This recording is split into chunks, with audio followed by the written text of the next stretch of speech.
All right, partners. Are we ready to fish?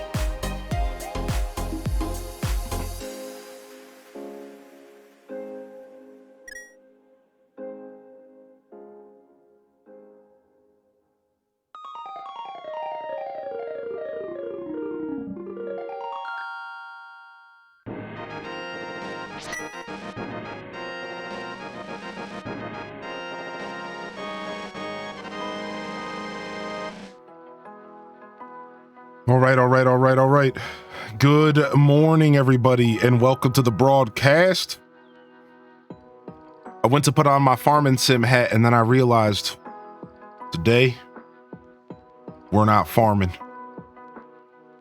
fishing. Let's go, baby. Let's go, baby. I got a hat for both occasions. Good morning, everybody, and welcome in here, early birds. Let's settle into some Stardew Valley today.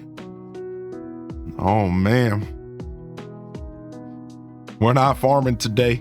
We're fishing.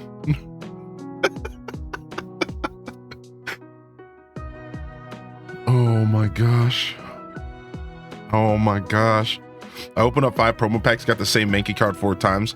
Dude, that's terrible. You're talking about the new event, right? I only opened up 1 and I got a Pikachu. I got a Pikachu, that's it. So those packs are a chance. So you just have to keep doing the battles over and over again, right? I wonder if the chance goes up if you go into intermediate.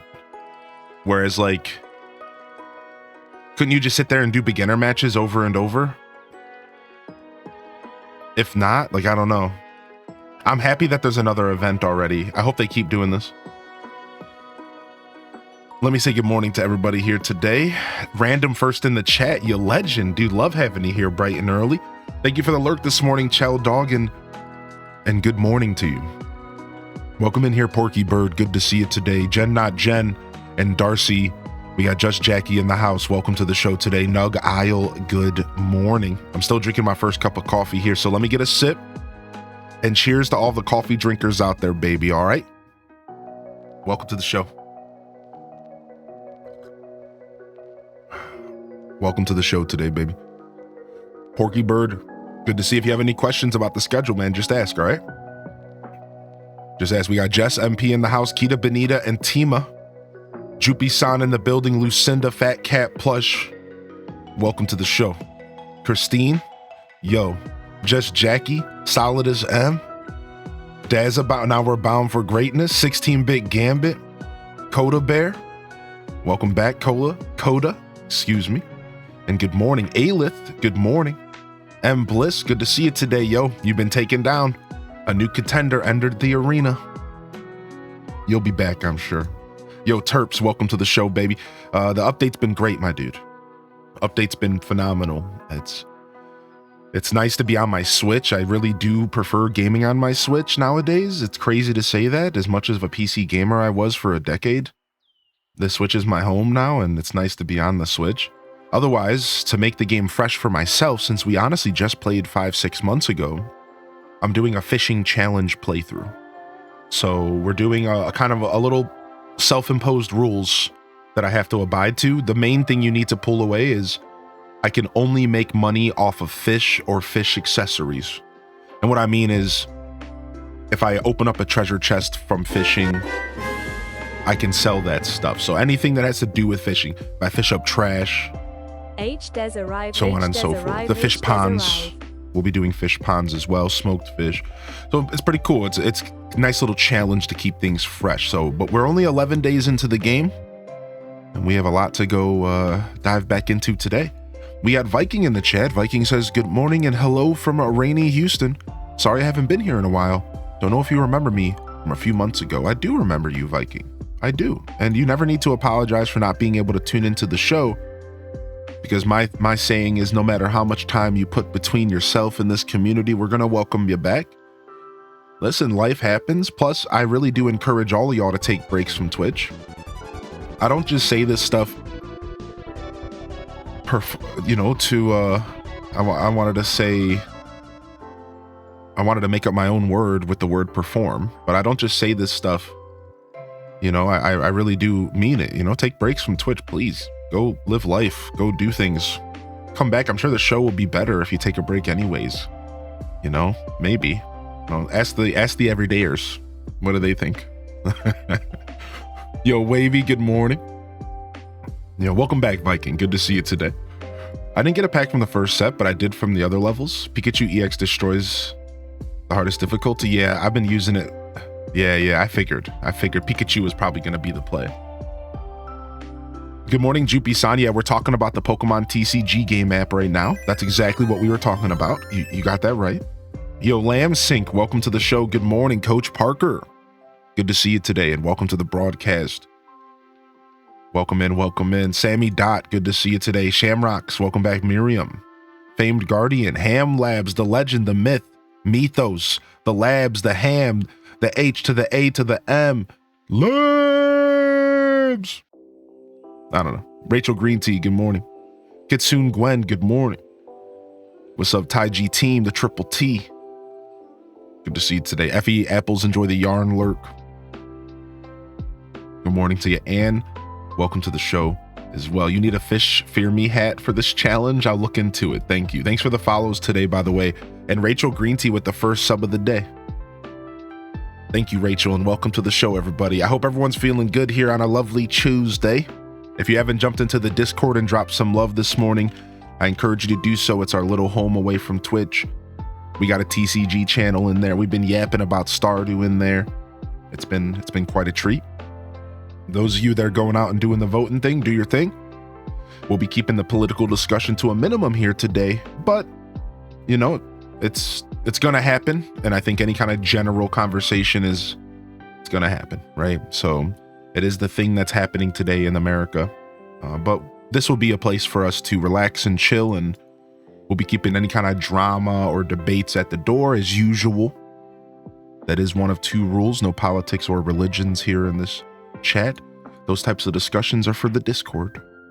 But I do hope everyone's doing well, and if you're getting out there, be safe, please. Be safe, and do what you got to do. All right, you know the deal. You know the Tommy Pickles deal, baby. Get out there and do what you got to do, and then let's move on and let's play some games and let's have some fun. A baby's gotta do what a baby's gotta do. 'Cause that's what it's about. Stardew politics only. That's right, Mayor and Lewis. What's up, Sinza? Good to see you today, Sin. Good morning. Gotta make my coffee still? Yeah, we're sipping over here, baby. We're sipping over here, baby. Welcome in. Oodle Doodle. Oodle Doodle. What's up, baby? 21. Happy time zone. Happy time zone, Tina. Tina, where do you hail from? HD, SCP, HD, SCP, HDes Wiggle, HDes Wiggle, HDes Arrive. Where do you hail from, Tina, if you don't mind me asking? I'm not sure if I know this. You don't have to answer. You can always keep your information to yourself. Yo, Oodle Doodle, thank you for 21, baby. Oh, you're in Ohio as well. Okay. That's what I had a feeling you were Midwest. So that's why I was like, wait, happy time zone? Maybe I'm wrong. No, you were just being kind to everybody in general. Yeah. Thank you, Tina. Fellow Ohioan, we got to stick together. It is happening today. That's right, Shamrocks. Yeah. So people who haven't already voted are hitting the polls. I voted by mail. It was just more convenient for me. I live in the country and I don't drive right now, so. Another Ohio accountant? How lovely. Yo, I might need an accountant if y'all are looking for work. Let me know what your rate is. I'm like actually half serious. We'll talk. Marnie deserves better. Down with Mayor Lewis. What's up, Llama Mama? Good morning. Logan J. Rowe, good morning. Have we opened our packs this morning yet? My timers are all off because I used gold. My timers are all off right now. So I got a promo pack this morning, which was super nice, but right now my timers are 10 hours and 8 minutes for my 12-hour pack and 5 hours and 30 minutes for my 24-hour pack, which is the promo, the premium pass. So I do have 6 hourglasses, so in 4 hours I could open it early. We'll open up some packs, I think, later today. I think I'll use some of the gold I bought yesterday on stream, and we'll open up another 10 or something, maybe at the end of the show today. But we're going to be focusing on Stardew this morning. So, but maybe like before I wrap up the show later, we'll rip a couple open if y'all are down. See if we can get some good pulls. Should be fun. But yeah, nothing for me this morning. What's up, Mans the King? Good to see you today. Got 30 minutes before my next open. Nice. Love the hat. Thank you. So I went to grab my farming sim hat. This morning, I went to grab my classic farming sim hat that a lot of y'all know, right? And I put it on my head and then I paused and said, wait a second. I'm not farming. I'm fishing. Welcome to the fishing challenge farm. So I threw on my Hyrule Bass fishing hat and we're ready to get into it today, baby. We're fishing today, baby. Let's go. Let's make it happen. Based. Yeah. I paused and was like, wait a second. I have a hat for all occasions. I need to get a mining hat next. So we need a farming hat, a mining hat. I need a foraging hat, which is just like a bucket hat with some mushrooms hanging from it. I don't know, right? I need a foraging hat, a mining hat. What else? I need a combat hat. What is that? What's a combat hat? Like a military army one? How do I do that? What's a combat hat? How do I do that? Like just a helmet? I got a bike helmet. I could put the bike helmet on.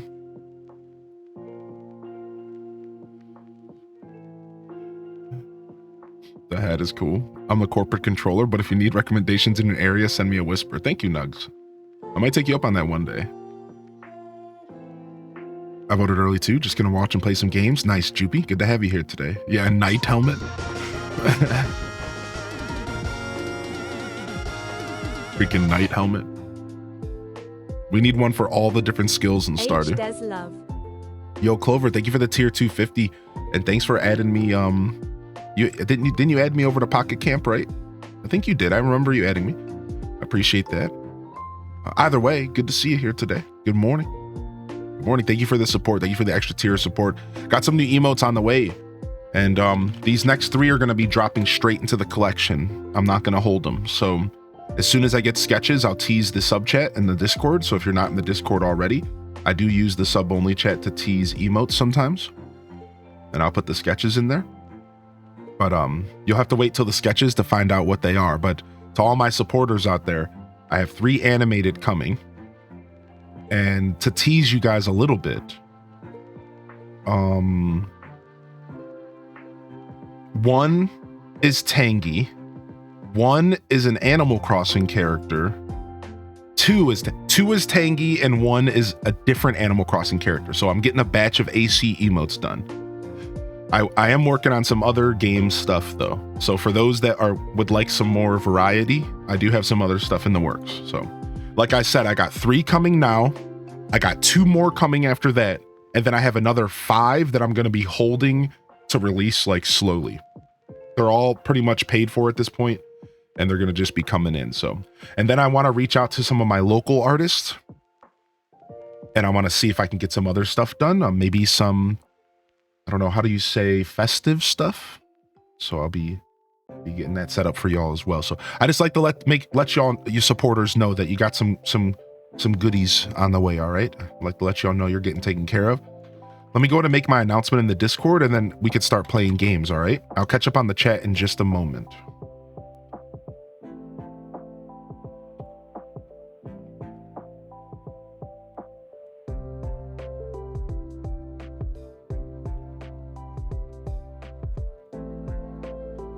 All right, Discord post made. I almost actually forgot about the Discord post.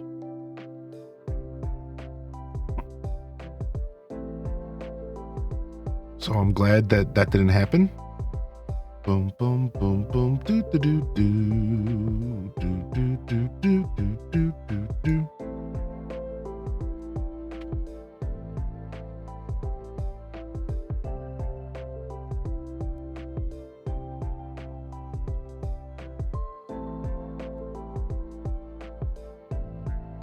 All right, cool.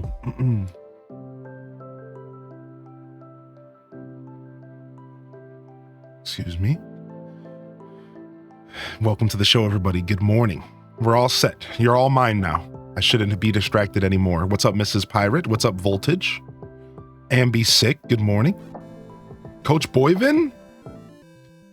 I don't know it. I don't know.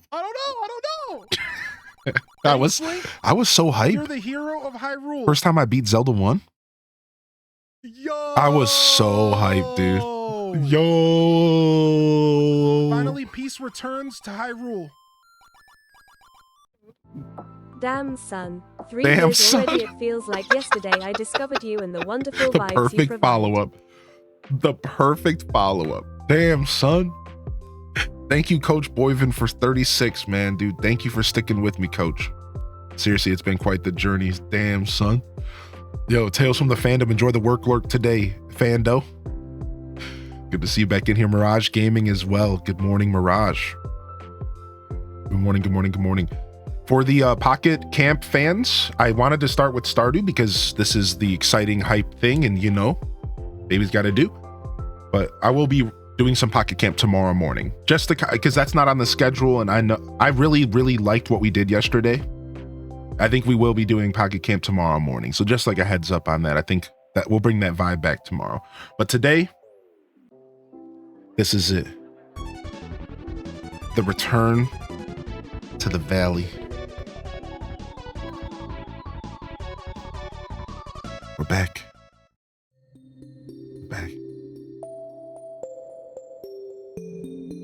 We're back. Triple P. Good morning, baby. G-Ski. Yo, welcome back.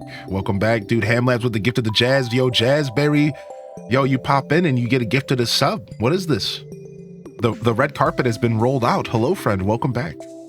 It is nice to see you here. And thank you, Ham Labs, for the gifted, baby. Bringing them in, badging them up, and bringing them in, baby. We like that. Baby. Yo, thank you, Triple P, for popping in today. I'm excited as well. Spiritual Warrior, good morning. Starbow's Break, good morning. Ham Labs knows how to make everyone here feel like they're $1 million bucks, dude. Really do appreciate your energy around here, Hams. Thanks for infusing your energy into the community. You managed to make, I'm sure I'm not the only one that you make feel special.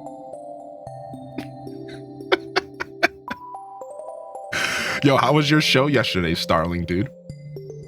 It was cool getting to pop in on you here recently. You know, I loved popping in. I was happy that you weren't doing an intro. I'm gonna be real. Listen, I think just like this is like super random, and we're not gonna stay on this topic long. But I just want you all to know, if you're a streamer, keep your intro short. That's my take. That's my opinion, and that's my take. Keep your intros short. Your intro shouldn't be longer than 3 to 5 minutes, and even 5 minutes, I believe personally, is kind of long. Just go live when you're ready to go live. Because Twitch recommends people when they first go live, because the way Twitch works that we understand, and things have changed potentially, is that when you go live, Twitch says, okay, this streamer is going to be on Twitch for anywhere between 2 to 4 to 6 to 8 hours, depending on their average. We should recommend people to them because we want to keep people on the platform. Twitch's whole goal is to keep people on the platform. So when they see a new streamer go live, they put people to your stream because they want people to stick around. They want people to lock in. So if your intro's too long, that's a really hot time that you're getting introduced to people. Actually, it's actually weird. But like the first half hour to an hour of your stream is actually a lot of times where people get recommended you on the front page. It's weird. So your intro shouldn't be too terribly long. And like, I only bring that up because I went to go raid you, Starling, and I saw you had only been live for 2 minutes. And I'm like, oh, this is going to be too early. Like, I don't know. Like, I know that sometimes that can be stressful for the person receiving the raid. You're scrambling to say hello to everybody. And I didn't want to do that to you. And then I saw you sitting there chatting and I was like, yes. And we popped in, baby. What's up, dude? So yeah, I just wanted to drop that take. You know, every once in a while I got like a creator take for y'all. Like, yo, just consider that, dude. I think the intro too long of intros is actually not good. That's an old Twitch thing. I don't think that's a new Twitch thing. I don't think that's a modern Twitch thing. Now, I think if you're like a really big streamer, long intros are just silly because you see all these people waiting. But that's a different conversation. Yo, what's up, Mads World? Good morning. Good morning. Twitch was like, I think you'll like this, dude. Well, I think they were right. Good morning, Mads. Welcome back today. What's up, Detective Rach and Ginger King? Nice, Mort. Nice. Yo, join our Hyrule Gaming Group Discord and at me, and I can give you a role, and you can share your stream in there. If you would like to try to get a little bit of extra support, all right? We have a whole Discord dedicated to creators. It's my creative collective, our creative collective. Shorter intros, hit live when you're sitting in your chair. I think it's okay to have like 3 to 5, but yeah, Nerd Dad, I really do think it's the play. And if you have someone who's special to you, just throw them the advice, nonchalantly. Just, hey, consider this. I think it's better because I noticed in my 5 years that I see a lot of fresh names in my chat in those first like 30 minutes, and like sometimes even those first 5 minutes. That's why I used to run ads. So like what I used to do is I would start my stream and I would run ads for 3 minutes so that for the next hour there were no pre-rolls and people who weren't subscribed could just pop into the stream. But I stopped doing that because those first 3 minutes are actually important. Like, people are clicking on your streams and they're popping in to get excited, and then they're getting hit with like 3 minutes of ads. And it's like, so I stopped doing that as well, because again, those first couple minutes are actually way more important than people give credit. Like, they really are really important. Yeah. Kinster, we have an Italian streamer. I think we have a German streamer, and we have a couple streamers that are duo language that do English, but they also can talk in like Portuguese, I believe is one. Yeah. We're super international and very welcome to different cultures and different languages. Yeah. And in fact, I think you could thrive if you can speak English and a different language. I think you will thrive, because I've been streaming at like 6 a.m. my whole journey. So I pulled in a big international audience over these 5 years. I can guarantee you that if you can like do both, you should put that in your title. If you're a small streamer and you can speak different languages, you should put that in your title. You should figure out how to fit that into your title and let people know I speak English and German, because I really think that that is a skill that you should really, really like push that skill. Let people know I do both. There is a market of people out there that would prefer to hear their native language. Yeah. Like, consider that. All right, let's play some Stardew, shall we? Good morning, everybody. We're just yapping here before we get started. Good morning, Tara from Gaia. Welcome in. Yeah, exactly, Ginger. Like, just throw that in the front ear. Yeah, Katrina, it's fun, dude. It's fun. I know we had a French member of the community not too long ago as well. Thank you for the tip. So I'll just join the Discord. Yeah, this is the one you want to join. It's right in the chat. I'll share it again, because I do have 2 separate Discords. So make sure the Discord you want to be in is called Hyrule Gaming Group. That's the one that we're for promotion and stuff like that. Yeah. How you doing today, Lysinia? Welcome back, baby. Oh, Rachel, that's so cool. I'm about to come use that redemption.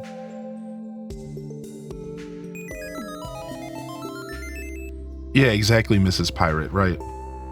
I'm glad you understand. What's up, TT Tro? Yo, good morning. Nerd Dad again, good morning as well. Scarlet, hey, welcome back, Scarlet. Sydney. The save files, Hylian, and Joshua. Yeah, wait, there's more.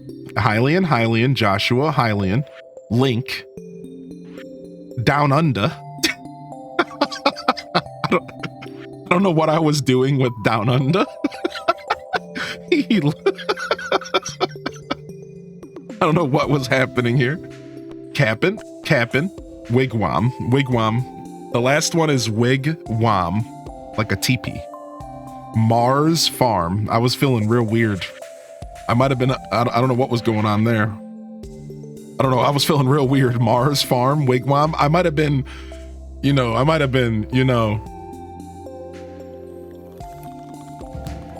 bro, I'm going to be on Mars, dude.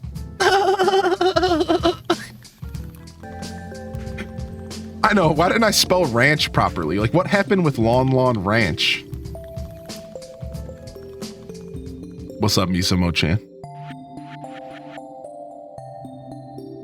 Yo, what's up? What's up, nerd son? Good morning, nerd son. Thanks for tuning in today. Hey, hope you have a great day. Enjoy that day off of school. Yeah, I don't think it could fit. Yeah. It's 5:30 a.m., please. Yo, what's up, Gabby? Good morning. Emo Eyes. Good morning. Yeah, Down Under lasted 14 days. Quackastacka says, side note, I opened up 3 packs today and they were all duplicates and trash. Ugh. It do be like that sometimes, right? It do be like that. All right, let's go. Our new farm, spring year 1. Last where we left our farmer, our fisherman. We are currently doing a challenge playthrough. For those that are just tuning in, this is our fishing challenge farm is what we're calling it. And the idea is that we can only make money off of fishing. Now, we also are including quest. We're letting ourselves make money off of quest. I'm still going to let myself grow crops, but I'm only going to use them for the community center or for cooking. And the challenge really just comes down to no money will be earned outside of fishing and fishing skills, like crab pots and opening up treasure chests in the fishing rod mini game and stuff like that, right? So that's the idea behind what we're doing. And, should be fun. A Farsher man. What's up, Carbon Jen? You got the interactive Mewtwo today. I'm actually mega jealous about that. Yo, Miss Tamlin, good morning, Miss Tamlin. Welcome in.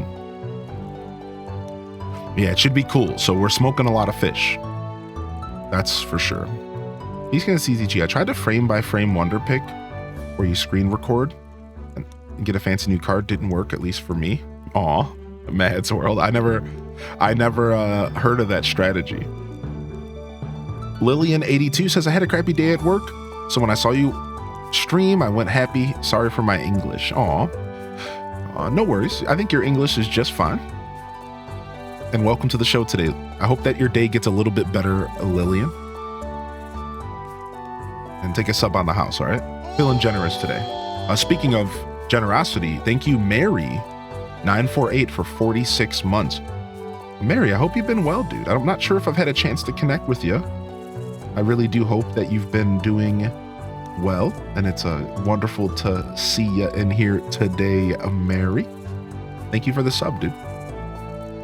Thank you very much. Only fishing as a way to make money means it'll take longer to reach large amounts. Yes, in theory, but because of the updates to 1.6, there's actually a chance that money could start rolling in relatively fast later. But right now, it is going to be a bit slower to earn money than it would be. Like, early game's going to be slower, but I'm not convinced middle game will be that slow because we have new technology with this update that is, if I lean into the fish smokers and the fish ponds, I might be raking in some good dough as I get to mid and late game. But early game will likely be pretty slow in this playthrough. It will likely. I picked the river farm. The river farm is what I picked up. Yo, Dark Half, welcome to the broadcast today. Where do beach forgeables fall for sale? That's a really good question. I haven't thought of beach forgeables. So we're kind of figuring out our rules as we go. I'm going to say beach forgeables are forageables, not fishables. And I think those do not get sold. That's my take right now. So we're kind of developing our rules as we go. So that's a great question. And I think my stance is no. No selling beach stuff because that's a forageable, even if it is a starfish or whatever. Yeah, good question, actually. Tamlin says, what's the grandpa's area for? So the grandpa's area is a challenge at the end of year 2. So this is a little bit of a spoiler.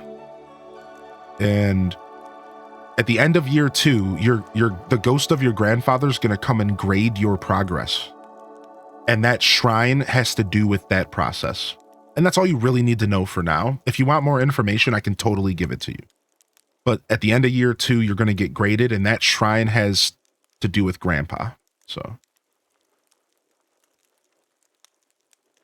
Do they show up in Crab Pops and Willie buys them? Oh, so I mean, if it's something that shows up in Crab Pots, yes, it's sellable. So those rules can be the same. So beach forgeables are not sellable unless they normally show up in Crab Pots. Because I don't know the game as well as I should, I'm not sure if those are mutually exclusive or not. Maybe there's like one thing that is, right? I'm not sure. That's really good. I didn't realize that. Perfect for a fishing playthrough. All right, let's put this on. Welcome to Living Off the Land. We're back again with another tip for y'all now. Listen up. Cozy, welcome to the show. Hey, friends. Woes from crows? Sounds like you need a scarecrow. Placing a scarecrow on your farm deters crows from a pretty good distance. Make sure you protect your valuable crops. One more thing. You need a bigger backpack to hold your stuff? Check the local general store. Yo, good morning, Foe. 28 days till baby Foe. My youngest 5th birthday's today. Oh, happy birthday to the youngling. It's been a couple bad weeks, sadly, but I'm always here working. Oh, yo, Mary, if you ever, I'll reserve a space for you in my heart. All right, we'll leave it at that. But if you ever need anything, feel free to reach out to me. All right. Just remember that bad times are just times that are bad. You know? Just gotta work through it, I guess. Yo, Gaming Daryl. Good morning again, my dude. All right, sick. I guess we're watering. So again, we are letting ourselves grow crops and stuff, right? We are. And I'll use this for quest or for cooking. I think the quests are on the table because I just think that they're separate from everything that has to do with like skills in the game. So I have no problem earning money via quest, even if those quests involve like giving a pumpkin to somebody. All right, let's make ourselves some snacks here. Boom, drop these off. And then, oh, we have a cave carrot to munch on as well. Nice. Oh, we have 43 copper. We can make a furnace. Very cool. Didn't realize. You gonna have some barn animals? I might, but no, probably not. No. Like I might build a barn and a coop for a single chicken, duck, like again, for quest and stuff. So yeah, like I'll probably do that, but I don't plan to keep that stuff around. I really do plan to fill up every empty space with fish ponds. I thought pretty hard about this playthrough, and I'm thinking like, I'm gonna do a ridiculous amount of fish ponds. Like it's gonna be really stupid, but I'm gonna have a lot of fun, and like that's what matters. So yeah, at some point we're gonna have a barn and a coop just to get some quests done. We're going to do the community center because I think the community center is going to be a bit more fun. Joja Mart's cool, but I like the challenge of like, I like the idea of this playthrough being able to still play the game fully, but not making money off of it. So like, I want to have a coop. I want to have to get a chicken. I want to have to actually grow a couple things because I like the game. I like playing the game. I like doing the ranching. But I don't necessarily have to sell those products, right? Which is cool. No, I forgot to remix everything, sadly. What is it, Thursday in game? So I don't remember what we were doing. I think we were like focusing on the mines a lot because we're trying to get coal. And we just got the fiberglass fishing rod. Yeah, we just got the fiberglass fishing rod and we can put this bait in. Very cool. Thank you, Andromeda, for the lurk, and thank you, Sin, for the prime. Fish farming at its finest. Yeah, I completely forgot to remix everything. I'm kind of sad because I really like remix bundles, but it's okay. All right. Let's go say good morning to our dog. All right, we just have to wrap our head around. Okay, we can go get Robin's axe as well. We have to wrap our head around what I was trying to accomplish. I know I wanted more wood to fix the beach. And then I think we were trying to focus on the mines because we need coal. We're hurting for coal early games to smoke our fish. So let's go to the mines. Go this way. Can you name your first chicken Jessica? If I remember, sure. Yo, Great Bambi, good morning, and Enchanted Ascari, good morning as well. Yeah, we're kind of developing the playthrough strategies like as we go. Because there's a couple things that I don't really know what to expect. I've played a lot of Stardew, but there's still going to be certain things where we have to say, how does this work for our challenge? I named all my chicken after chicken dishes and food. I named all my cows all milk type names like Milkshake or Nugget.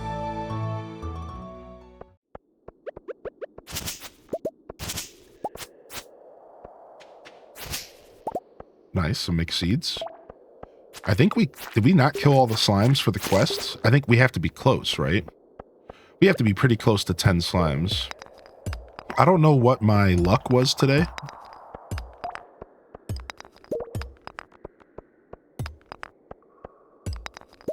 So this might be a bad day to mine. I forgot that we were gonna mine when we had good luck days. I think I want to check out some of the new weapons that are in the shop. They added some new weapons to the shop. And we might have to check that out. I think they have to be unlocked at certain times though. Yeah, this might be a bad luck day. This seems like it's sucking already. There we go. Oh, slime floor.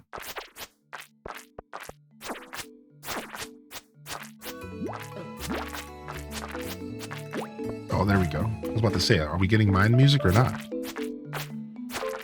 Well, this will help us finish our adventure quest.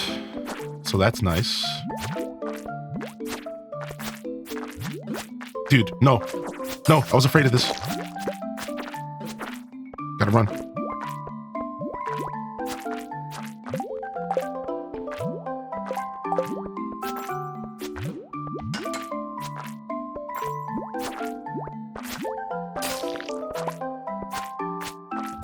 This is so intense early game, dude. This is more stressful than it should be. Early game Stardew is just such a different beast, dude.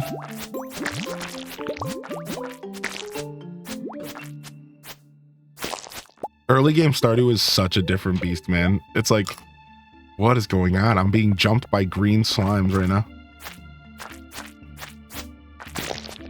Happy that 1.6 is on Switch. I've been looking forward to it. Yeah, me too, dude. Me too. For those of you that have not played 1.6 yet, but you have watched it, can you say what the thing you're most looking forward to from the update is?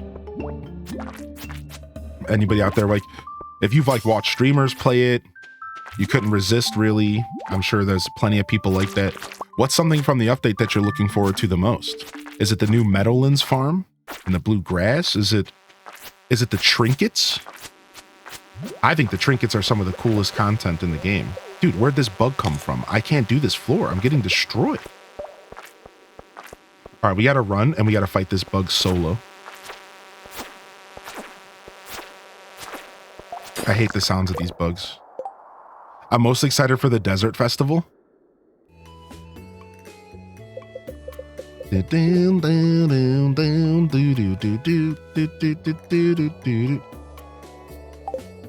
Turn that down.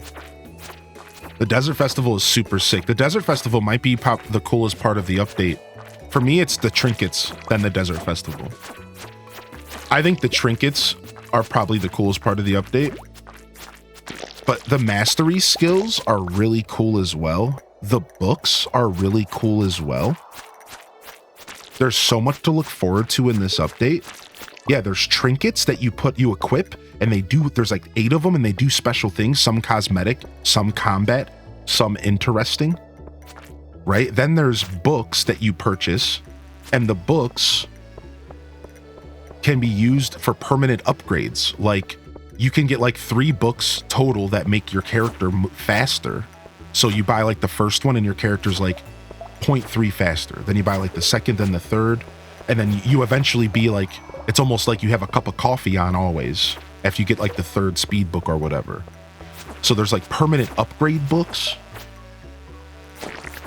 There's trinkets. There's the Desert Festival is just a whole 3-day event. Dude, there's a lot of really cool stuff to look forward to in this update. Yeah, the trinkets are really neat. There's 8 total. One of the trinkets is a parrot that follows you around, and the parrot it helps you get gold when you kill enemies. So like when you kill a monster, you'll get like a random stack of cash. And then there's like, sorry, I'm trying to kill this guy. I can't remember all the trinkets, but then there's one that's like you shoot a random arrow out of your body like every 8 seconds, or like every like second. A random arrow just shoots out of your body and just attacks an enemy around you. Then there's like an ice rod that every like 4 seconds it just shoots an ice beam and freezes all the enemies around you. Like really cool stuff, like really interesting things. And then there's just some cosmetic ones, like you can make one that makes your hair prismatic and shiny. All right, I think we have to go. I keep pressing the wrong button, dude. Got it, nice. I keep wanting to press the wrong button, and I think it's because my PC controller for Stardew was set up differently. Okay, I think we have to leave. We can eat this algae. Okay, I probably have to go. What? It's 4:17. Yeah, I'm out of here. I'm not playing around. Full art Charizard pool. Dude, stop. Is that the interactive one? Or is there another one? That's the interactive one, right? Yeah. The 3-star. Yeah. What, are we a part of the X-Men now? Oh, it's not so there's another full art. Okay, that makes sense because there's a full art Blastoise and a full art Venusaur. Yeah. Endgame is so much more fun with 1.6 because of the trinket system. Yeah, like re-rolling trinkets to get different colors is such a cool addition to the game because it gives us something to do with our late game currency. Like in Stardew 1.5, the truth is that like you get to a point where you're sitting on a bunch of iridium ore that you don't have anything to do with. You make your sprinklers, you make your weapons, and then iridium kind of falls off, where it's like now it's like you have something to do with that iridium, right? That's just one example of how 1.6 endgame is drastically better. And somehow we brought home 0 coal. Jeez, we actually got our butts kicked in there. Okay, I can make bug steaks. I didn't realize I could have stayed. I didn't realize I unlocked the recipe for bug steaks yet. I didn't realize we could have ate that and stayed, but that's all right. That's all right. I was getting my behind kicked. That's fine. Honestly, I might want to make this sturdy ring anyways. I've never made it before. Bait and moss. Bait, I can make bug meat. I can make cherry bombs. I really want to make this recycling machine. I can. I have a random iron bar. Sick.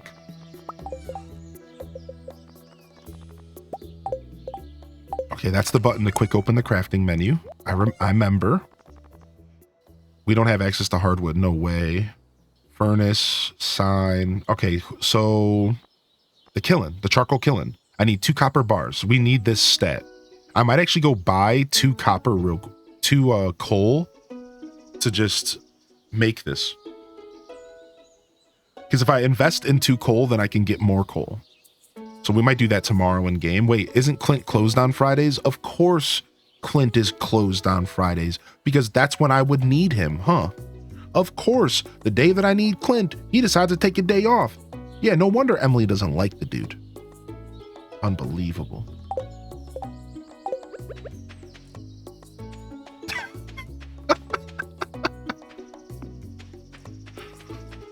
Only after you fix the community center.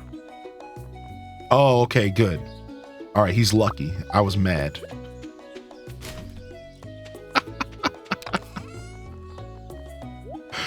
Freaking punk. Oh, I have cookies in here as well. Okay. All right, let's go ahead and use the rest of our energy to fish. We have a lot of energy left. We're just gonna fish on our farm. Even though I still think even with the river farm, it's not as efficient to fish on your farm. Get it? Not as efficient? I don't think it is though. I think that you're still better off going to the ocean. I'm pretty sure. I don't know if that's true. I'm just talking about how I feel about it. Maybe the river farm is the equivalent to the river to the south. Is that what it is? I'm sure this information is out there. I wonder if it's just the same as fishing to the river to the south. I bet you that's honestly what it is. That joke was total carp. In spring, Mountain Lake is best. Unless when it's raining, river for catfish. If we're talking money, okay. So River Farm has fish from all rivers, not lakes. Thank you. So it's river fishing specifically. Cool. Very cool. Yo, Dolore, good morning. For those just tuning in, have you checked out the new event on TCG yet? We got a little Lapras event. It's good. Another day, another cozy stream with Stardew Valley. What's up, Water Lily? Welcome in. Cheers. Good morning, Elliot. I'm sorry you're not feeling too well today. I hope you feel better soon. The update got me pumped for Chocolatier. Same. I'm gonna be real. I'm more excited for the prospect of now Concerned Ape can go work on Chocolatier than I am for the update coming to Switch. Doesn't mean I'm not excited about the update coming to Switch. I'm just saying, I think that by January, Homie is gonna start working on Chocolatier. I hope he takes off the end of the year. Like, I imagine what's gonna happen, and this is what I hope for Concerned Ape. And we know he's out there. I mean, where else would he be on a Tuesday morning with the release of Stardew, the Hylian Descent show? So I hope this dude, I'm sure he has to work on the game for November because of bugs and stuff on the Switch. So he's probably still going to be working on Stardew for November, making sure that no bugs are happening on mobile or, on Xbox, PlayStation. There's probably going to be bugs he has to fix. And then after that, I think hopefully he takes December off, refreshes, recharges, and then gets into the lab and at a fresh year for Chocolatier. Yeah, that's I'm hoping that that's the timeline. Homie deserves a break, and then hopefully he gets back into the lab. We already had a bug fix on PC. Yeah.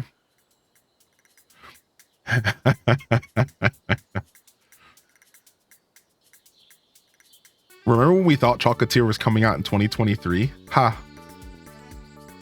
What's up, Trompet? How's the Fish Pro doing? I'm doing well. What else do you do with Iridium Ore after 1.6? So now Iridium Ore can be used to roll your trinkets in the game. And your trinkets, you can roll your trinkets to be different cosmetic colors. So for example, there's a frog trinket and you get a little cute frog that follows you around. Well, you can change its color by using a couple Iridium bars and a special item called the Anvil. And there's 5 or 10 different colors of frogs you can get. So it's a cosmetic thing. Also, the game just flows better in general. Because of the mastery system, you use all endgame stuff more. The mastery system uses a lot of endgame materials. if you want to make an anvil, which is one of the new endgame items, like you have to use endgame materials. So the mastery system itself also helps flesh out like 1.6 and iridium and all that stuff. So it's a couple things. It's more than just the trinkets. 1000-year door Switch outsold GameCube. I'm kind of not surprised by that. It's crazy to think that GameCube just really didn't sell that well all around. Like, we all have a lot of memories of GameCube here, I'm sure. I'm sure like a bunch of us here do. We're kind of Nintendo fans here. But in all reality, GameCube was a failure for Nintendo. And a lot of people don't realize that. Because like for me, for example, I was young, right? So I loved GameCube. I was obsessed and I wasn't paying attention to sales charts. But when you look back in history, GameCube was actually technically a failure for Nintendo. Like it was not good for them. It didn't do well at all for them. It was miserable for them. And that's why we didn't get a ton of games. That's why like the consoles weren't produced a lot. So it's crazy to think back, because like we just don't really think about that, as because at least I don't. I can't speak for everybody because I was a bit younger then, right? Like GameCube was like teenage years. Like I think it was like 12 to 15, you know, were like prime GameCube years. I mean, I had my GameCube forever, like into my 20s, but still. Prime GameCube years, those 4 years were, I think I was like 12 to 16 or something. Is that why we got Sunshine? Ha ha ha ha ha. I love Sunshine. Have you ever played Sky Children of the Light? What's up, Cyclops? I have not played Sky Children of the Light. I agree with that, Terps. I 100% agree with that. It did help shape gaming. I 100% agree. And again, doesn't that make it so interesting? How this console that had some of the best games that helped shape gaming was one of the worst selling consoles of all time Nintendo. We're talking about the console that released Super Smash Bros. Melee, the console that released 1000-Year Door, the console that had Mario Sunshine, the console that had Wind Waker, Twilight Princess. This console had Resident Evil 4 as an exclusive on release. Anybody who played Resident Evil 4, they played it on the GameCube first. It had Animal Crossing. Like, this console was insane. Luigi's Mansion, Beautiful Joe 1 and 2. There was a good Star Fox, and then there was an okay Star Fox. Yeah, Metal Gear Solid Twin Snakes, Eternal Darkness. There was a Gauntlet Legends game on it. Kirby's Air Ride. So it's so funny, this console that literally changed game. I love how you worded that, shaped gaming, yet was one of the worst consoles for Nintendo. It just sucks because I think that if it was a better selling console, then Nintendo would keep making games like they did in that era. But I think because GameCube did so lackluster, that's why we don't necessarily get games of the same quality of the GameCube era anymore. Because a lot of times I think Nintendo's afraid. They're like, if they go back in that direction, people aren't going to want to buy it. Now, I think Nintendo has been getting better. I think Nintendo has found the balance. The Switch is the balance era, where they take everything they learned from the Wii and Wii U era, and they blended it with everything they learned from GameCube 64 and like their past. That's why I believe the Switch is the best era for Nintendo. Because we're getting both. We're getting the best version of Nintendo. We're getting like everything from the Wii era that they learned, all the movement, silly, lighthearted, very accessible gaming, blended with all of their really interesting gaming from the GameCube 64 and previous era. We're in the best era of Nintendo. Think about all the Nintendo hits. Odyssey was the perfect blend between Mario 64, Odyssey, and Galaxy. Or sorry, Galaxy 64 and Sunshine. Right? Breath of the Wild speaks for itself. Kirby and the Forgotten Land, best version of Kirby to bring it to modern light, 3D.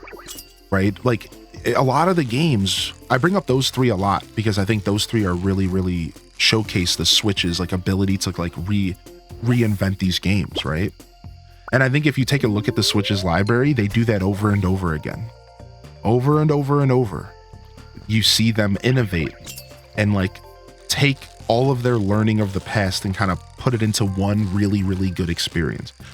I'm assuming Metroid Prime 4 is going to slay, but I guess we're going to wait and see, right?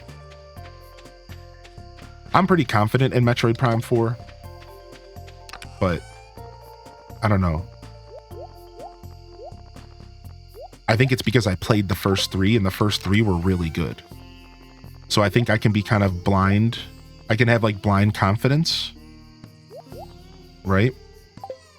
Yeah, I think that's... All right, we fished all this up. Nice. So now look at that. We can recycle, and then we can sell like the quartz and stuff because that's all fishing. So we can like recycle this stuff, and then we can sell it if we want because that's all fishing, which is like really cool. It's cool to think like, I like this challenge because it's having us think to ourselves, like what's actually possible and what's not. Like what can we actually do? What do we have access to making money off of? It's really cool. Like we were talking about the beach forage earlier and how like, how do we fit the beach foraging in? Ooh, we have a big decision to make here. Whoa. Let me go and look real quick at the paths real quick. I think I remember them, but I need to like get a refresher. So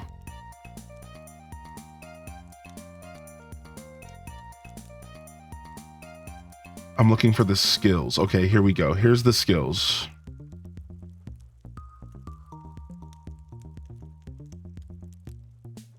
All right, so if we go down the fisherman path, then we get angler and pirate.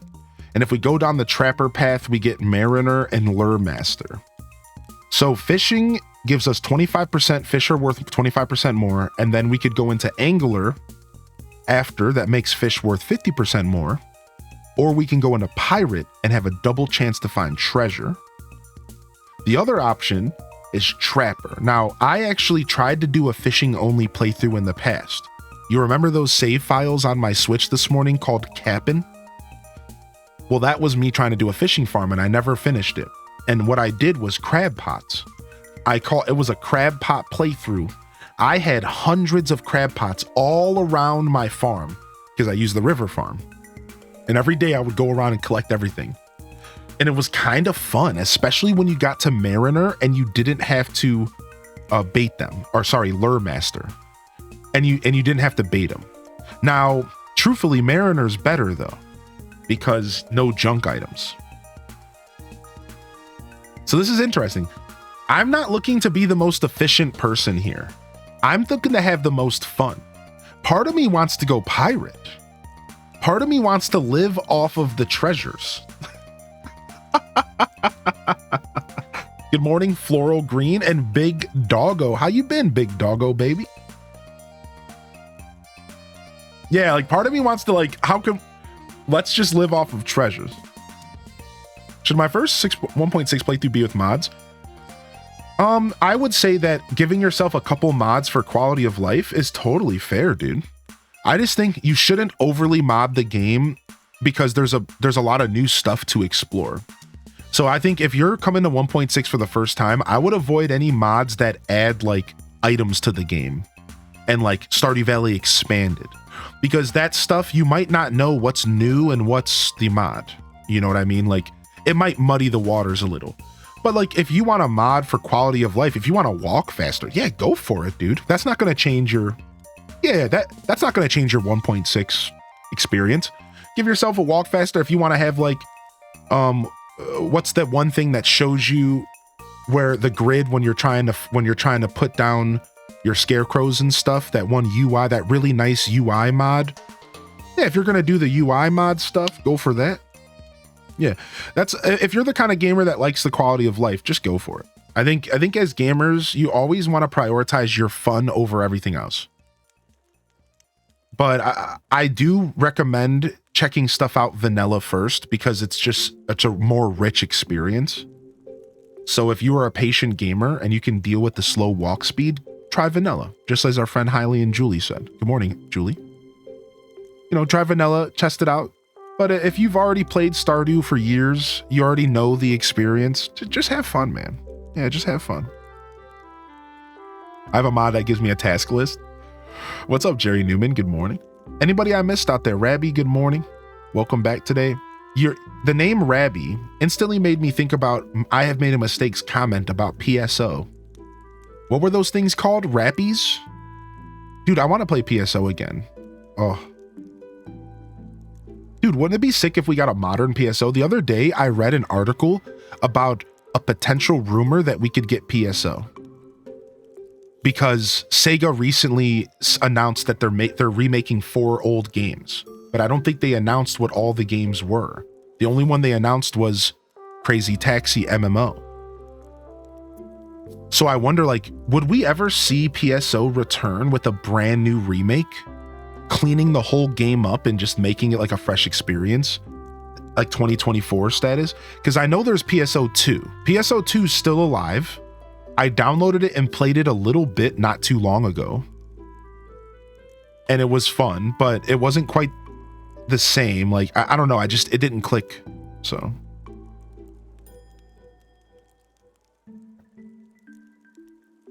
Plenty of time to check out the mods. Yeah, exactly. Trouble. Yeah. Crazy Taxi MMO. They announced, that's the one game they announced, and they announced Jet Set Radio. They're doing a full-on reimagining of Jet Set Radio as well, it seems. All right, cool. Let's go for Trapper.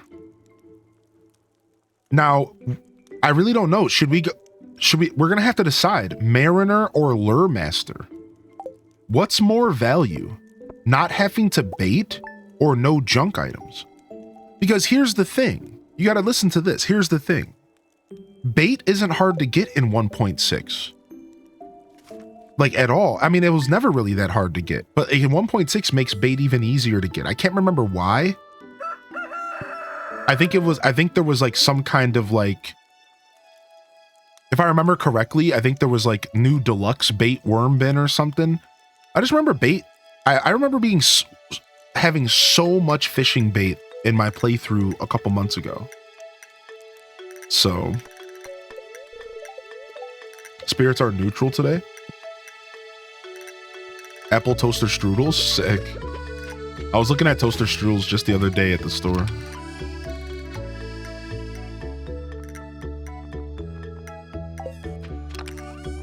Yeah. I'm not sure. I'm wondering, like, is it worth it to not have to bait the traps? Or, you know, I don't really think so. I think if we're gonna go Fisher playthrough, what else are we gonna do with our time? I think we can allot the time to bait some traps, you know? All right, sick. Build a coop, yada, yada. All right, so now what we can do is go buy some more crops. This morning, we're going to go buy some more crops because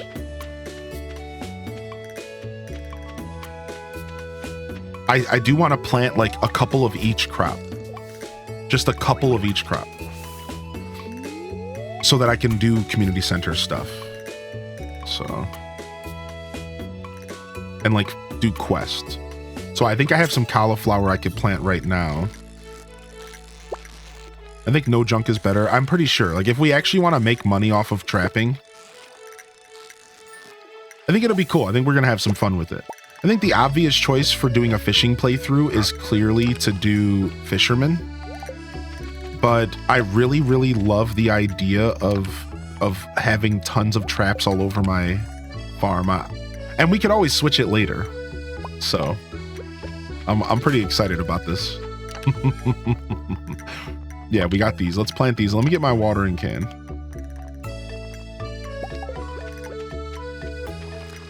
Boom.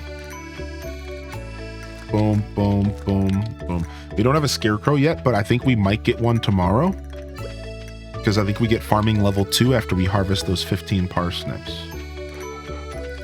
So how do we get the cave going? Do I have to go meet Demetrius first? I don't remember. How do we get our cave going? Isn't it like unlocked by doing something? What's up, good noodle? I'll be lurking while waiting to see if my boss wants me in today. Hey, Walnug. Thanks for coming to lurk today. Oh, 15K total profits. Oh, we're broke boys. Okay.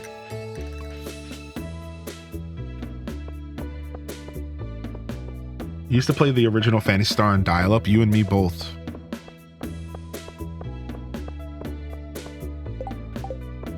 All right, 20 minutes. That's just enough time to dig through some trash cans. Don't judge me, Shane. You're one to talk, buddy. Bet you if there was a beer in there, you'd dig in there. Oh. Yes, Diana. Thank you. Yo, good morning, Diana. How are you today? What's up, JR? Thank you very much. All right, what are we gonna buy here? Let's buy...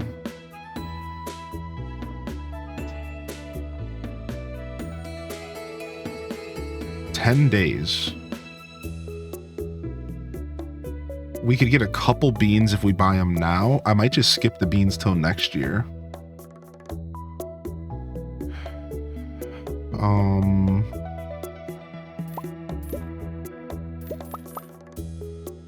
We'll get 10 potatoes. Remember, I'm not making money off these. I'm just buying them for future cooking and for the community center. Buy 3 kale. I don't need grass right now.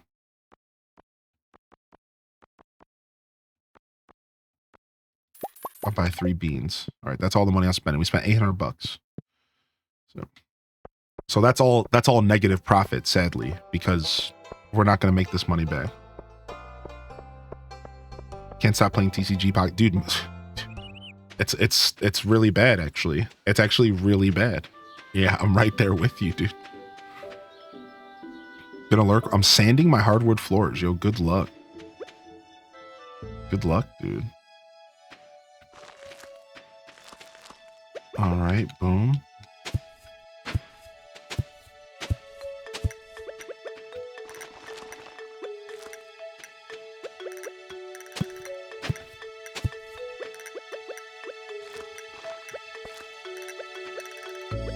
So yeah, we don't have a scarecrow yet. That's the only problem. I think we'll get one tomorrow. So knowing my luck, a scarecrow is going to totally pilfer here. A scarecrow is going to totally pilfer us here tomorrow. Dude, I'm happy. I just want them to keep doing it. Like, I want trading to come ASAP, and I would love if we just got a couple more events throughout the month. Because I'm loving the energy around the game right now, and I want people to keep enjoying the game. Because I love it, dude. I love when new games come out and we're all connecting over it. I think it's a super special thing. I'm gonna sell all of these. I think it's super cool, and I really enjoy like seeing everyone logging in, and it's like I hope that the Pokemon company's smart enough to and it seems like they are. Like, we just got another event. It's only been a couple days. I think we're gonna keep getting them throughout all of November. I'm really excited. All right, we're gonna sell a couple fish.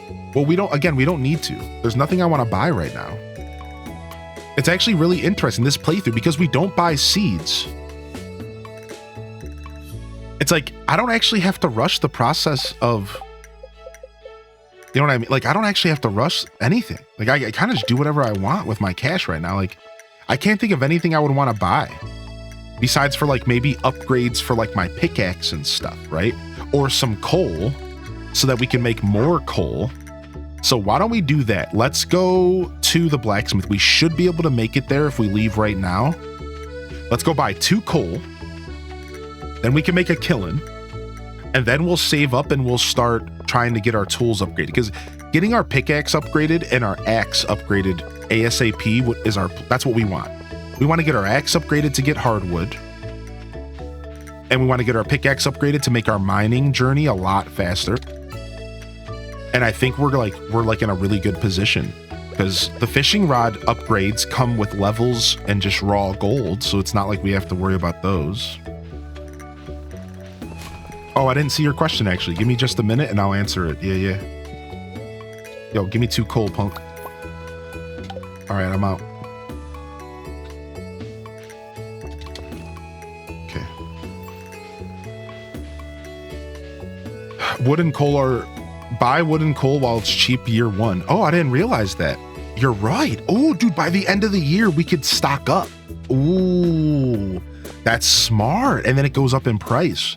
I will be considering that. That is a good thought.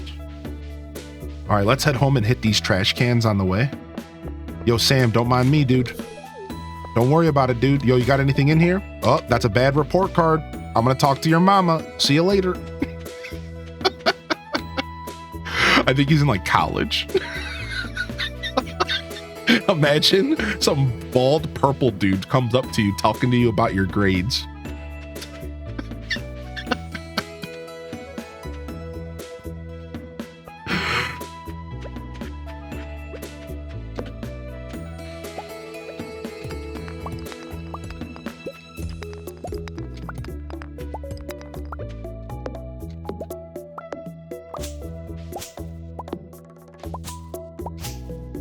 Leave that poor college kid alone.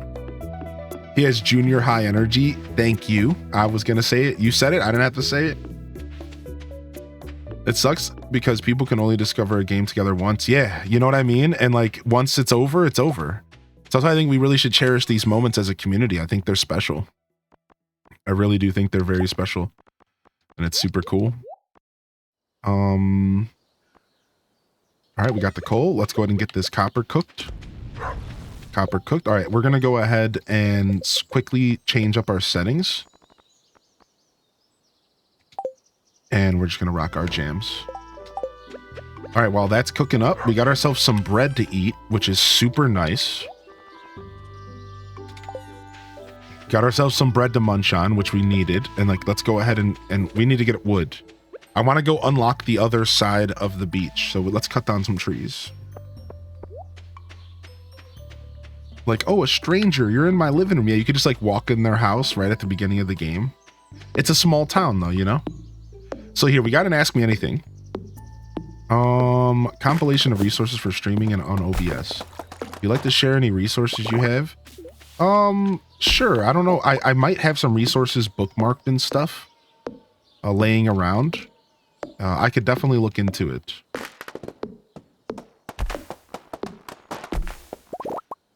Yeah, I'd have to look into it. I might have some stuff laying around. Super cool though. Super cool. Sitting here like an idiot waiting for my coffee to brew and it wasn't plugged in. Oh no! We all have those mornings, Taco. Good morning, Taco. Welcome to the show today. Cheers. Yeah, I don't have like anything organized, but I might have some stuff laying around. I could look around. Yeah. Some old websites and stuff that I use.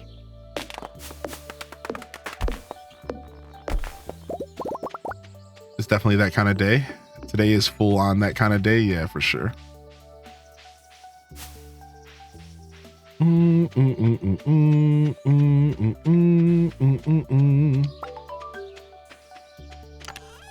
All right, sick. Drop that stuff off. All right, we have 263 wood. So that's perfect. Also, did we just finish a quest? What was that noise? Oh, it was the copper. Yeah, they want us to cook our first copper. Correct. All right, nice. Makes me want to start a new farm. Oh, you totally should. Now, did you play 1.6 release, Trickster? It has been kind of recent since then, so I would understand if you were a little hesitant. You never done Riverlands? Riverlands is cool. Yeah, Riverlands is cool. I've done it before. I thought it was different than this. I'm wondering if Riverlands was different back in like 1.3 or 4. I don't think so. I think I'm just misremembering. All right, we just need this copper to come back. We're completely out of energy. Before they added Ginger Island, yeah, I remember it being a bit different. We'll eat some of this trash bread. I got really scared for a second that Hylian was actually talking about the other snot nose in that house. I'd have to leave for the whole day if that was the case, but yes, you sneak through Sam's window. Wait, what?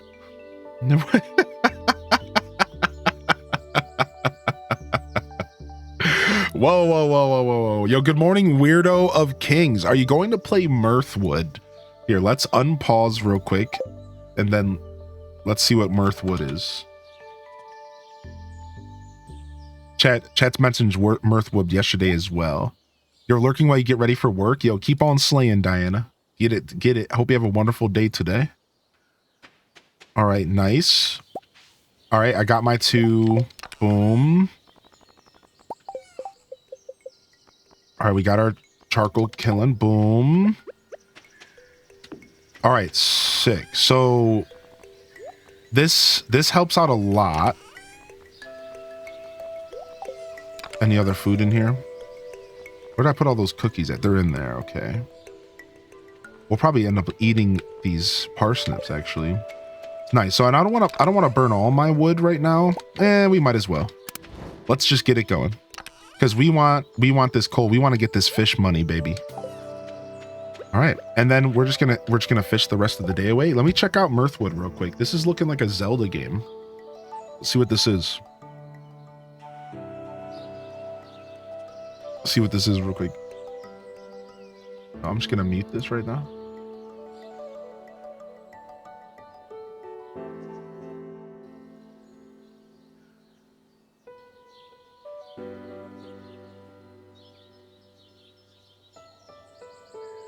The graphics are interesting. Embark on an enchanted journey and brave ferocious creatures in an immersive medieval fantasy world.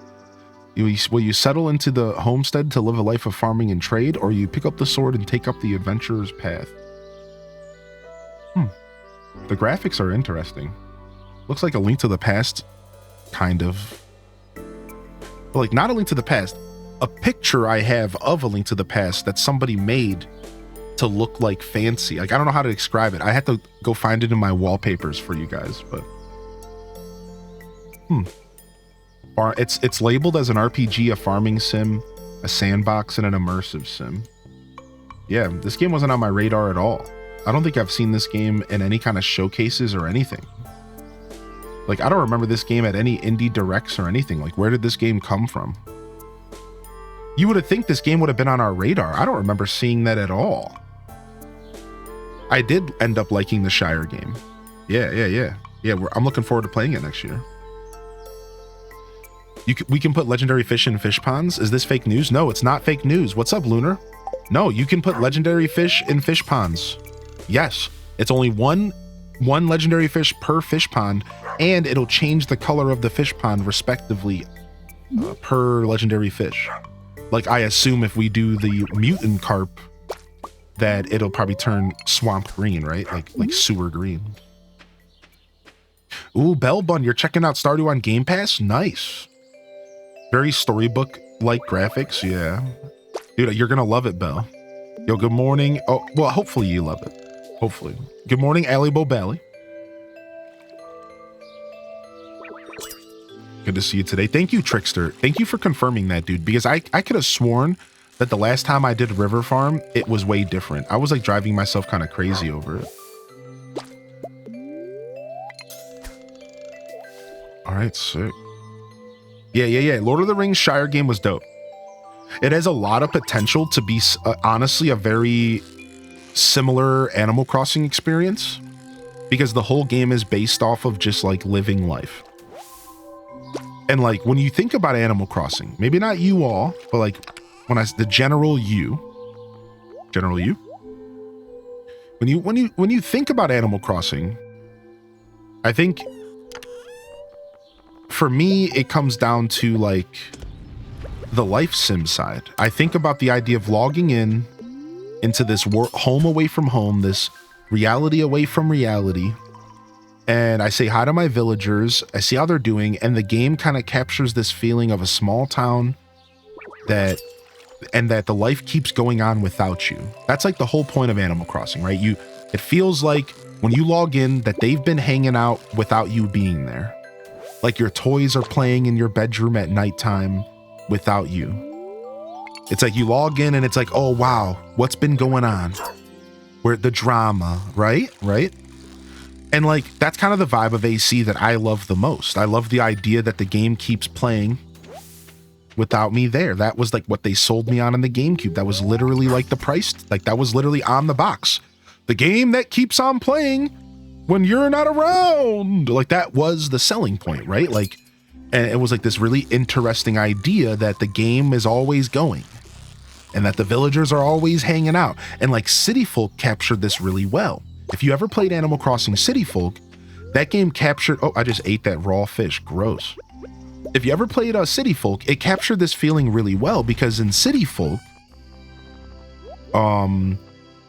what would happen in City Folk was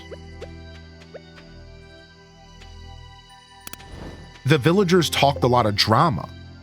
In Animal Crossing City Folk, there was a lot of drama. Like the villagers would be like, ooh, I heard that Tangy was over at Rocco's house and they were hanging out. And you'd be like, oh man, like what's going on? Like, are they getting it on? Like, you know, you make up these little stories in your minds. Like City Folk did a really good job at this.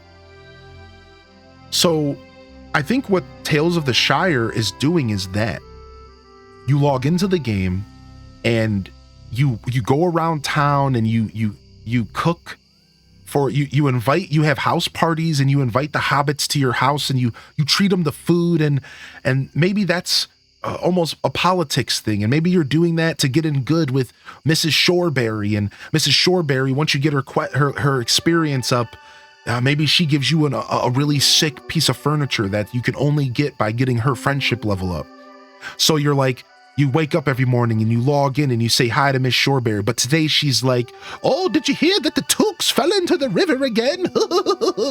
And you're like, oh, frick, those dang Tooks. Like, they actually are kind of capturing that feeling of like original AC and like City Folk. Like that's kind of the vibe I got from like the hour that I played the demo, was that you're going to log into this game and they're going to have like little silly stories to tell you. And it's going to kind of feel like the game is playing without you. And that like you have a reason to log in every day because of like these little interactions with the other hobbits. So I don't know. It's definitely going to have decoration. So if everything I just said doesn't appeal to you, you'll be able to decorate. You know that you can't have a cozy game without decorating nowadays.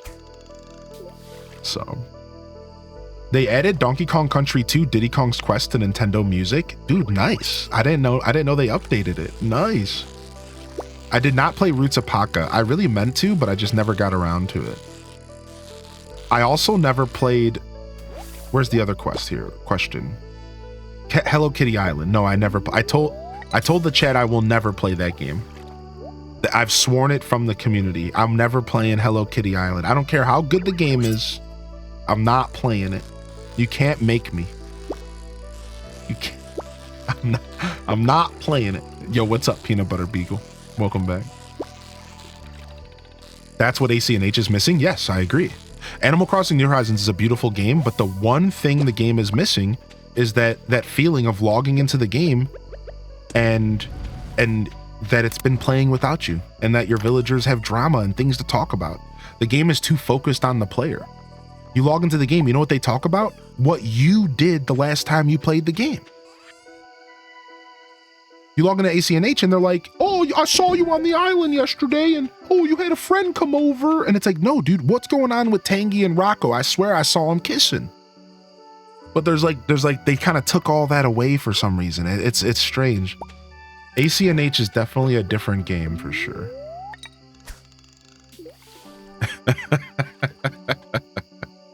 I enjoy games where I don't have to be afraid that they're all depressed and waiting for me to log back in. Yeah, exactly, yeah.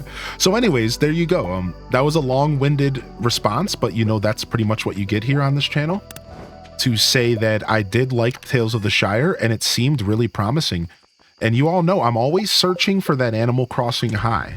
And that's a pretty blunt way to put it. Like I'm being silly, but that's the truth. Like I think there's never been a game that's done what AC has done, but there's a couple games that got close. DDV is one of them. Disney Dreamlight Valley is pretty close. DDV does feel similar to AC in a lot of ways, but after a while, I started to realize that it wasn't the same. Like they got close, but nah, it's not it. And it's funny because technically, even Animal Crossing hasn't been able to do it again. Hello. Thank you for creating this amazing space for Since bod New frogs Leaf. like myself to enjoy your content. Carmel 3 Cappy Hype Carmel 3 Cappy Hype Mackie 1 4 BOOP Mackie 14 Waddle H Des Wiggle H Des Love. Ellie Batma with 25 months. Yo, Ellie Batma.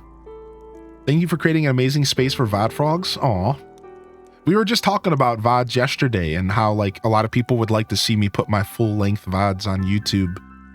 Are you one of those people, Ellie Batma? Or are you content with the Twitch experience? You know, I'm kind of reconsidering that whole conversation because I realized that 5 years into my journey, I think maybe it is time. I'm thinking a lot about it. Yo, American Buttercream, good to see you. I don't want to hear about the bugs under your carpet, Eric. I want to know if you're worried Fauna might be pregnant. That's what I'm saying. That's what I'm saying. Dude, shut up. Dude, stop. Stop. You guys are so funny, dude.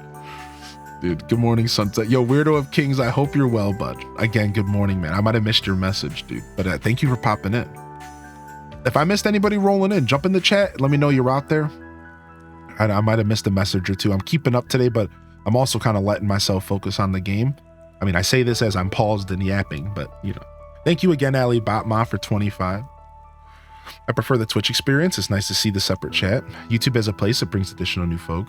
Yeah, we were talking about putting full-length VODs on YouTube, and like I've always been against it. Like just to catch you up to the conversation, to anybody, I've always been against putting my unedited VODs on YouTube because I just felt like I didn't want somebody to discover me through that method, and then like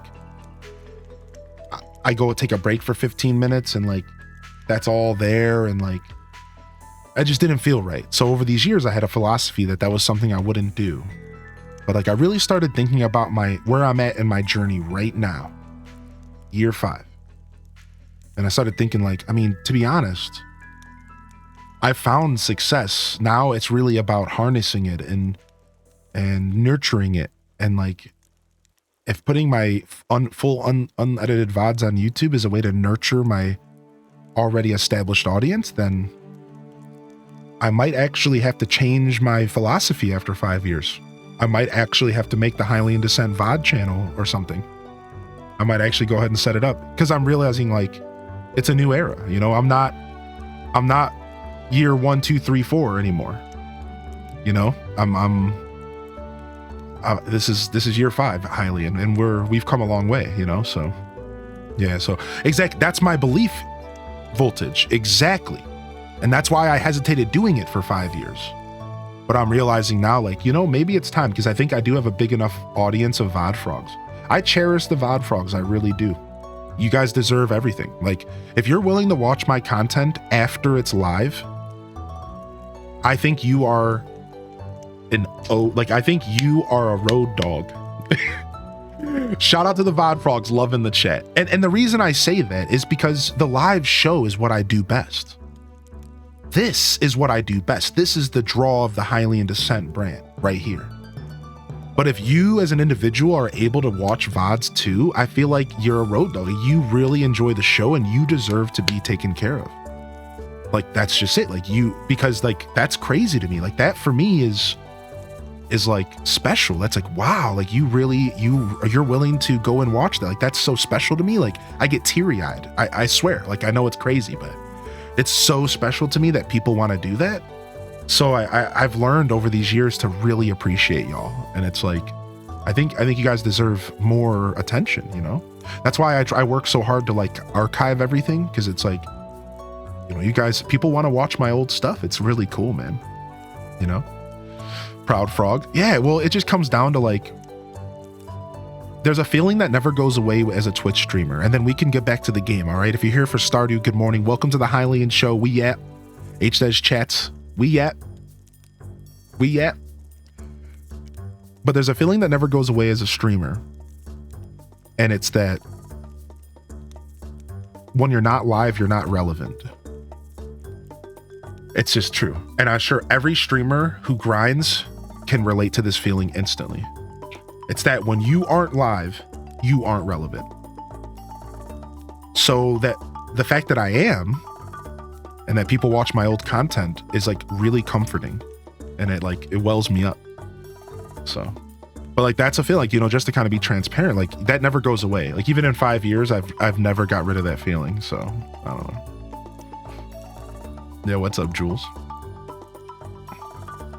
You know, good morning, Beatles. I watch you sleep sometimes until the microwave goes off, then I go back upstairs. Oh, you're talking about when I fall asleep on the couch? Yeah, then I hear doo, doo, doo, doo, and then I jump out and I try to pretend like I'm not sleeping, because for some reason, every time I wake up, my defense mechanism is to pretend like I wasn't sleeping.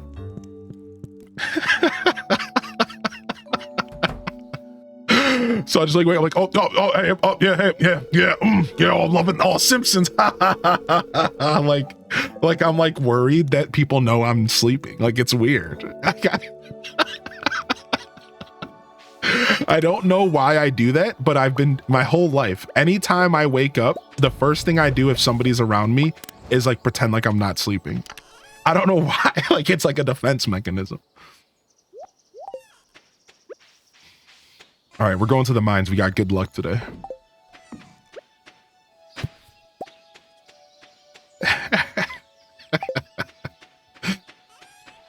I would agree that when you do lives best, but unedited VODs, just trying to make up for Twitch VODs not being organized. Yeah, exactly. Yeah, exactly, JR. You know, so you hit the nail on the head, bud. Yeah, you hit the nail on the head. Plus, you don't have to be subscribed to watch on YouTube, which is nice. You don't have to be subscribed to watch on Twitch, but then you have to watch ads. I should clarify that statement. I don't think you'll get ads on YouTube because I don't run ads on my YouTube content. I think I have control over that on YouTube. Like, I'm pretty sure YouTube will not give you ads unless I tell them to give you ads. I'm pretty sure that's how YouTube works. I think so.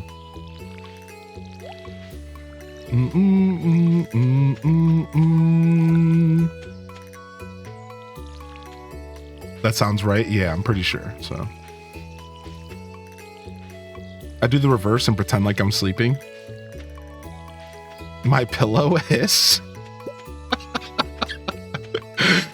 Oh my gosh. All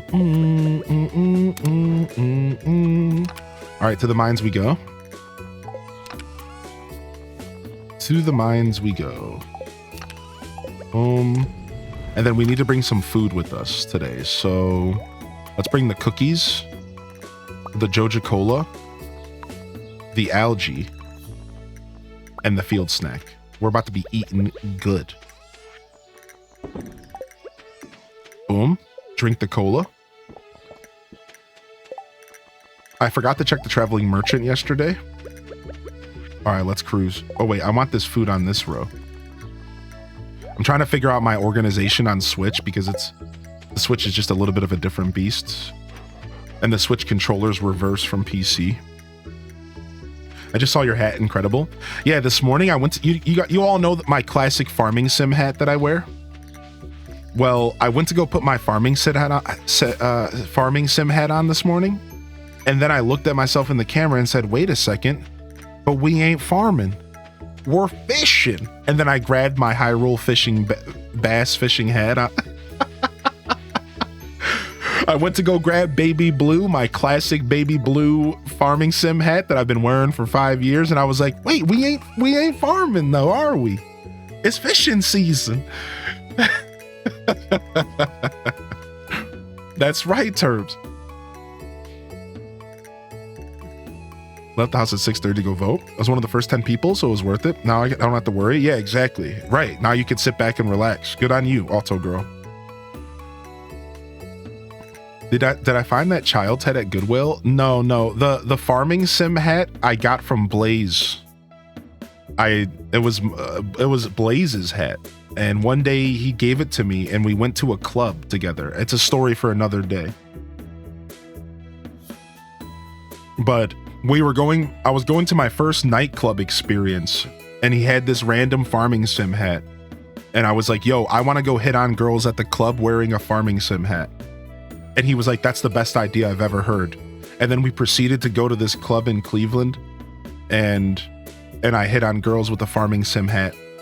Spoiler alert, it didn't work. I didn't bring any home. I didn't bring any farming gals home. Apparently they don't go to clubs.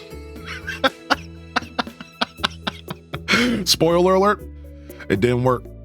Yo, Talia, nice. I voted by mail as well. Can confirm. Thought you were about to say that's how you met Bablian, and that's how I met my current lady. Very nice, very nice, very nice. Yo, Starfunks, good to see you, by the way. I do the same thing when I watch VOD, Starfunks. I'm right there with you. Thank you, Mistake. Appreciate you, dude. Watching the old Arceus stuff. Yo, appreciate you, Ginger King, as well. Appreciate the feedback, chat room. The feedback has been accounted, by the way. I did read every message. I'm going back right now. I just want to document all this feedback. Thank you, Gira, for the lurk today, and Puddin, good morning, and thank you for the lurk. And Hegrum, thank you for the lurk as well. And good morning, everybody. If you're just tuning in, welcome to the show. Did you see the videos going around proving the bent pack theory false and the pack carousel in general? Apparently, as soon as you hit open pack, your cards are predetermined. I'm still doing the bent pack trick though, because copium. Yeah, I just like the bent pack trick because it makes it more of an experience. But I'm not surprised to hear that the carousel's fake at all. I kind of wondered if the carousel was just for show. I kind of wondered, but you know, it's copium. It's fun. It's fun to think that what I pick matters. You know, it's kind of fun. Taco. I can never tell if the packs are bent. Yeah, maybe I'll try to show some today. I might be able to show you a good one if we get one. Yeah, there's a new event going on right now. I always hit the skip button and skip the carousel because I want to open the pack. That's funny. I never even considered that. My phone barely plays it. Yeah, it's a pretty unoptimized game. I think the word I would use is unoptimized. Yeah, it's like it's not the most optimized right now. I'm sure it'll get better.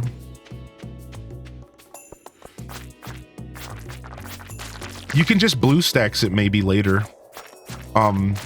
Once you get back to your, you know, you could probably blue stacks it. Probably. So I know right now BlueStacks isn't running it, but there's an Android emulator called Moo that is, and people are playing on an Android emulator called Moo. The only reason I'm not using it is because people said that people were warning to not use your main Nintendo account because Nintendo could, like, you could get banned that way, and I'm not about that life. But I know you're not like a big Nintendo guy, so like it doesn't really matter, right? Would the way you tear the pack affect your drop? No, but there's like a bunch of theories. Yeah, actually my lady who's playing the game had a theory that the straighter you tear the pack, the better the cards were. And that they noticed that every time that the tear was a perfectly straight line, that their packs were better. And for a little while, we kept trying to like get straight lines, but then we realized, or they realized, that then there was a realization that you don't actually have control over the way the tear looks, and like no matter how straight your finger is, the tear can just be like super goofy. So it's actually like, it seems like the tear's random, and it doesn't really matter anyways. But still, the idea that sometimes if the tear is straight, it could be a rare cards, like, is like interesting, right? So like we were just like having fun with it. Like, I'm out of here. Hubby and I just played last night on Xbox. We noticed that every time the hubby used a cherry bomb in the mines, the game would crash. Weird. What? Every time you used a cherry bomb, the game would crash. That is definitely a new bug that is probably happening, maybe even specifically on Xbox. I don't know. I'm about to test it right now.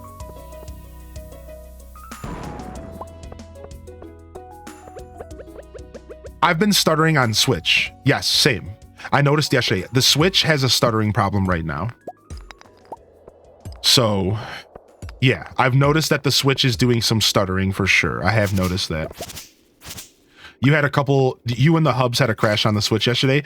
So it seems like it's probably a multiplayer problem mostly with the crashing. That sounds like a multiplayer problem.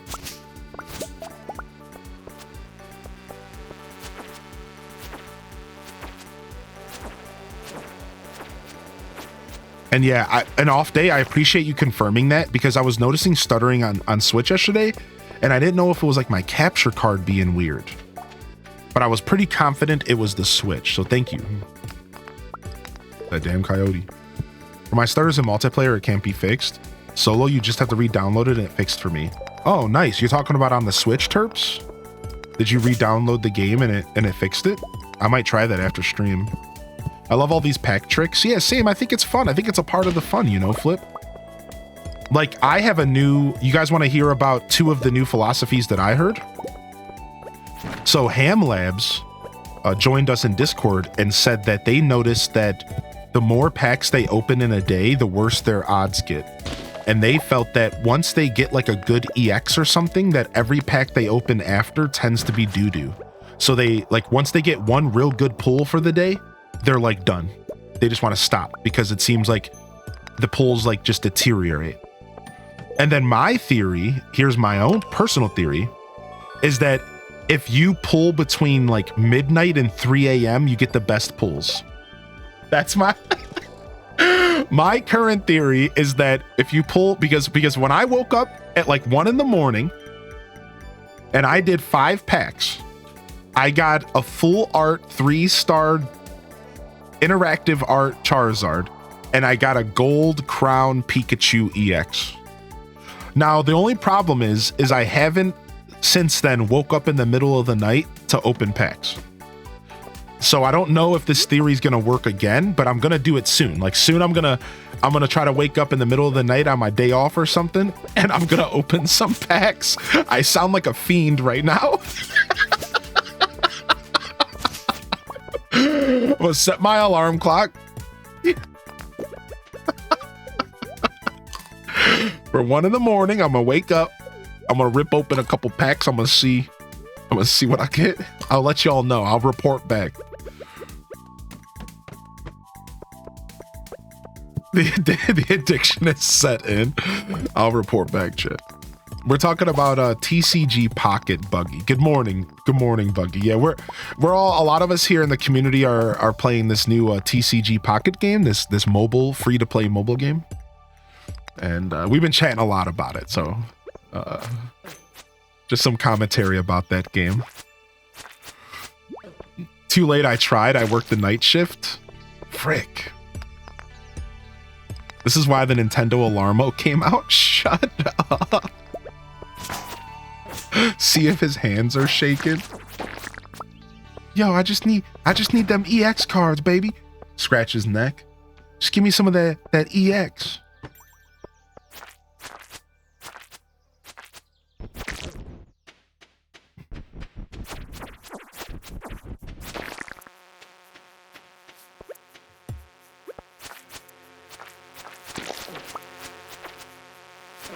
We have plenty of HP, so we can just kind of battle this stuff and take some hits. Ooh, I need this green slime. It might be the last one I need for the quest. Nope. How far along am I on this quest? What? Oh.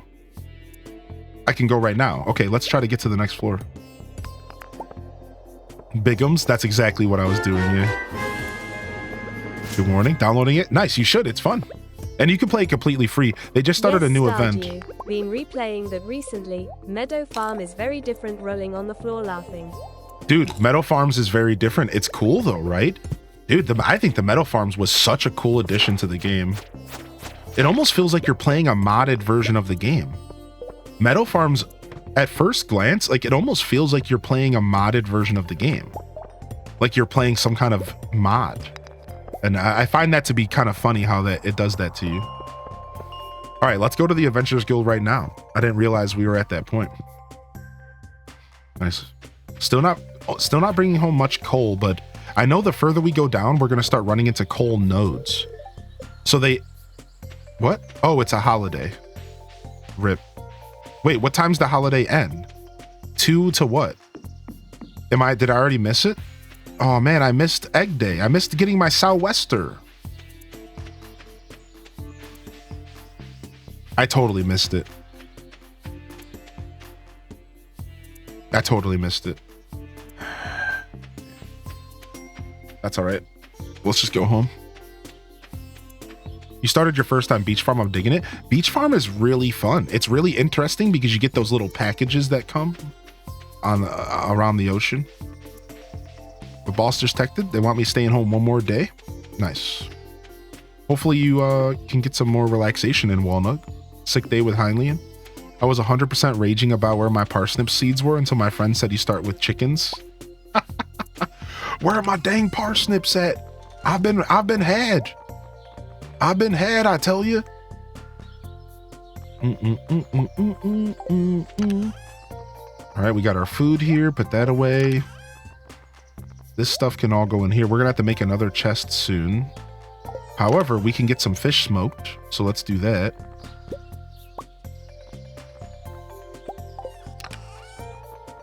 Let's get some of those fishies smoked.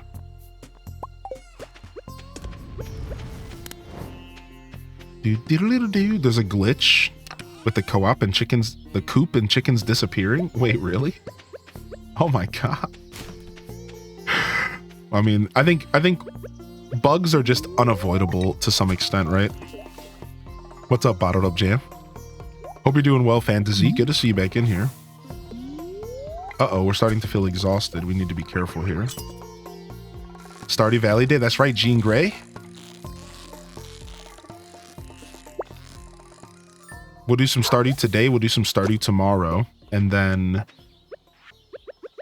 tomorrow will be a half and half. Tomorrow we'll do Stardew in the morning. And then I think we're going to do some Zelda in the afternoon. So you can pop in early tomorrow for some more as well. Yeah, we just started a brand new playthrough. We're doing a fishing challenge. Challenging ourselves to play the game in a weird and obscure way. It's not too intense or anything. I will say this, right now it feels like a lighthearted challenge, which I think that's what I wanted. I wanted something lighthearted, so. Metal Slug Tactics released today. Oh, that game finally came out? No way. Dude, I was kind of waiting on that game for a while. We played do you remember us playing the demo? We played the demo of it and it was fun. It's very tactical, which is my vibe. I'm probably going to pick it up and play it in my free time. Screw it. I'm going to do it. I spent cash on Pokegold, so I told myself I wouldn't buy a new game anytime soon. So I'm going to check my email and see if maybe I can get like a promotional key for it. That'd be sick. Be sick if I got, maybe I could have a promotional key waiting. Sometimes it'd be like that. Dun, dun, dun, dun. Some empanadas. Give me $1 for empanadas.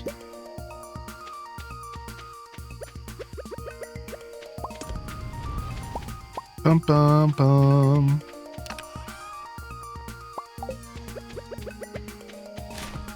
A little Schadenfreude with empanadas.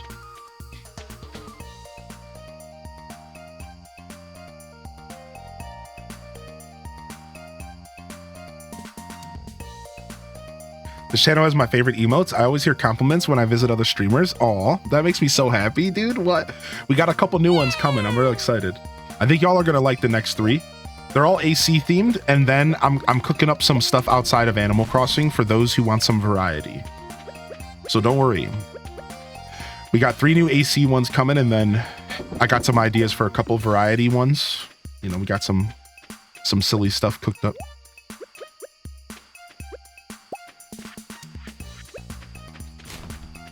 Just doing my trash here. Oh, let me get some more torches going because we can't even see out here.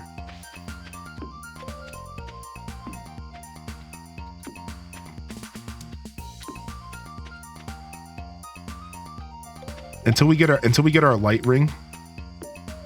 I forgot to craft a scarecrow. I need 1 coal, 20 fiber, and wood. Let's get a scarecrow going. Oops. We got lucky. We didn't get scarecrowed, and I was honestly convinced we would. I always have the worst luck with scarecrows in this game. They usually chew me up and spit me out. That was the last of my coal though, but I guess it was worth it. We'll get some more cooking. We're gonna have to do a day of lumberjacking tomorrow, I think. Depending on our luck, that's probably what we'll do. All right, let's go sleep in game.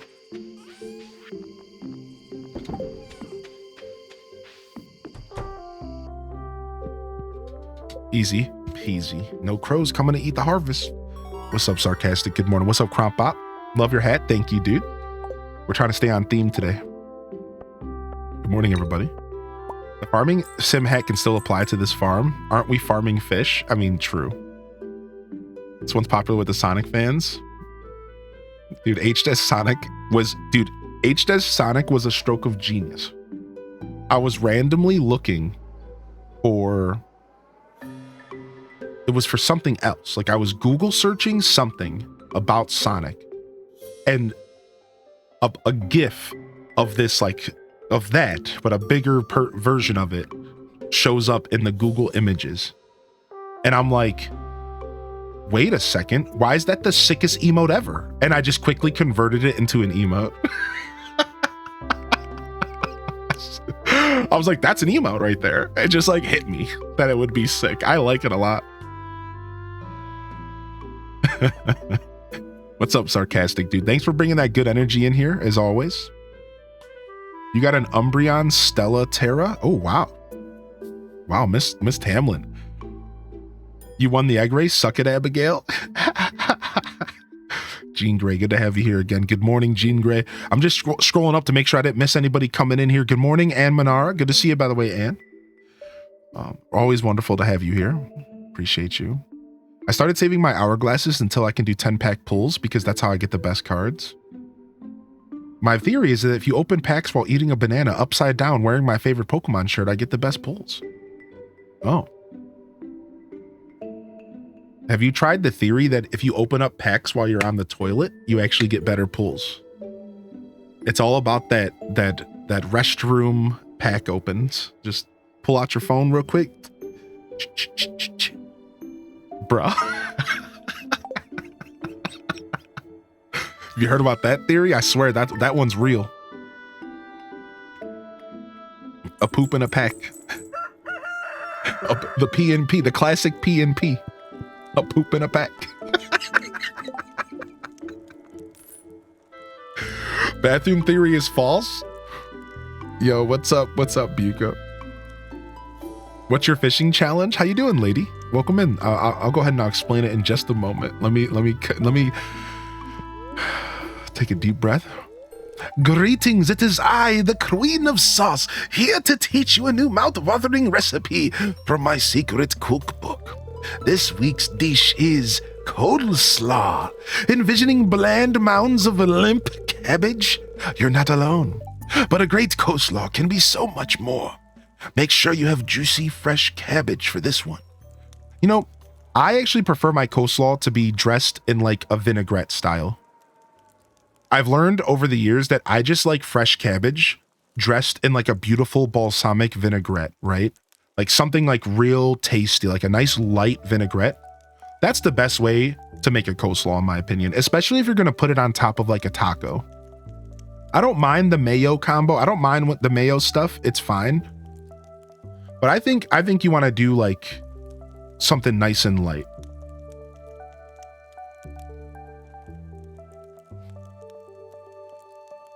Nice burrito. Yo, getting it. Thank you again, Fantasy, for 20 months, by the way. Cozy, stop. So the fishing challenge is I can only make money off of fishing. So welcome in here, Anady Snackicist. Is that your name? Lady Snackadent. I love the name. So I can only make money off of fish. Now, there's a couple little details that we're still kind of ironing out. But the gist of it is the only source of income that I can have in the game is from quests, because quests are quests, like the main quest, the journal, and fishing or fishing products. So we're going to use fish ponds. We're going to smoke the fish, right? I'm allowed to like sell the stuff that I get out of the treasure chest in the fishing mini game, so on and so forth. Crab pots and the like. That's the basic idea of what we're trying to accomplish. And where any other question, like anything that comes up during the playthrough that we haven't figured out, we'll tackle that as time goes on.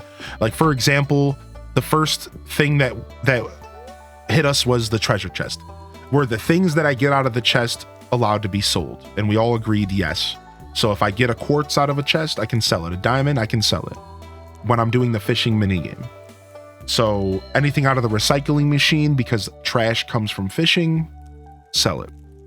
So we're kind of ironing it out. The next question we had was, are the forgeables on the beach allowed to be sold? And my initial answer was no, but then somebody reminded me that the stuff that's on the beach actually shows up in crab pots.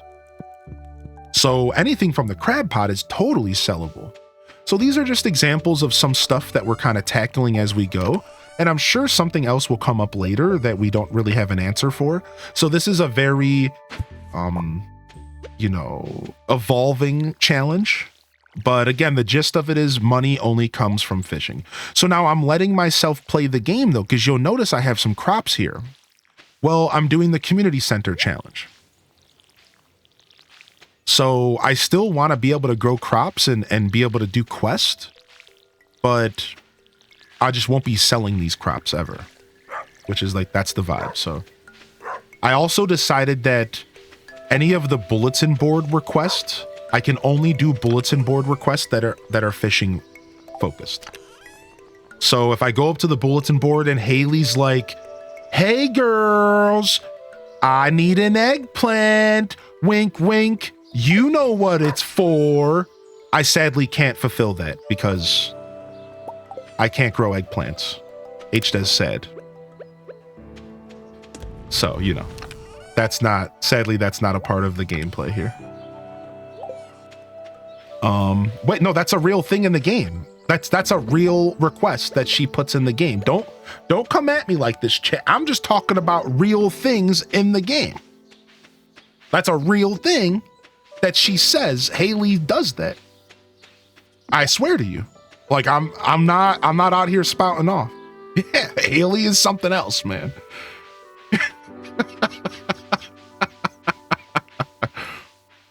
Only two that don't show up in crab pots are rainbow shell and nautilus shell. There it is. So we won't be selling those.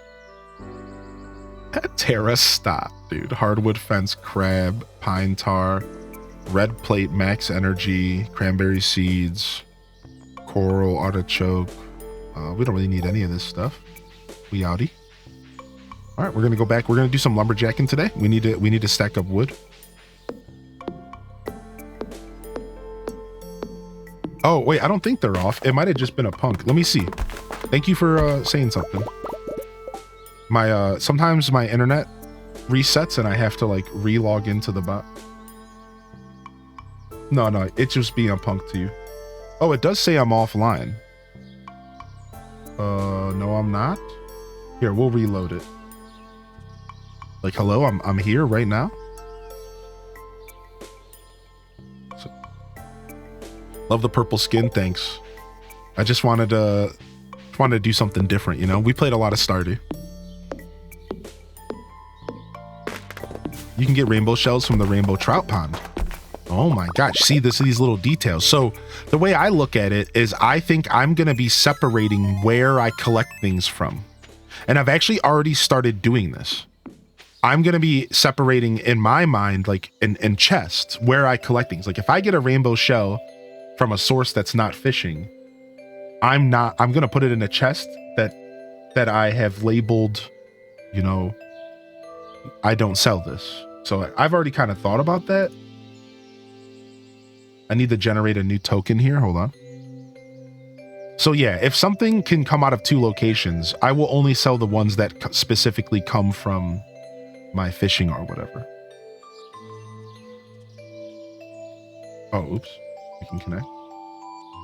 Okay, we're in.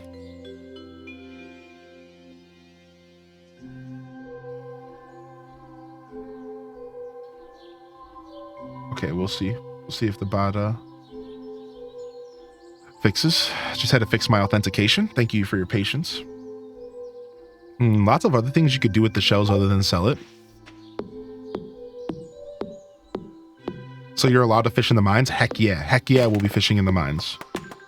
Does Rob Boss have a Stardew farm? Yeah, actually Rob Boss started with Stardew.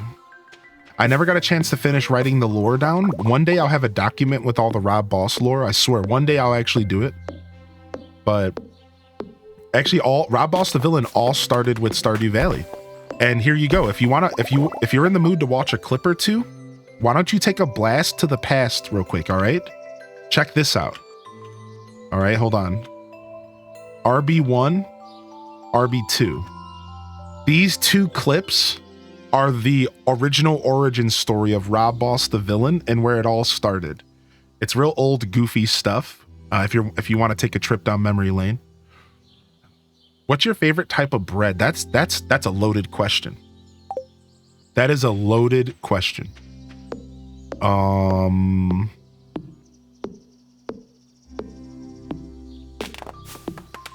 honestly want to say sourdough, I think. I actually think I love sourdough bread. I want to say like a really, really rustic, a really good sourdough is probably my favorite bread. Probably. Sour please, dough? I think so. That's a great question, dude. I love bread. Dude, oh, focaccia is a godsend. Focaccia is the bread of the gods. I'm sure that's what they eat. Pumpernickel. Yeah, we're on the Riverland, so we got that smoker for the playthrough. Exactly. We got that smoker locked in. Drop this off. Boom. Nice. And we're gonna go ahead and eat a little food, and we're gonna keep Lumberjack in here. We'll take all this food with us. So since I don't need cash right now, I'm not selling my fish unless they're smoked to get the most profit that I can get. So it's a little strange, but I realize that we don't really have a reason to have a bunch of money right now. Besides for getting the next book bag upgrade, right this very moment, we're in a position where, like, you know, we want to get 10,000 gold to get more fish smokers for sure. And we want to get fish ponds going ASAP. So I probably should go get my first fish pond. I think they take some algae, some stone. They're really not that expensive. Here, I'm going to look it up real quick. So we do want to get our first fish pond going here, but the point is like, I don't really need to sell all the fish right away. I really don't. It's 5,000 gold. So our first fish pond will be 5K. So that's what we're working towards right now. 5,000 gold, 200 stone, 5 seaweed, and 5 green algae. So that's gonna be our goal. Our first goal is to get a fish pond. And then after that, we want to get the recipe for the smoker and get more smokers. Then from there, probably more fish ponds. So here, let's go ahead and check. Do we have the materials? We don't have any seaweed. Okay, just making sure. I'm gonna make a third chest here. And let's separate this stuff. All right, and let's get some more trees. How you doing today, Bay War? Welcome to the show today. I can only make money off of fishing. So we'll there's a couple other details, but that's the short end. I can only make money off of fishing and anything that like involves fishing. I'll make a command for the fishing challenge as well. I probably should have made a command for it. Sounds painful. Yeah, it's gonna be nice and slow paced. It'll be fun. So I've 100%ed the game twice. So for those that are new to the channel, welcome to the show. Stardew Valley was actually my second main game and still kind of is my second most played game on the channel. Still to this day, 5 years. And we do a lot of this game on the channel. And I've 100%ed the game twice. So we 100%ed it on Switch, and then we 100%ed it for 1.6 on PC. I don't have any intentions of 100%ing this playthrough. This one's for fun. but I wanted to do something to kind of challenge myself. I was thinking about doing a never leave the farm challenge, or I was thinking about doing a don't buy any seeds challenge like Artifice did. I had a couple ideas, right? And this is the one that stuck with me. This is the one that I really wanted to try. I've wanted to try this for a long time, and 1.6 adds so much content that helps support fishing. So the other idea I also wanted to do was a lumberjack only farm. I think if y'all are interested in doing your own challenge, consider it, dude. I think a lumberjack only farm could be really cool. I think it could be really sick. The idea of doing a playthrough where you only make money off of trees, you farm trees and fruit trees. So fruit trees are your bread and butter, and regular trees. And the new stuff, they have the new mystical syrup. So like, again, the game supports these new ways to play the game. They even have mystical trees now. And you do a whole playthrough dedicated off of selling wood and anything that comes from trees. So fruit, sap, anything. I think it would be a super sick playthrough. I'd call it the lumberjack playthrough. So I was thinking about doing that as well. I had a couple ideas cooked up. Foraging farm would be nice with mushroom. Dude, a foraging farm would be so cool. Fruit trees, mushrooms. Dude, I didn't even think of that. Dude, a mushroom playthrough. That would be sick. Yeah. You've done a lumberjack farm? My favorite was my coffee farm. So our first Rob Boss the Villain playthrough kind of turned into a coffee farm because Rob Boss the Villain's lore was that he realized that if he controlled the coffee, he controlled the people. And in like year 2 or 3, the whole farm was just nothing but coffee beans. And he was just a coffee farmer. It was insane. He realized that coffee was the source of control. If he controlled the coffee, he controlled the people. It was pretty sick.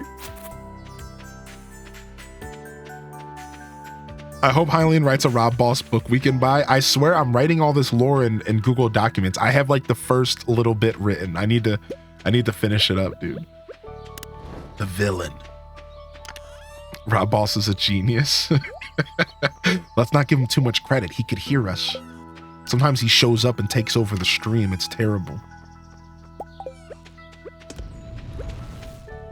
All right, we still have a little bit more energy. Let's cut down one more tree. You can woo all the villains. Yeah, which is kind of funny. Lady brings up a good point. Actually, coffee is one of the most OP gifts in the game. So he wasn't wrong. Yeah. Coffee is actually one of the best gifts for every character except for like one. That's really funny. I honestly didn't think about that back then because I wasn't as much of a professional Stardew Valley player back then. So I didn't even consider that back then. I wasn't like... I know a bit more about the game now than I used to.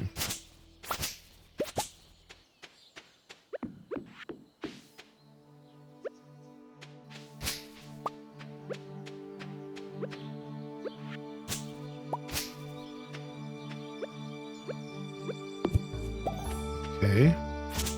Trying to get my way through here. Nice. Boop, boop. What's the end goal for the challenge? So, I don't know. And I think we're going to slowly develop our challenge end goals as time goes on. I can tell you right now, the end goal is to just make it into year 4 or 5 and like an experience end game. I'd say another little goal is I want to have as many fish ponds that I can possibly fit on the property. By the end of this playthrough, every single inch of my space is going to be fish ponds. So that's kind of like one of my mini goals is I want to see how far I can take fish ponds. But we don't have like an end goal in mind in the sense of like a golden clock. But yeah, I think over time we will develop these goals and we'll get better ideas. Our first goal is community center for sure, but that's like, standard stuff because we are doing the community center. So we will be allowing ourselves. So the way I designed this playthrough is I still want to actually play the game because I love Stardew and I wasn't in the mood to do a challenge that took me away from playing the game. So the way I designed it is I'm still going to be farming. I'm still going to be mining. I'm still going to be ranching, but I'm just not going to make any money off of this stuff. This is the key. No money. So I'm still going to have access to, growing crops to finish quest or to cook, specifically. So our first goal is community center. Of course, we definitely gonna get the community center done and go through that process. I didn't feel like doing Joja. Just wasn't that interested in a Joja playthrough. I feel like your obsession with Shrek here is borderline unhealthy. Dude, what are you talking about? I didn't say anything Shrek. Oh, that wasn't to me. Yeah, there's some Shrekkers in here. Yo, good morning, Perpetrator. Ryan Perp is in the house. Get out and vote, y'all. Yo, what's up, Perp? Ryan Perp, Tam Perp, welcome to the show. Now you got me itching to do a challenge. You want to know a good challenge is use the beach farm. And the beach farm is good for challenges. Consider the beach farm for a cool challenge. I would accidentally sell so much stuff out of habit. Yeah, we have to be careful and take our time. Yeah. So what are you going to do with the crops and animal stuff? I think eventually I'm going to just throw it in the trash can. So my goal is I'm not going to be upgrading this trash can ever, because if you don't upgrade it, you don't get any money from it. And I'm just going to start dumping stuff. Like straight up, I'm just going to be trashing stuff. There's going to be a point in time where we start just throwing stuff in the trash can. Yeah, we can eat it though, gift it. Exactly. Like it's going to be food. We're going to cook with it. Well, gifting is, I didn't even think about gifting. So yeah, we'll have some uses. At some point, like I said, we'll probably just be trashing it as well. Cause whatever. All right, let's go. Is this going to the museum? What else? Do we have anything else for the museum? No, not right now. Okay, we'll just put this back. Okay, wood. We got some cherry bombs. Let's go ahead and make ourselves a battle chest. This will be our battle chest. The battle chest is where we put all food items and stuff for the mines. The battle chest. That goes in there. Let me grab some raw fish here. We're completely out of energy. It's 7:20. Let's go foraging. We can get a little bit of foraging in before the end of the day.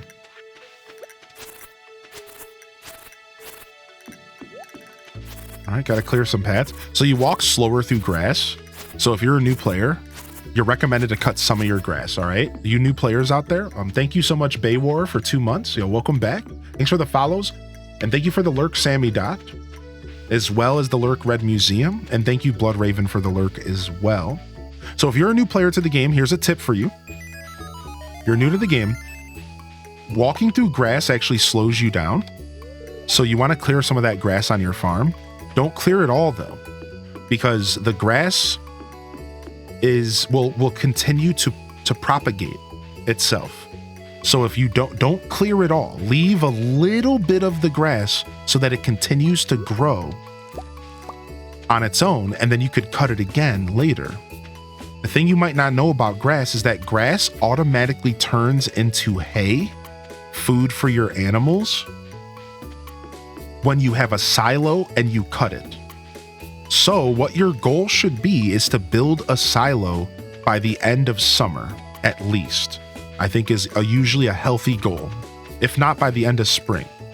Build a silo, then cut your grass, and you'll get a bunch of free animal food this way. This is a big tip that a lot of new players don't know. So again, to recap, don't cut your grass all the way.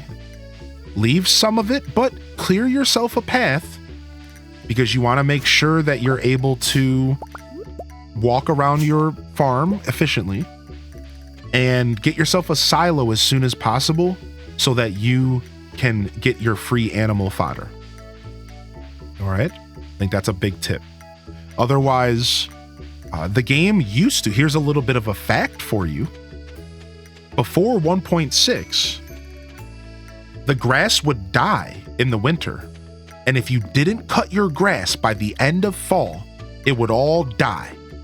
This was old Stardew Valley, But one of the newest things that they added to the game, now grass does not die in winter, it just stops growing. So that's just a little fact for you new players. Back in the day, you would have to cut your grass and use it or lose it before the end of fall, but now the grass will stay. It even looks really good on your farm aesthetically. It's the winter grass looks so pretty, but it just doesn't grow in the winter, and that's the one downfall. So that's a little bit of a little fact for those who might not know. Yeah, I didn't know what that changed. Yeah. What's the difference between bluegrass and green grass? So bluegrass makes animals grow faster. So bluegrass will make your baby cow turn into an adult cow like a couple days shorter than usual. That's what bluegrass is made for animals. It's also used for some crafting components, late game crafting. So you're no matter what kind of farmer you are, you're gonna want bluegrass for end game materials. But regardless, oh, it's friendship. Is that what it is? It's doubles friendship. I thought it made them grow faster as well, but maybe it was friendship. Yeah, friendship. Bluegrass is a genre of music. Yeah. Thank you for the correction. I remember us doing math that our animals were growing faster. I, for some reason, remembered us doing math about that. So I must be misremembering. So there you go. The data bounce has spoken. All right, we're almost in bed here. I'm just trying to stretch this day for as far as I can.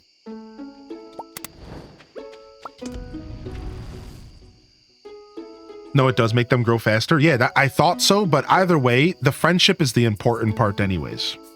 So, speaking of the Shire, I just started a new farm called the Shire, and my name is Bilbo Baggins, and when I get to endgame, I will make the Shire on my farm and Junimo huts. I've made the Lost Woods from Zelda before and Lon Lon Farm. Stardew is so much fun. Good morning, Strato. So, I've done a mushroom farm once, and I think it's a ! mushroom. Yeah, if you want to check out my mushroom farm, that's the only time I ever decorated in the game. It's a mushroom farm. It turned out really good. There's no Kentucky green grass. Tails? Remember you theorizing about aging up being quicker and I checked the wiki and it didn't mention it? I shall go dig. Yeah. I just remember the talk. That's why I jumped the gun and said that. I just like vaguely remembered the conversation. I like when we get down to the facts though. We want facts here. Thank you for the lurk. I appreciate you, Alto. Have a great day today. I'm assuming it's a work lurk. And thank you, Bay, as well. All right, that's enough. We have to go to sleep. We'll get that cooking. Let me go sell these fish.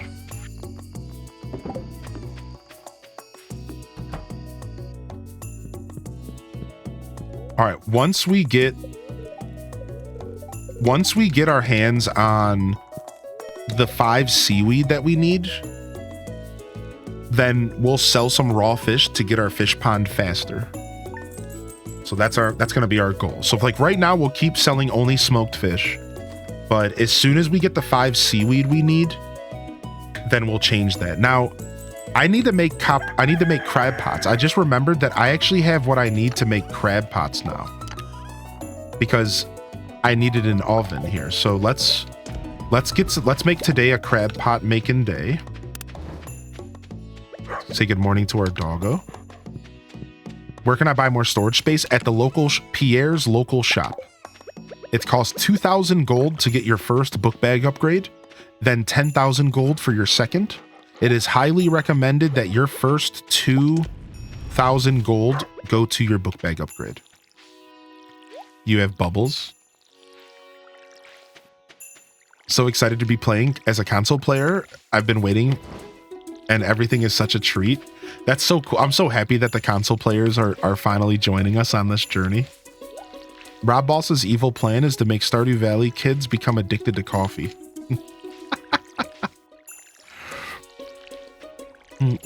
Yo, Sunshiny, enjoy the lurk and thank you.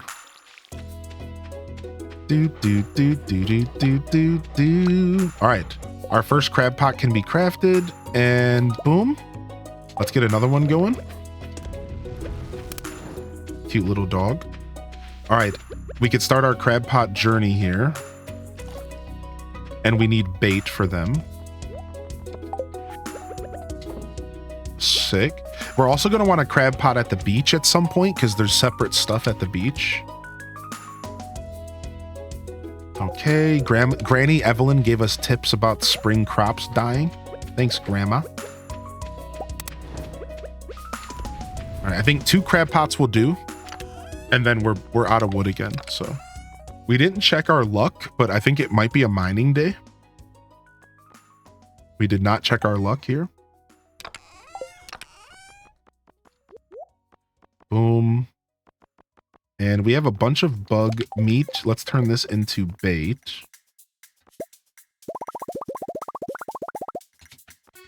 Do, do, do, do, do, do, do, do, do. Still can't find a mention of maturing faster if eating bluegrass. I may be remembering wrong as well. Even if I've never been big into Stardew, every time I hear the music, I gotta jam. It's all about the jams, right? All right, and let's go ahead and smoke one more fish. Get you going. And then I need to grab some wood here. Make another crabby pot. And the crab pot journey begins. How do I make a worm bin? Because we're gonna need one of those ASAP. Gold. Dude, why are worm bins insane? What do you want from me? Gold?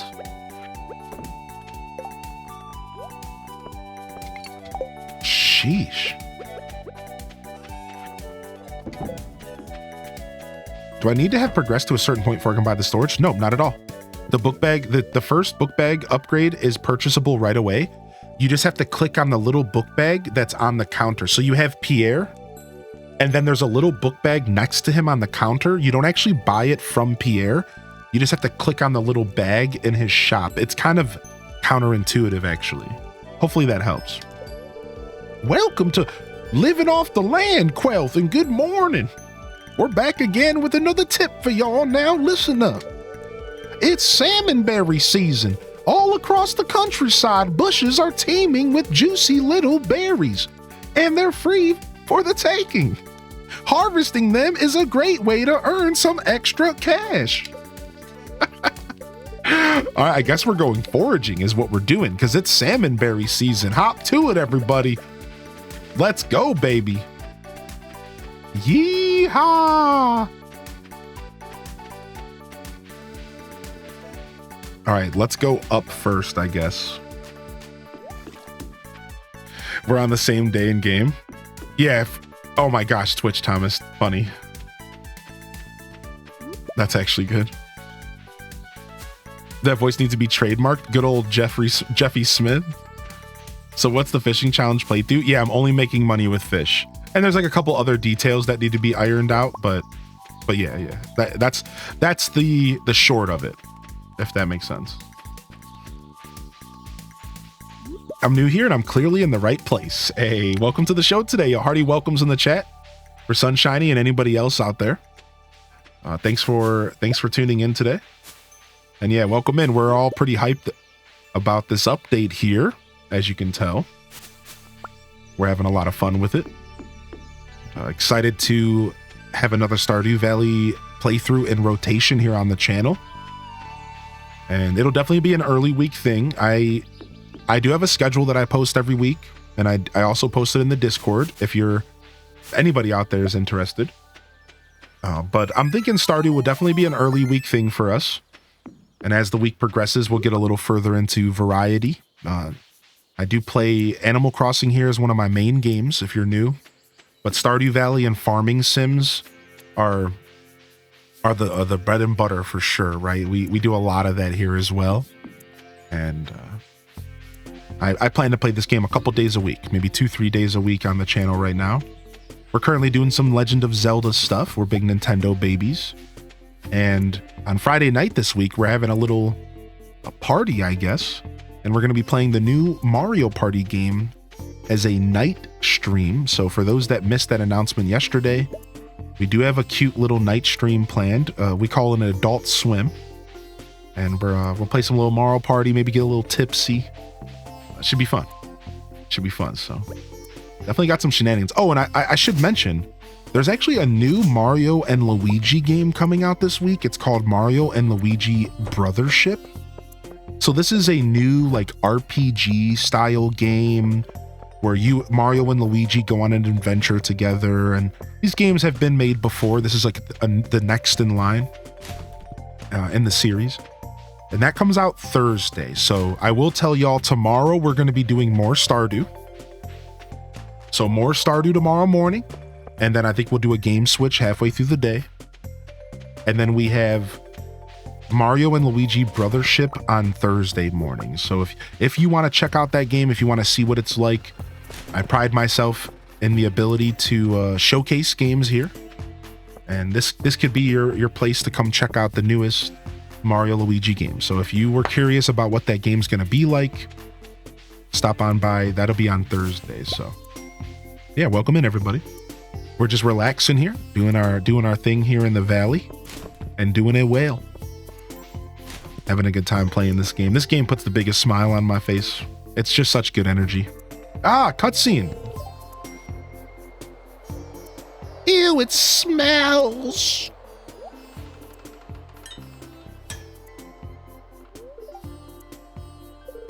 Why is it locked? I want to explore the sewers. I think Gunther has the key. Professor Gunther, the man who runs the museum? Why do you think he has it? I saw a big rusty key fall out of his pocket. A creepy sewer door just like this one has to be a match for a big rusty key. Yaz is such a little snot nose, dude. A little Lisa Simpson. Freaking Lisa and Bart here.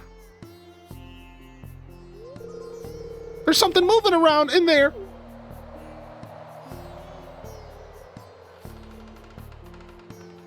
I'm currently baking bacon for the first time. Dude, nice. There it is. Yeah, baking bacon's nice.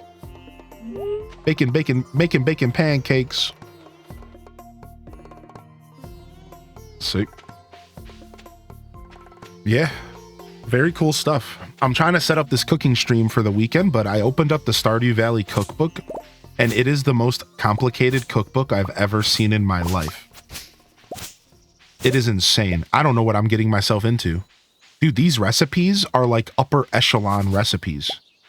I'm reading these recipes, and they're like there's a recipe for a salad in there, and the recipe for the salad is like off the wall. Like it's like a salad, but it's not a salad. It's like it's like you're making your own vinaigrette. Like it's crazy. I'm like, whoa! Like I didn't realize what I was getting into. So I'm trying to find something in there to do. Like this was just not the week I was trying to do a super complicated thing. Like the truth is that I really like the idea of these recipes.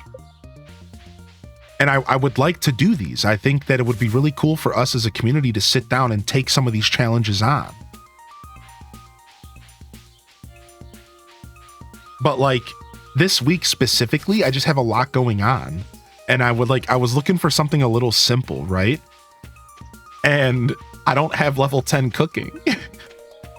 So I'm like, whoa, wait a second. So I didn't pick a recipe last night because I need to sit down and address the fact that I don't even know if I have some of these ingredients in my town. Like I live kind of out in the country. Like I don't have a lot in my grocery stores. We don't have a lot of specialty food. You know what I mean? So it's like, I was looking at the salmon. I might be able to make the salmon from the book though. So the recipe that I'm cooking on Sunday is delayed right now. I'm not sure what we're gonna cook yet. That's actually, I was thinking about that, Daz. I'm thinking maybe just grabbing a recipe from the game. Regardless, we're still gonna be cooking on Sunday. But I just need to like figure out what.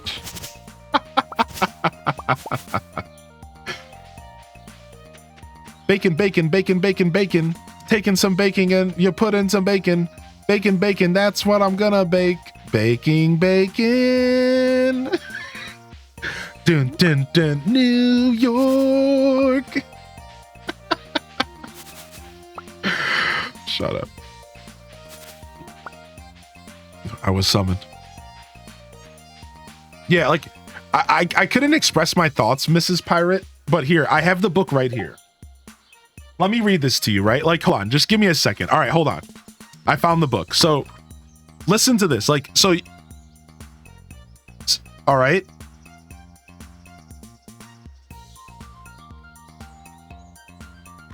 Like, I'm trying to find the one that caught me off guard was the salad. I just thought it was funny. Like,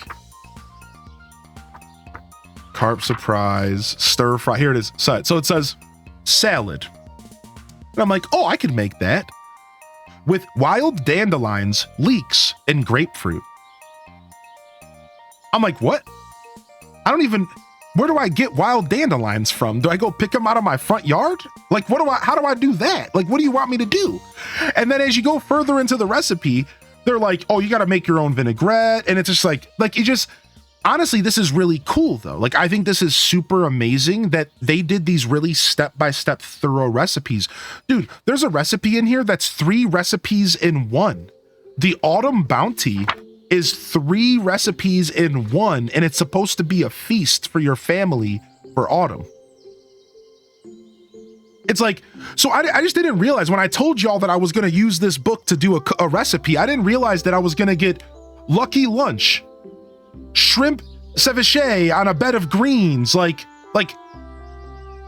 the ingredients list for, like, here, pepper poppers. Pepper poppers was the one that got me as well. Like, red jalapenos. I'm like, I don't think I've ever seen a red jalapeno in my life. What? Like, and again, you know, I cooked for 8 years. So, like, I understand that this stuff exists, but not where I live. Like, we just have, like, my grocery stores has the most basic stuff, you know? Yeah, like, so it's like, whoa, wait a second. Like, like these are just way more complicated than I ever would have. Like, I was looking at the eggplant parmesan, right? But I don't have a fryer. So I don't know. I don't know if I could fry anything right now. I don't have a pan or anything to fry anything in, but I was thinking about the eggplant parmesan. Right? And then like, listen to this. Fried mushroom. Oh, that can't be too hard, really? Fried mushroom. I need high heat cooking oil, flour, cornstarch, pepper, garlic, baking powder, onion powder, cayenne, egg, buttermilk. So all pretty standard. Some kind of beer, cremini mushrooms, wild mushrooms, and malt vinegar ranch. So like this one was super approachable, and you're making your own malt vinegar ranch. So like this one sounds pretty doable, right? Like they have the roots platter, and the roots platter has like 8 ounces trimmed small Tokyo turnips. I'm like, Tokyo turnips? Rutabagas?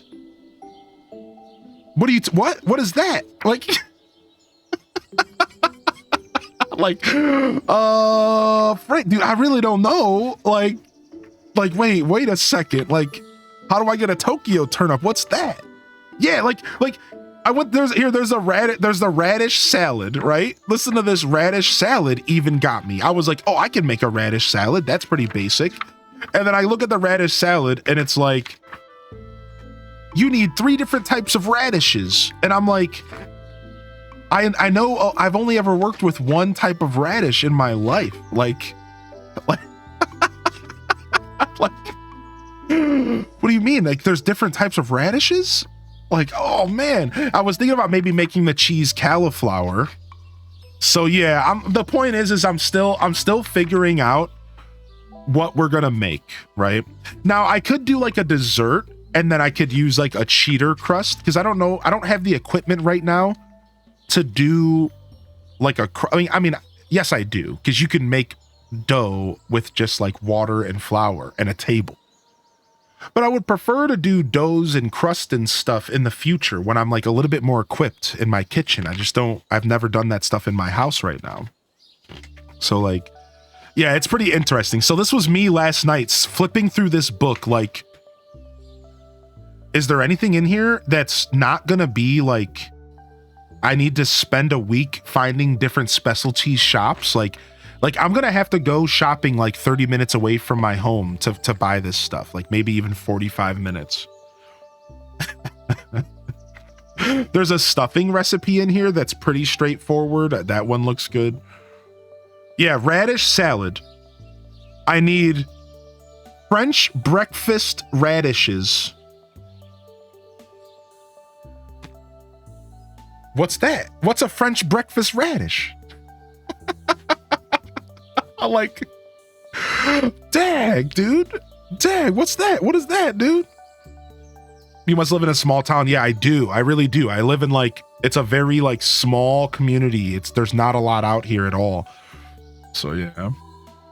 Yo, what's up, old iced coffee? Stardew Valley is apparently quite gourmet. I honestly think it's cool though. I really do think that I'm happy that this cookbook is so involved, because I think in the future we could cook some really, really satisfying stuff from this cookbook. And it's going to be amazing. Like, I would love to make a rhubarb pie from scratch. Like, and there's like a recipe for a rhubarb pie in there from scratch. Everything in that book is from scratch. Every single thing. The pumpkin pie, they want you to make the crust, the pie, everything. So it's not like the 1 week that I told myself, okay, for this week for Scuffed Eats, I want to do something light. I have a lot going on this week and I don't want to have to get overwhelmed. I'm trying to play catch up this week. I have a lot of things I need to do that I've been kind of like, delaying. Is the week that I look at the Stardew Valley book and I'm like, oh my gosh, like this is crazy. So again, you guys are worth any extra effort, and you guys are worth like really cool streams. Like I'm gonna do really cool stuff. I love doing this kind of stuff with y'all, so I'm not afraid to do it. But I'll tell you, I was a little intimidated when I opened up this book. Like I was a little intimidated, dude. I was like, whoa, wait a second, like what did I get myself into? Maybe I should take another like glance at my options this week. You're going to actually have to go foraging to find some of these ingredients. Shut up. That's good, yeah. Yeah. So I thought I'd let y'all know that we'll figure that out. We'll figure that out as we go. So no matter what, we're cooking this week, but I need another day. I'm going to try to figure out tonight what we're doing on stream. So yeah, give me a little bit of time. I saw somebody earlier comment on my battle chest idea. I missed the message though, but I did quickly see a message about my battle chest. Did you get inspired by the idea of a battle chest? I think having a chest dedicated to everything you would need when you enter the mines is super nice. So that you can just grab and go, so you can make the most of your day. Like in a morning where you're trying to go and do the mines like the whole day, right? All right, we got ourselves 20 salmon berries, and more importantly, we got a ton of experience for foraging, which we wanted. And you can leave a chest in the mines. Yeah, that's my favorite. The one thing I really like about the Final Fantasy XIV cookbook is, I've heard of all these ingredients, few. Yeah, I think that the Walmart around me might actually have more specialty produce than I realize. Because I was thinking to myself, the last time I went into the Walmart, they actually did have some specialty produce in there. So, like I said, not all hope is lost. I'm going to go to my local Walmart and I'm going to see, it's not local, but it's like the closest one. And I'm going to see like they might have like different colored carrots and stuff like that, because I think I want to do the roots platter. But the roots platter just needed a couple things that I don't have access to normally, like rutabaga and stuff like that. So I still have a couple chances, but I just need to like do some investigation, maybe call around a little bit. I was thinking about doing the farmer's lunch. I saw the farmer's lunch in there. That was definitely one that stood out to me. You mean you're not going to grow it all yourself? I mean, I hope one day that I'm in a position where I do grow all my own food. Yeah. But not right now. Not right now. All right, we're all out of energy here. Let's do a little bit of processing and then we'll sleep.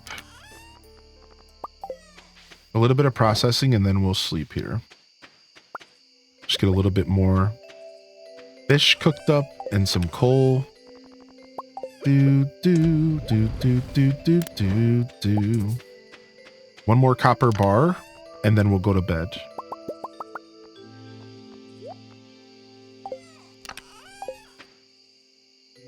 Yeah, farmer's lunch is like one of the most. There's like 4 or 5 options for accessibility. How you doing, Darth Zelda? Yeah, so it's not all lost, but the real reason I mentioned this today was I did tell y'all that I would have the recipe ready by today. And I stared at that book for 20 minutes last night, just kind of like, what am I doing? Like, what, I like froze up. I really was kind of like, this is a little bit more than I realized. I know the ginger ale recipe looked so good. You know me too well. You know I peeped that. And like I said, I think as I get more comfortable with scuffed eats, this honestly could be a really cool journey.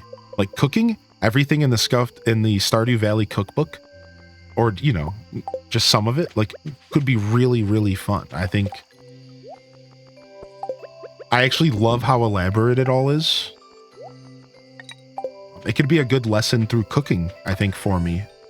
A lot of the cooking you do in the kitchen and corporate world, it isn't as like creative. So, you know, I haven't worked with a ton of specialty ingredients, right? You know, a lot of kitchens you go in, they have one menu and then they have some specialties, right?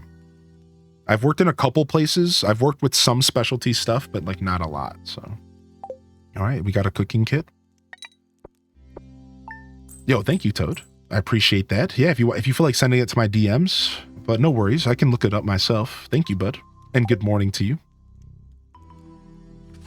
Good morning to you. Katrina, good morning. I don't know if I hit you with the good morning today. Welcome in, Susha Lucia. Anybody who's just rolling in, welcome to the show. All right, we're 900 gold away. Neutral. We're 900 gold away from our first fish pond. So now we need to focus on getting seaweed. So seaweed is a ocean thing. I need to go fishing in the ocean for seaweed. And if I put crab pots in the ocean, I'll probably get seaweed from there as well, right? So let's go ahead and take these crab pots to the ocean tomorrow.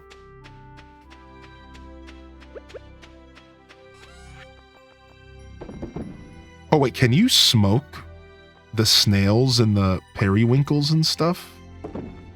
I'll just sell them for now. I don't know. I don't know if you could smoke that stuff.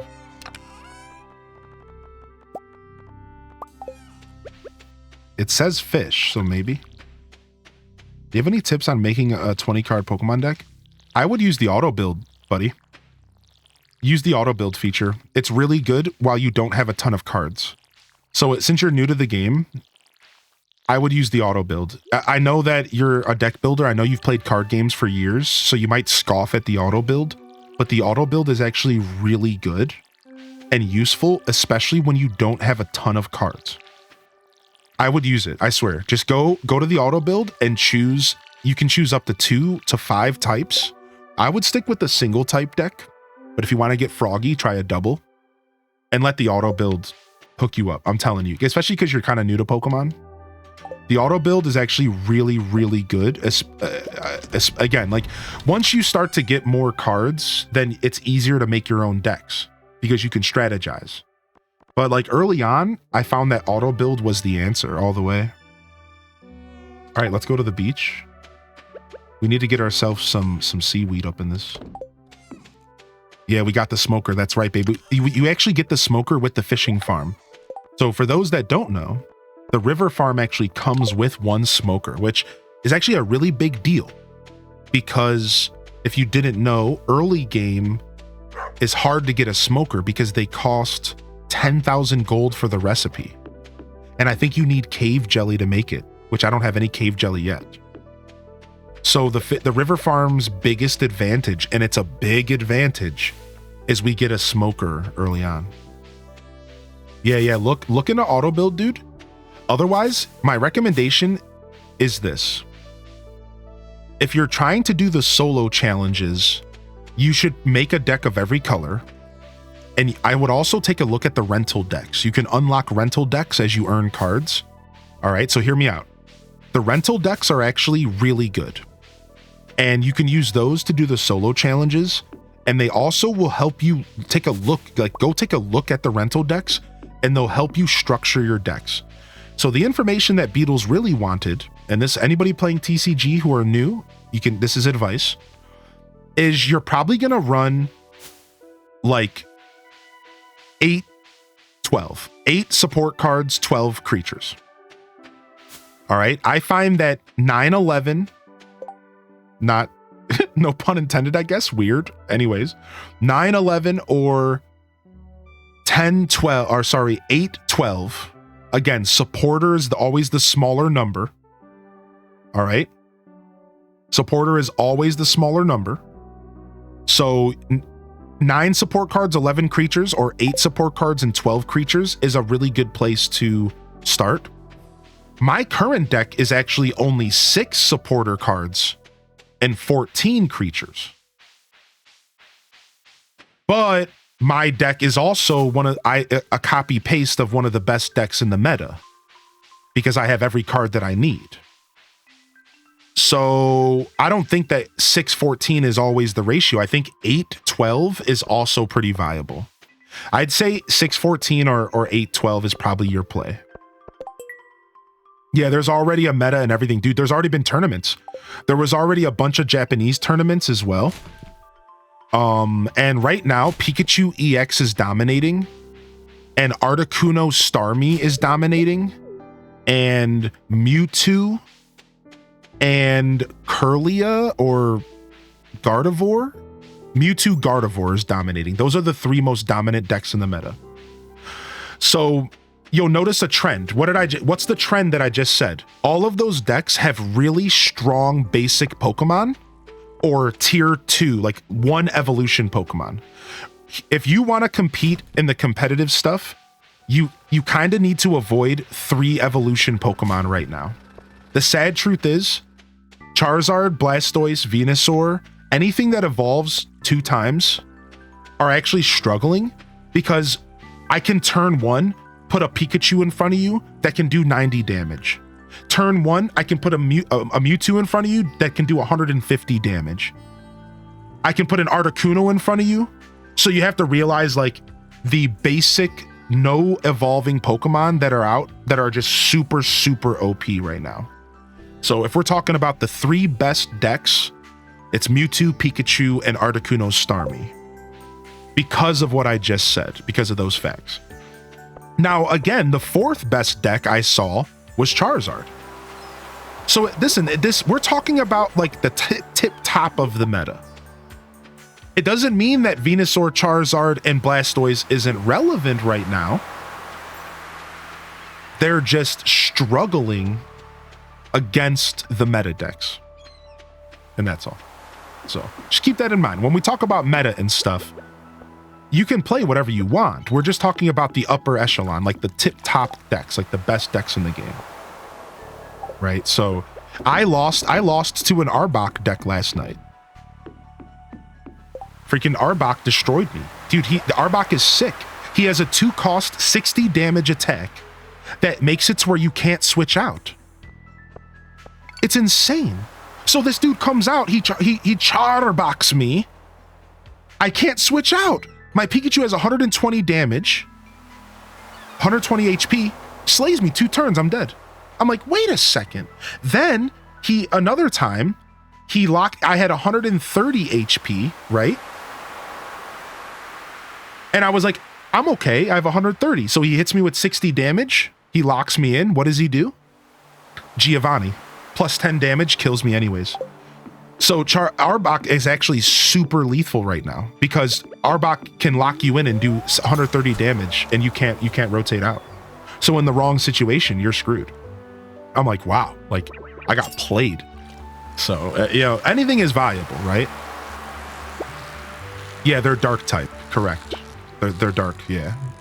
I think that's why people are running them. There's a Marowak deck to beat Pikachu. Pikachu beats Articuno Starmie. Marowak beats Pikachu. And I'm seeing dark decks show up to beat Mewtwo. So right now I struggle with Mewtwo because Mewtwo has 150 HP and my biggest combo only does 140 damage. It sucks. So like my combo is Raichu. He does 140 damage and I use Megaton to give Raichu energies. So Megaton has an ability where he gets an energy every turn.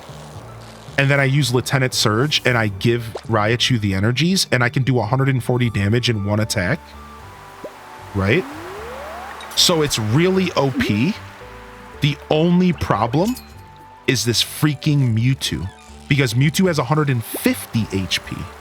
And I don't run Giovanni's. So it's like the Mewtwo deck sometimes is just enough to like kind of stop me. I'm like, oh, I can't. Those are my weakness right now. But I stomped the other meta deck, which is Articuno. And so that's nice. Yeah, it is kind of rock, paper, scissors. Yeah. Yeah, exactly. Rare candies to make starter decks useful, etc. I forgot what rare candies do in TCG. Oh, let me go to the other side. We have a fishing spot over there. I can't resist if there are dark decks. Oh yeah, Nidoking and Nidoqueen are dark.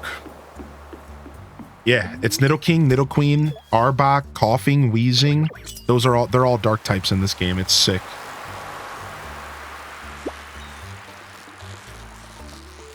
Yeah, I like what they did with dark actually. Oh, thank you, Sunshiny. Oh, exclamation point blush in the chat. Thank you. Welcome back, Cozy. So yeah, there you go, Beetles. Beetles, you're looking for try a 14-6 or try a 12-8, and you'll be okay. The trainer cards are really important. You need 2 Professor Oaks and 2 Pokeballs for sure.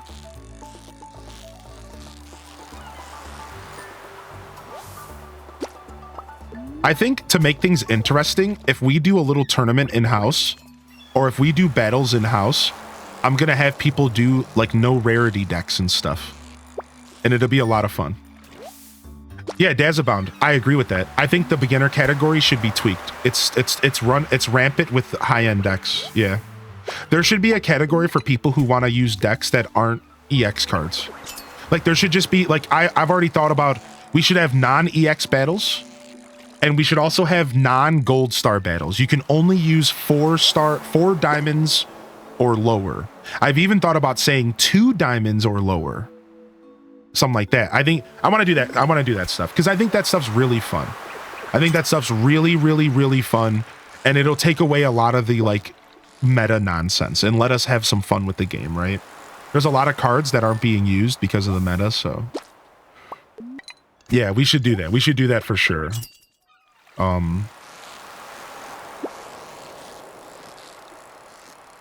It would be cool. I think honestly, I think it might be good for a Discord and chill. Now that I think about it, I think a Discord and chill actually might have to happen as soon as next week, and we'll do Pokemon battles. Do y'all want to do that?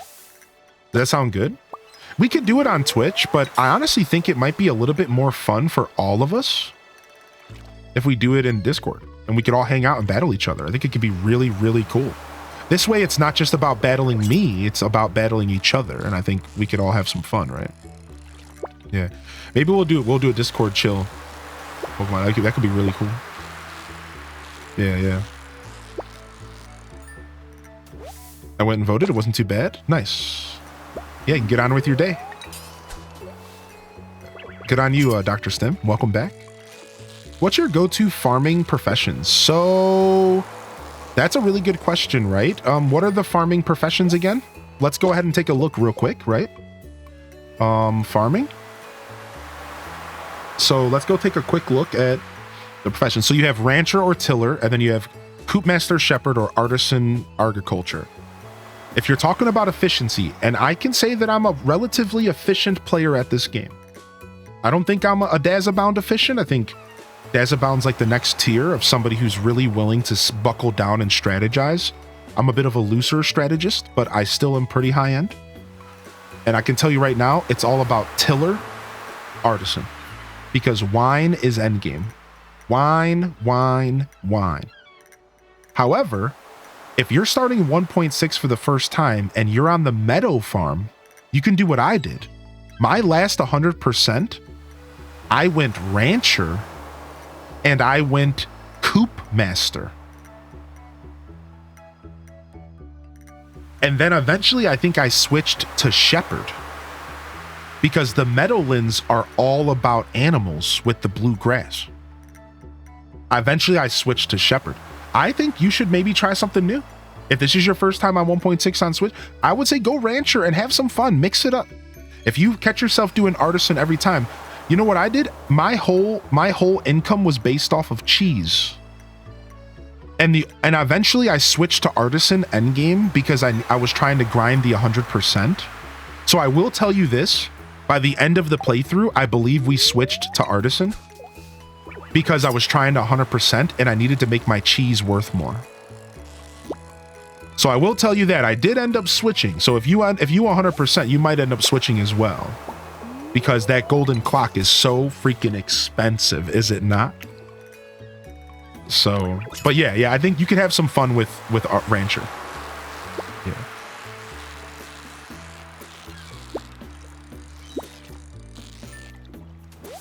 Sounds like me around 5 p.m. Ayo. Wine, wine, wine. Cool, Chad. All right, I'll try to set up next week. We already have a night stream planned this week, so I don't know if I'll do it this week, but we could do it next. I'll let y'all know. I'll give you as much of a heads up as I can. It'll be cool. And if you guys have never battled before, we can turn it into a hangout set. Like we could build together. Like if you're not sure what to do, we could sit down in the Discord and be like, build decks together and stuff. It would be fun. What I'm saying is it doesn't have to be cutthroat battles only. Like we could sit down and theorize and we could build some decks together, have some fun with it. Man, I really hope trading comes soon. I really hope trading comes in that game soon, dude. Trading would be really nice. Somebody in the Discord, it was Dark Desert Fox. They said this, chat room. What if it's like the Pokemon GTS? Where you put a card up and then you ask for what you want. I think that would actually be the perfect way to do trading.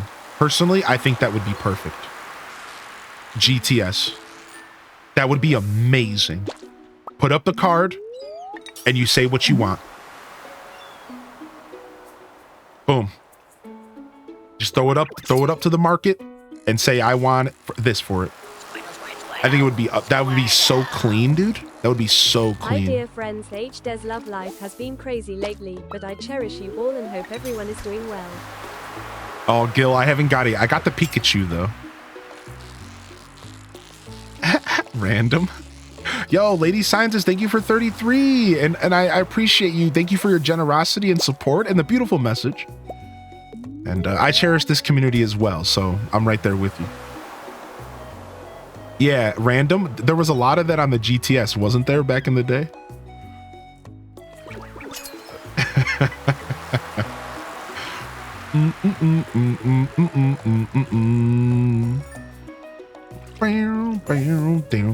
Nice, we leveled up our fishing. Perfect way to wrap up this session here. And we got 1 seaweed. All right, let's take it home. We got 3 crab pots. We got 1 seaweed. Let's go through the forest to get home so we can get more salmon berries. Speaking of Sam. Yo, good to see you back in here, Scientist. Thanks for saying hello today. Appreciate you. Sup, Penny? Ace Mage. I'm excited for Mario and Luigi Brotherhood as well. It's going to be fun. Brothership. I'm excited. We're checking it out on Thursday. I'm proud to be able to showcase it to y'all. It should be a good time. I think I'm actually going to really like the game a lot. I'm looking forward to something a bit different than what I've been playing recently. My gaming palette right recently has been like, on stream, it's been Zelda, Animal Crossing, and farming. You know, and then the Mario Party vibes. And then off stream, it's been like World of Warcraft and mobile games. I think Mario and Luigi Brothership's going to be like the perfect palate cleanser for what I've been recently invested in. I think it's going to be like a very different experience. It's going to be nice. I think it's going to be a pretty big Nintendo production. Like, I feel like Nintendo's going to go all out on this game. You got EX Venusaur? Dude, nice. I mean, if that's your... Like, that right there is a good card to build around early game. If you got the Bulba and the... No, I ran out of inventory space. Let me eat this cave carrot. If you got the Bulba and the Ivy. Nice. Look at all these spring onions, baby. All right, we're gonna leave the horseradish here. We're gonna leave the horseradish here. Dude, I lived off the rental decks at first in that game. I lived off the rental decks. That's all I used through all the solo challenges. For the most part. Yeah, good morning, Ace. Flo Dunny, dude. Boom, boom, boom, boom, boom, boom, boom, boom, boom, boom, boom, boom, boom.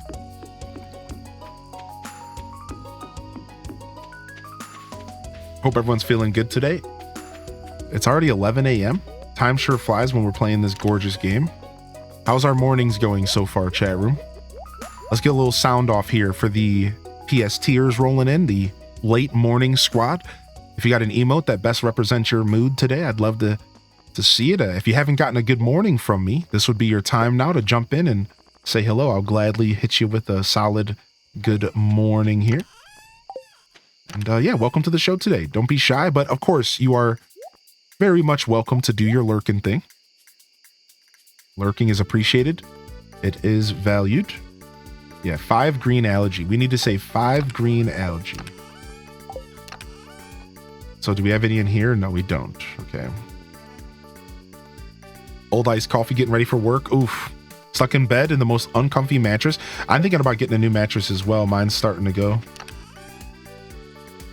Yo, good morning to you. Gil, when I see you out here. Monkas today. Gilwen getting cozy. Prismatic Phantom, good morning. Sipping. Do I still have coffee to sip? I do. Yo, Talnov, good morning, Jerry, again. Good to see you today. Wavy storming in, of course. And official good mornings to you. Opal Stone, lurking for your internship. Good morning, Opal. J-Man Thing, good to see you today. Seems good, homie. Seems good. We're doing all right out here. All right, drop this food off. And we're almost out of wood, so we do need to go lumberjacking tomorrow in game. Actually, we might have enough energy to do it right here. Good morning, Sidey. Doing an online training from home. Nice. It's been cool seeing y'all on Pocket Camp these past couple days. Hope y'all are enjoying the current Pocket Camp event. Pika Pikachu. Pika Pikachu. Pika Pikachu. You can smoke the clams and stuff. I don't necessarily think it's worth it probably, but you can.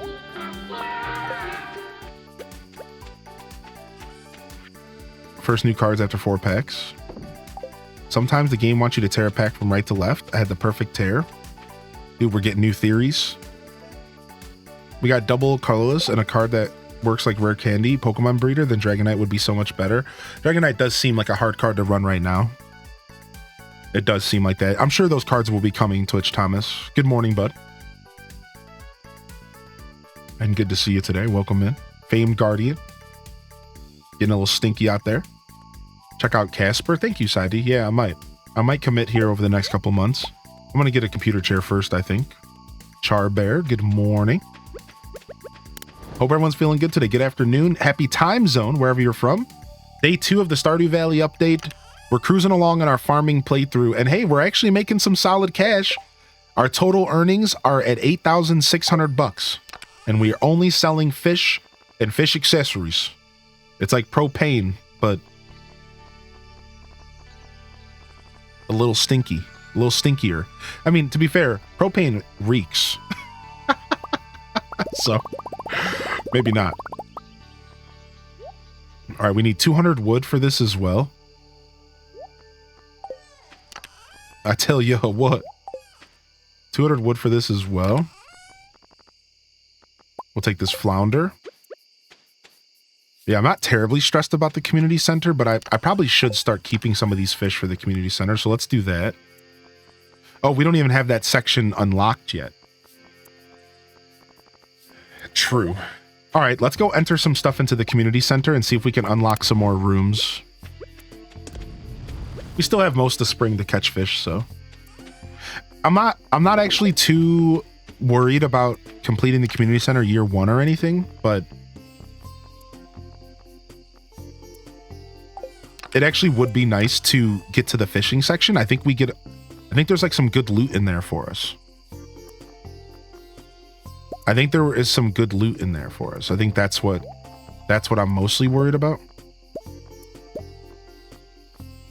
Take all those.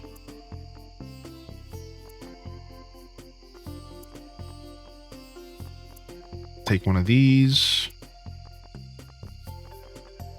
Okay, that's it for now. Sick. We'll put all this stuff in here. We'll drop this stuff off here in the next couple of days in game. Propane scares me. I watched some of the Pocket Camp VOD. I really enjoyed it. Yeah, we're going to do some more tomorrow morning, I think. I feel like a monster. I'm 28 in TCG Pocket. Not a monster, a legend.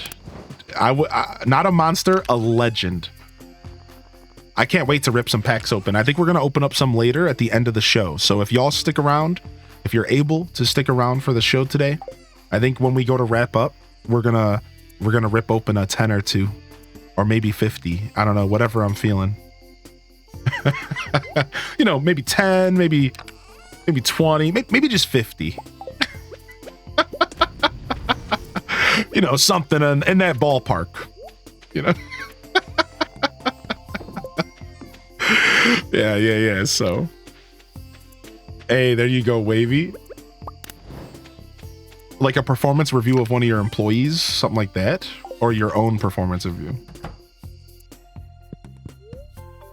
A reasonable 50, give or take, a whole box, right?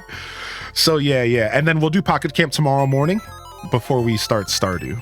So yeah. I really like the Pocket Camp vibes. We'll do some more of that. One of my peeps, nice. That's very cool. Yo, thanks for the follows today, and good morning, everybody. Hey, we got level 6 fishing. We're starting to kill it here. I think level 7 is the iridium rod, so we want to save up money for that. For sure. That iridium rod would actually be really important. So we can't catch the spring legendary fish without level 10 fishing. So let me go ahead and look it up again, but this is what we found out yesterday, that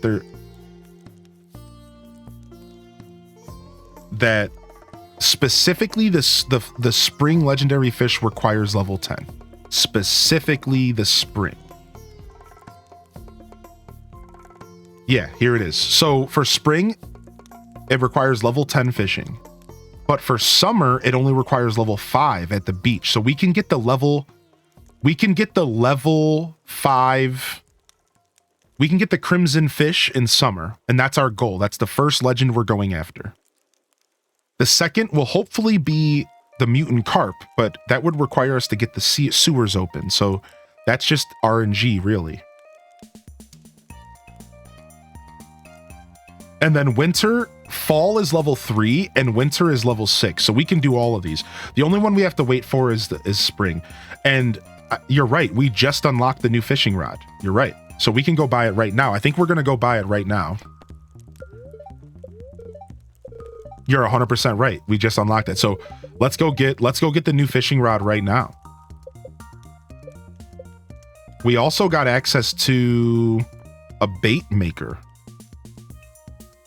I knew there was something that makes a ton of bait in the game now. I knew there was something new. I couldn't remember. What else do we got in here? Oh, tackle, because yeah, we just unlocked level 7. Okay, cool. We can already start fishing with tackle, which is actually so nice. Dude, I'm really happy about that. Empanada had a job, but got left on the bus because I fell asleep and I don't know where I am. Empanadas sound so good right now. Wish I had one in my tummy, but I don't, so I'm gonna sing instead about my favorite food. Oh, this song won't hurry up and get to the bridge. I thought it was coming, and now I'm sitting here left hanging. Hurry up, please. I just want the breakdown. Here it finally comes. Get it.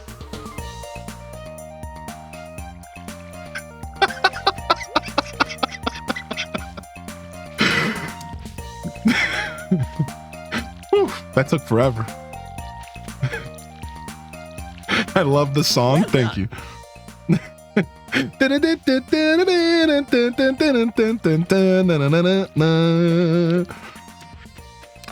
All right, sick.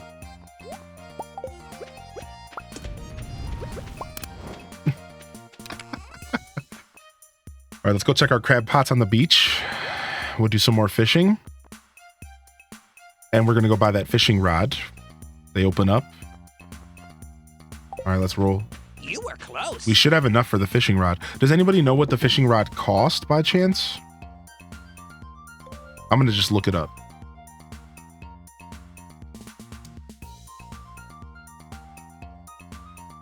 $7,500. Oh no, we might have to sell our back stock. Let's take our back stock with us. I think we need a cash infusion. We're gonna take our back stock with us. We need a cash infusion. Wait, let me keep the crabs. The crabs are good for food later. Okay, let's go. Yeah, we need a cash infusion stat. Just started your new save yesterday. What's up, legend? Boop. Boop. My inventory is pretty full right now, so I might not be able to harvest everything I see. Sugar cookies, empanadas, spicy Slim Jims, grandma's grilled cheese. You're just naming random food that you're hungry for right now. And the fact that the spicy Slim Jim showed up on that list just makes you that much cooler. So, just letting you know, you got some extra points for that.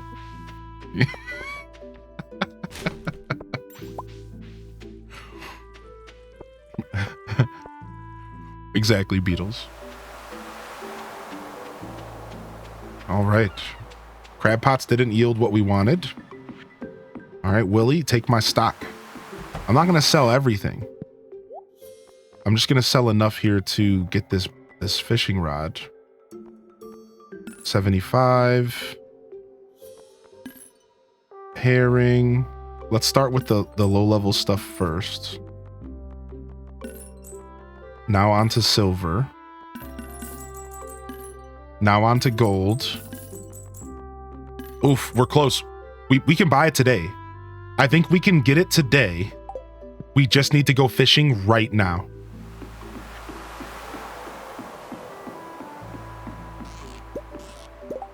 All right, we'll do another set of beach crab pots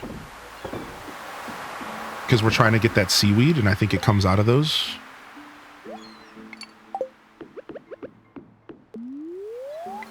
All right, let's roll. Forgot how to play. I haven't played in a year. Got to get back. Yeah, you got to get the backpack first. That's right. Hop in here, say good morning. What's up, Calico? You got one of the rare packs in... No way. You got one of the rare packs in TCG? No way. The rare packs are insane. I'll check it out here later for sure.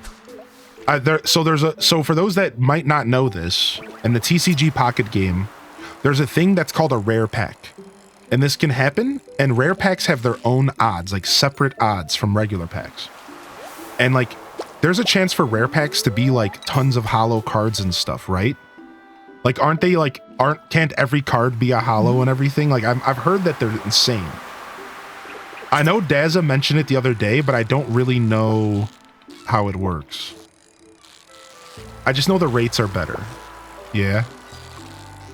Dude, everyone's like, I can't stop. Guys, you guys are making me want to look so bad. You guys are, oh my gosh. No way, Calico. You find them in Wonder Picks as well. Go look. I will. All right.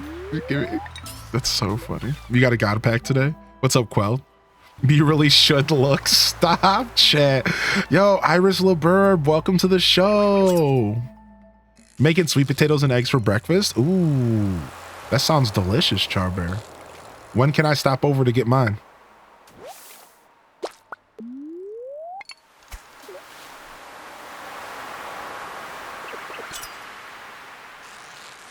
All right, we're going to slowly start moving towards the shop now, but while continuing to fish. I'll have a plate ready. We're going to slowly start inching our way to the shop while we're fishing. We're going to be as efficiently as possible here. Oh, I messed up. Keep going.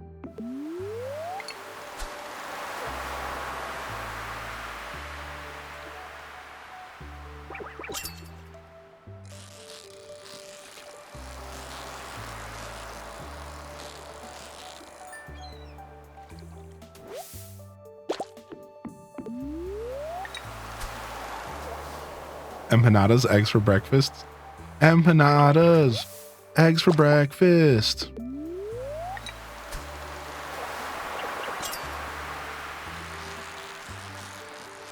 Dude, imagine finding that Wonder Pack. I bet you it costs like 4 or 5 energy.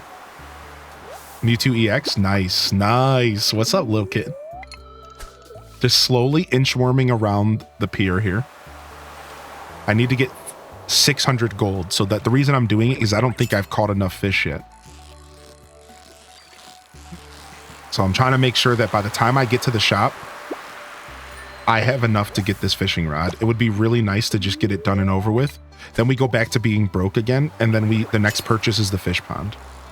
Yeah, we're already getting iridium starfish. Yeah, I know. Isn't that crazy? The fishing is difficult in this game, Flicks. It takes some time. If you need any kind of advice or anything, feel free to ask. And depending on what console where you're playing the game, you can even get some mods to help it out a little bit. But it's tough, dude. It's tough for everybody, to be fair. All right, boom, boom, boom, boom, boom, boom, boom. And you're on Steam. Yeah, if you are really struggling with the fishing, like if you really are just like at wit's end, you could get a mod that makes it a little bit better. But just stick with it. Just stick with it. It gets better. I can tell you it gets easier. And there's also a training rod you can purchase. If you haven't bought the training rod and you're new to the game, pick up that training rod. But I'm giving advice that wasn't asked for. I don't know how new you are to the game. You might already know this. Welcome to the chat, out of the way. Haven't dabbled into mods yet. It's not terrible to set up. And I can give you some links if you want to look into it. But yeah, you know, on your own pace, right? But if you're ever into that, let me know. You got all the way to expert on Lapras battle. Ain't no way I can beat that. How's the fishing going? Oh, Minty. Yo, it's going good. Congrats. I only finished 1 match this morning. I had to get ready. All right, here we go. Serve the moment here. Sell the iridium gold. Boom, boom, boom, boom. Yes, we got it. The new iridium rod. Beautiful. We're all day 17 and we already got our iridium rod. That feels real good. I don't know if that's some kind of record, but it feels good for me. Like, that's sick, right? All right, get our bait in there. Sick. Now we can just spend the rest of the day fishing and chilling, dude, with our new rod. Let's just rock it right here. Boom. I remember playing this for the first time on my old laptop. Having only a trackpad to fish, do not recommend. No way, dude. That sounds... I also started playing this game on a laptop That's weird. I had a mouse though attached to it. I love this game in all other aspects. I've been playing since release. Yeah, I had a feeling you were a seasoned player. I apologize for the unsolicited advice. I just try to be helpful and I get ahead of myself. Yeah, the fishing is one of the most miserable parts of the game. Yeah, it really is, dude.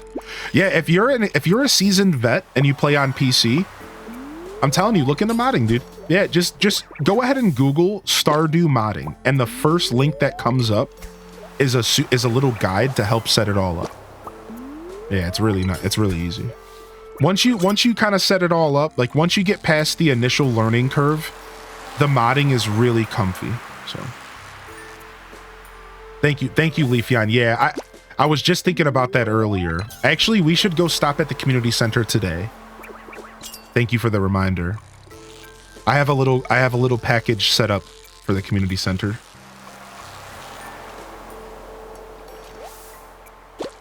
All right, let's roll. Let's head up. Let's go back home, grab that package, and go to the community center. Fishing simulator, correct. The mouse became a necessity, yeah. I haven't been to the mines yet, that much. Yeah, if we didn't get that fish smoker at the start with our farm, we wouldn't have this money. Oh yeah, Buggy, that's exactly what happens, dude. I know so many people who, once you go to modded, you just don't even want to go back. It's funny because now vanilla's like that though. Here's the thing.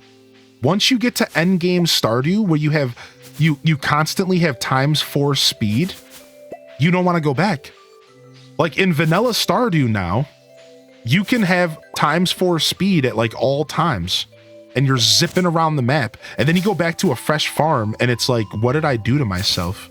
The game feels so slow to me right now, like it's miserable. Like the whole first like day and today, I'm sitting here just like, where's my coffee, my spicy eel, my speed books, where's my trinkets? Like I don't have any of my quality of life stuff. That's all built into the vanilla game now. So it's funny, I think that feeling is even worse with modding. I think it's even worse. The mods wouldn't update properly, so I gave up. It is what it is. That's the one problem with modding and gaming, is it's always so finicky, dude. That's why I don't really mod video games that much at all. I'm not a big modder. I've done a little bit of it, and in Stardew Valley, we actually did some of it. We played Stardew Expanded on the stream. We did the big expanded mod on stream. And oh wow, I got all my seaweed. Oh, nice. So I've done a little bit of modding for Stardew, and I will tell you that it's worth it. It's checking out some of the stuff that the community has put together is really, really cool. And if you're ever interested, it's worth it just to see how far the modding has come. It's really cool to see like what the heart and soul of the Stardew community is, the fan base, and the mods showcase that. It's really nice. So if you ever are interested in a fresh experience, I can't recommend it enough. It's really cool. Which mods do you like the most? So I'm a big fan of there's a UI mod one. There's one that makes it to where your UI is better. It like shows you all the like extra details. It'll like tell you little details about the game as you're playing it. I can't express everything specifically, but it changes the UI to be more informative. And it also shows you grids. When you're putting down your scarecrows, it'll show you like a grid. So you know what's safe without having to like math it out. Yeah, UI Info Suite, correct. That's one of my favorites, UI Info Suite. Also, Stardew Valley Expanded is just really good. It's just really, really good.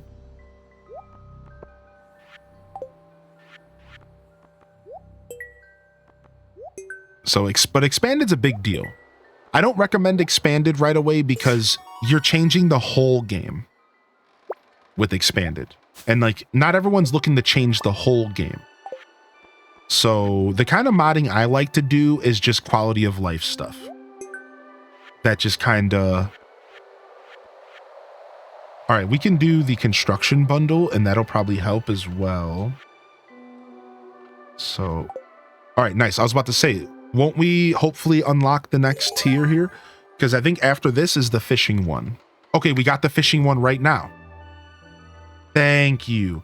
Because I right now I can't tell what fish I need to put into the bundles because I played with remixed bundles for so long that I don't remember the regular bundles anymore. So now the game will tell me. So here's a pro tip for new players. I want to show you all new players something. Take a look at this. You see this little gold plaque here? This gold plaque will pulse if you're hovering over something that you need for the community center. The only thing is that you have to have the bundle open. So you see how I just unlocked the fishing section and I just unlocked the pantry? Until you have them unlocked, it won't acknowledge the pulsing effect. But I'm going to show you what it looks like as soon as I get back to my farm.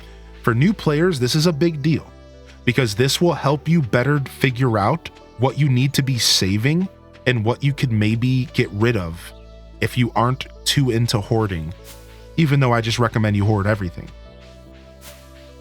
That's just the way to play this game, right? So let me go ahead and show you the pulse effect so you can kind of see a visual of this, of what it looks like. And I hope this helps you on your journey because it's honestly kind of game changey, not to make it sound like such a big deal, but it is. So let's see here. Let's go to my fish. All right. So you see how it's pulsing when I hover over the crab? That means that I need this crab for a bundle. And then I can even click on it and go take a look and say, okay, I need that for the crab pop bundle. Exclamation point HMM. Right? So this is really cool, right? This is a really, really useful feature. And hopefully you consider it.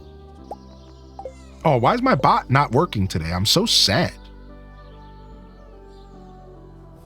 All right, let me disconnect and reconnect everything.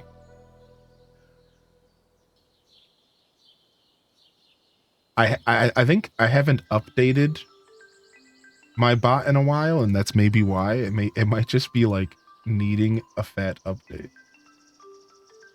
All right. All right, we'll see. It usually needs a second to realize I'm live. Okay, we got this. All right, this stuff can go in here. This is all community center stuff. All right, we're getting rid of these seeds for now. We don't need to grow these. Take my trash out here. Boom, boom, boom.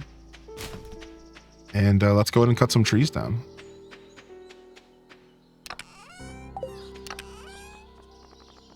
Keep the one refined quartz for now. I'm just going to go ahead and sell the rest. Because we got that quartz from the recycling bin, which is from fishing. So we have some ways to make some side cash, which is really nice. I'm going to save my crabs for endgame, I think, so we can make tons of crab cakes. The salmon berries can come out of here. And let's go ahead and smoke these fish. Actually, let's go cut some trees down. What bundle do you think is the hardest? If you're talking about like just vanilla. What? Look at this. What the heck? If you're talking about just vanilla, I think the hardest bundle's probably the gold one. I don't find the gold one to be terribly hard personally, but I think for a lot of players, making money is kind of hard. So I think the gold one can be really challenging. But otherwise, I think the crops bundles are some of the worst. Because one of the crop bundles requires 5 gold crops. And if you don't get lucky, you can't get all those gold crops, like especially year 1. So I think I think the quality crops bundle can be a problem, which means that the pantry can be tough. I think the pantry is probably the most complicated bundle. It kind of forces you to do a lot that you might not normally be interested in doing. I think so. And like I said, the gold. I think the raw gold is a problem for a lot of people. I don't think a lot of players are making like a ton of cash all the time. You know, when we watch streamers play this game, and a lot of streamers that not all, of course, but like a lot of them do play like very efficiently. So we watch other people, YouTubers, play this game, and I think sometimes we forget that like your average person isn't playing this game like omega efficiently. Right? Like your average person is playing this game very slowly, and they're taking their time, and they're not out here making fat cash in the year 1 and not even year 2 probably. So yeah, that's my opinion on it. That's a good question though, for sure. The hardest bundle. I've never asked myself that question, so I like that. The legendary fish bundle. So yeah, is that a part of Remix? Yeah. I was mostly talking about the vanilla bundles. I don't know if the legendary fish bundle's a thing, is it? I mean, excuse me, it's a thing in Remix? Oh, wait, isn't there... Wait, now I'm remembering something else. Because wasn't there a couple new bundles added to the game in like other scenarios? Yeah, specialty. Specialty can be kind of annoying. Honestly, I think the fishing is probably the hardest. I take that back. I think more people hate fishing than anything else in this game. And therefore, I think that the fishing bundles are probably the worst bundles in the game. 100%. The fishing bundle's the hardest bundle to finish. 100%. I think that's what it is. Yeah, same here, sarcastic. Yeah. Yeah, what's up, Gers? Hey, welcome back.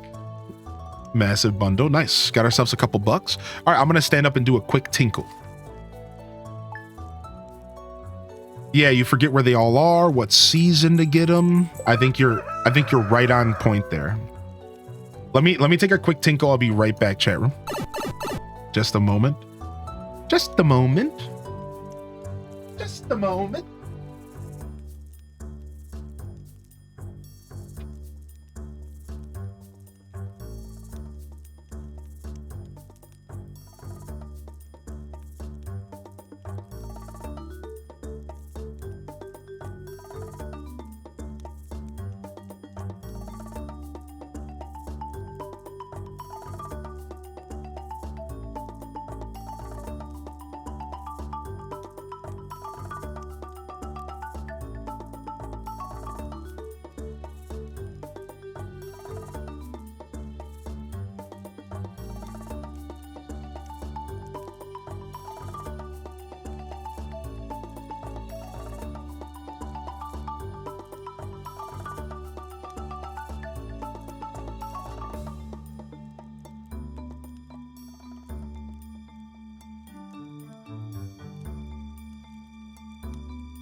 Lumberg.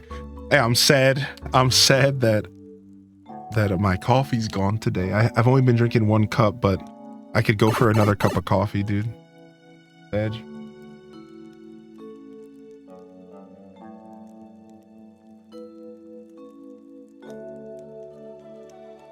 I'm going to look at that pack real quick.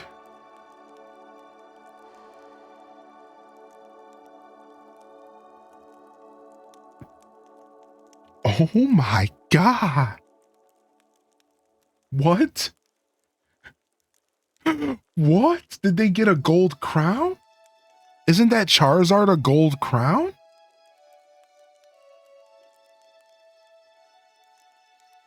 Jeez. That pack is crazy. What? Yo, good morning, everybody. What's up, Little Bit Suze? Little Bit So's, excuse me. What's up, So's? Such a good pool. That's crazy. That pack would have melted me. I would have turned into jelly opening that. Good morning, everybody. If you're just tuning in, I'm just settling in after a little break here. How's everyone feeling today? I hope y'all are feeling good, and I hope you're ready for a little bit of living off the land. We're back again with another tip for y'all. Now listen up. Refreshing rain, a farmer's best friend. When it rains, you don't have to water your crops. Use this to your advantage. Thanks, dude. All right, the spirits are in good humor. Let's go to the mines. Today's a mining day.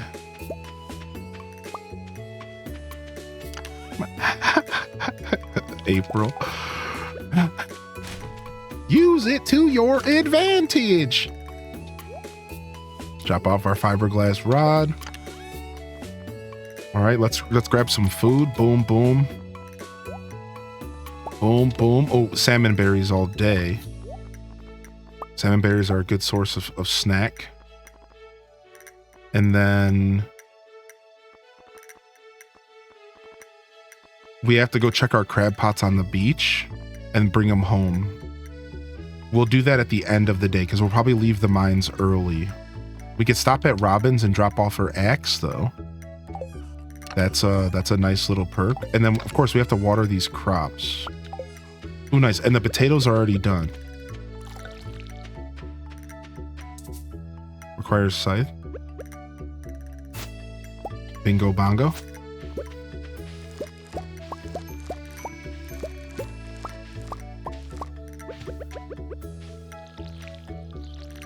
Pirate's life for me. Yo ho ho.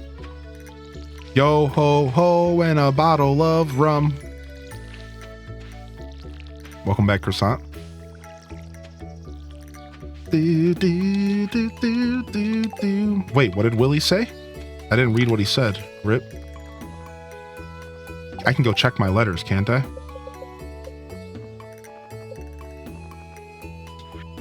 We got new items, different kinds of tackle. New rods. Dude, I literally bought your rod already, man. All right, look at this. We got potatoes and potatoes in here. All right, let's roll. Good morning, dog. We outie.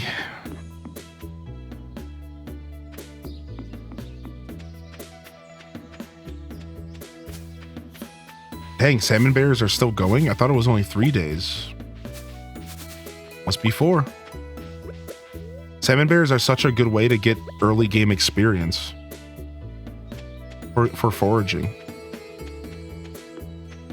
Potatoes. Boom.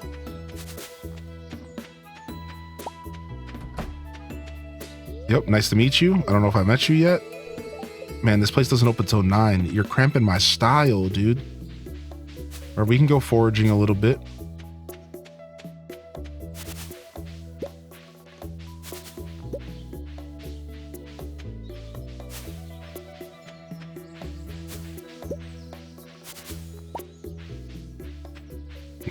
Calico.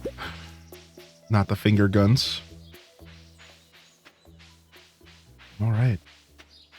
Let's gift this guy a salmon berry. Oh, what a great gift. What year is it?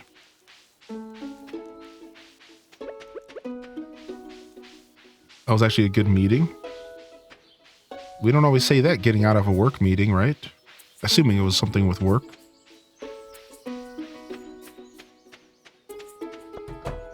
How's the valley? Good. Construct farm buildings, upgrade house, shop. None of that. I'm here to give you this. Nice.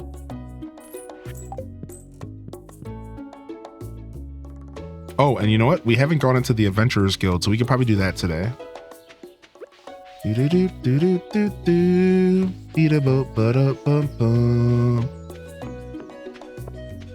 Here, let's go ahead. Let's go ahead and rock out our mining soundtrack for the mines.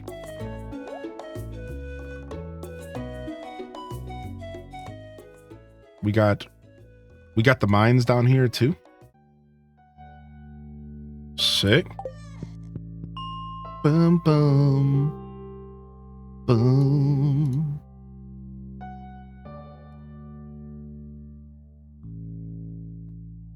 Floor 25. Mr. Will, Unyawn, good to see y'all.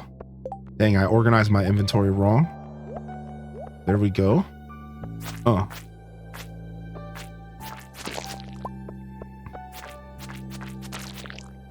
Yeah, I really love remixed mine rewards. I'm sad we didn't click that button. It doesn't really change the experience too much, but I just find it so interesting.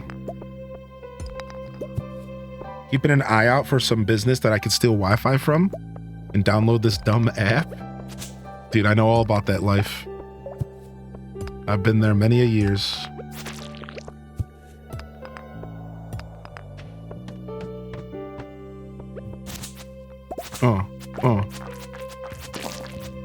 Like the no data life is what we're talking about, right? The no data life. Whether you ran out for the month or you just don't pay for it. I was a no data guy for years. I was a Wi-Fi only guy for years, dude.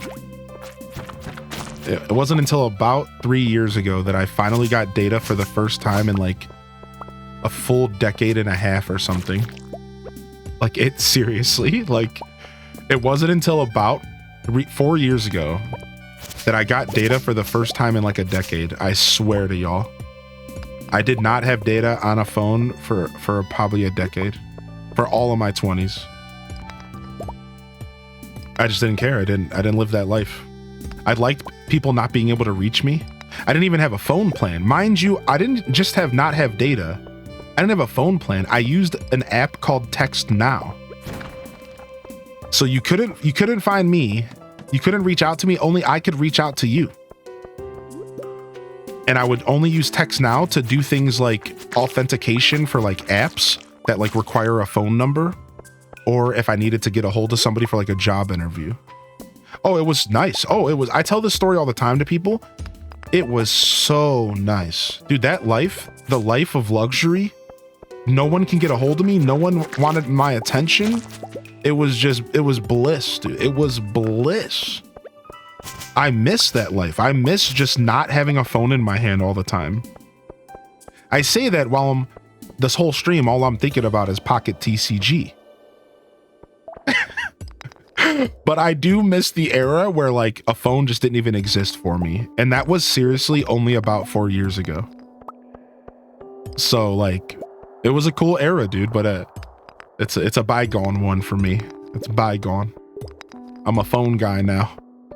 For my job as well as for the responsibilities of, you know, having people in your life that actually want and need your attention. And bliss.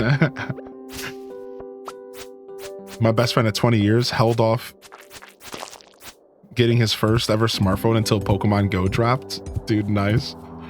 That's what it took. Pokemon Go will do that. I'm not surprised at all. Actually, Pokemon Go was the reason I got a phone at the time. Yeah, hold on a second. Wait, you're right. Dude, Pokemon Go was the reason I upgraded like a weird old like Nokia like back then.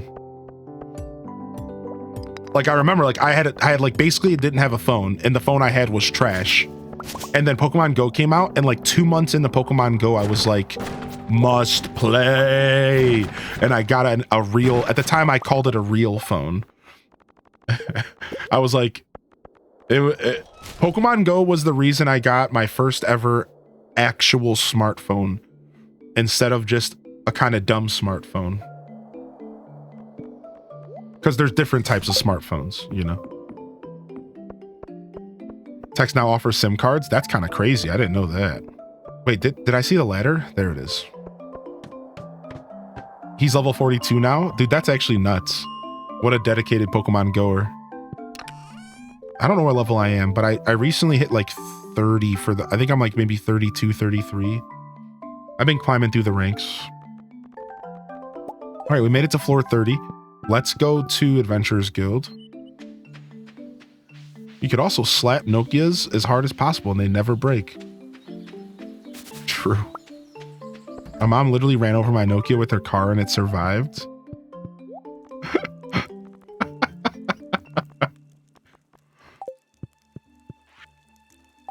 Can I go in the back room and get this book yet?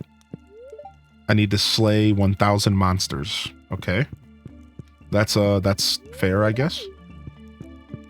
That's a lot, actually. 1,000 monsters. Sheesh Louise. I worked a case where a Nokia saved a guy from being shot. No, shut your mouth. Like it was in his pocket. It was in his chest pocket. Or something like that. Like, no way, dude. That's some movie stuff. All right, we have to go to the beach.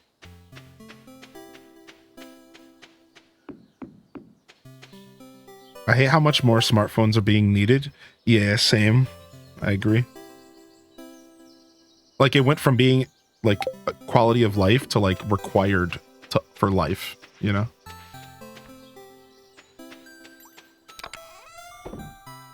Chop all that stuff off. Boom, boom, boom, boom, boom. We left the mines a little bit early, but we got the 5 floors, so it was nice. We got the 5 floors, so like, it was just kind of a good time to go. All right. I need to make another chest here. We can eat these cave carrots. We'll put these in the food chest. This will be in the cooking chest. Oh, we need this for... Okay, and then our bug meat. All right, let me get a little bit more wood. We can get that on the way to the crab pots. I keep getting chicken statues. That's the 3rd one. I heard Chuck Norris tried to break a Nokia and they called it a tie.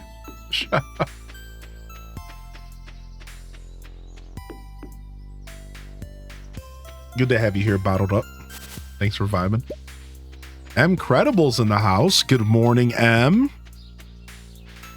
I see you accepted me on TCG but not Switch. Yeah, I haven't opened up my Switch to accept friends, but I did clear that space up for you to add me. I got one step further. Yo, welcome in. Hardy welcomes in the chat. HDES waves. Happy new day. You hear about the kid who was saved by his gaming headset from being shot? That's crazy. And they said video games wouldn't be useful. Look at us now.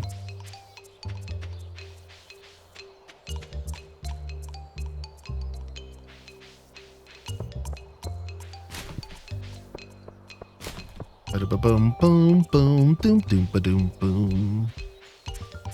The mining music in Stardew Valley is so nice. Some of my favorite video game music ever. All right.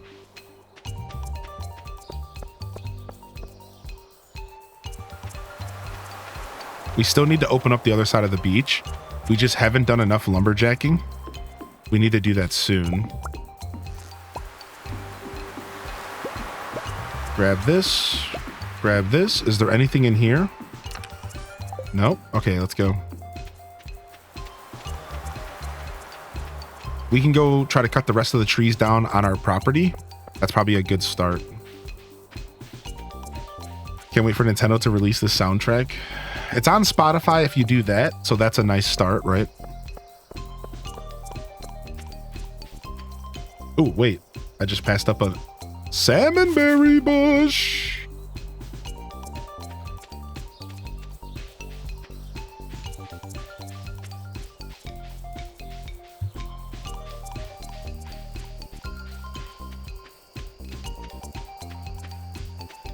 I love playing Stardew Valley on the Steam Deck. It's gotten me so addicted. Yeah, my lady picked up a Steam Deck Stardew for the first time with 1.6 because they didn't want to miss out on 1.6 as well as like the future, like Haunted Chocolatier, and pretty much so many games go to PC first, right?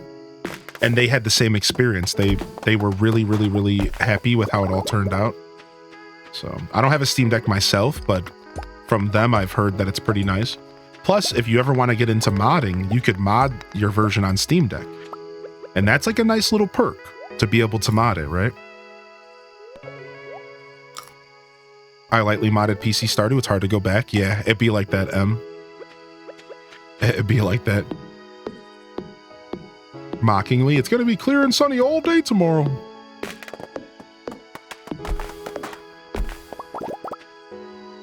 All right. While we're out here, we can actually make some more torches and light this place up a little bit.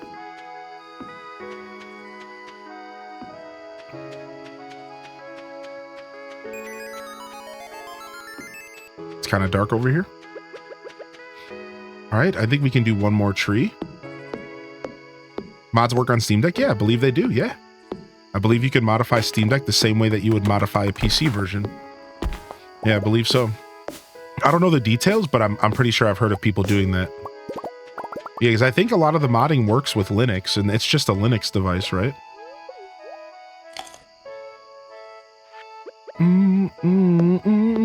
Right, yo, hey, Firebird, thank you for the first time Prime, dude. Whoa. Firebird, welcome to the show today. Dude, I appreciate that. Holy heck. Enjoy the emotes. My favorite for Stardew is HDes Grow. We introduced HDes Grow because of all the farming sims we play. And I think I have an idea for another one for Stardew, so you have to wait for that. But until then, I hope you enjoy the show. I hope you enjoy the emotes. Thank you so much. That's super cool.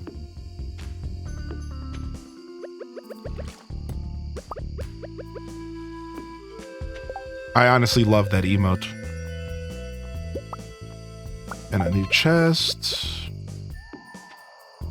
Get this place lit up. It's dark. You gotta go into desktop mode. Is that what it is? Okay, that makes sense. I know my sound commands are dead today.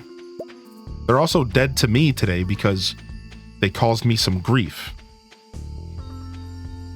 That's probably why. They're in punishment. They know. Anything new for the update for PC players? Yeah, there was. The update for PC, there was an update to 1.69. HD's nice. And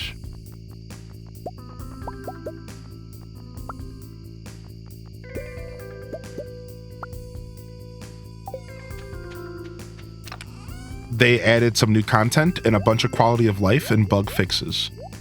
I had a link. I might be able to give you a link here if you want to read about it yourself. I'll give me just a minute here.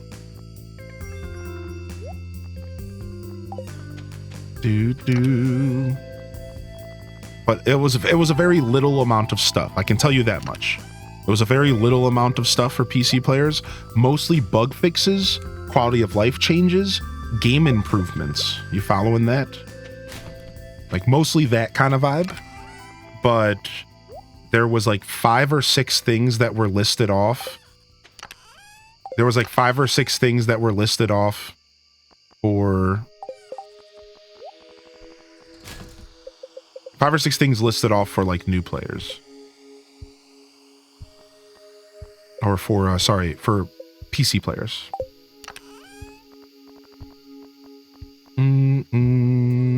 What am I doing here? Putting this in here. Guess we'll go ahead and... The shrimp can go in a bundle, correct? Yeah. So that'll go in this chest. Trying to organize a little bit. We talking about the updates, or is it a secret this week? Because I have one favorite. No, yeah, we're talking about the updates. Yeah. That's exactly what we're talking about. Yeah. All the updates that came out this past week. A bunch of bug fixes and little adjustments. But if you've already played 1.6,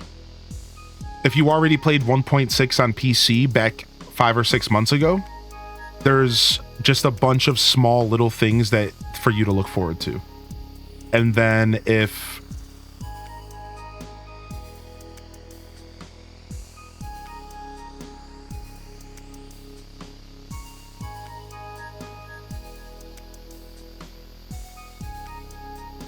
here we go. I just had to go to Concerned Ape's Twitter.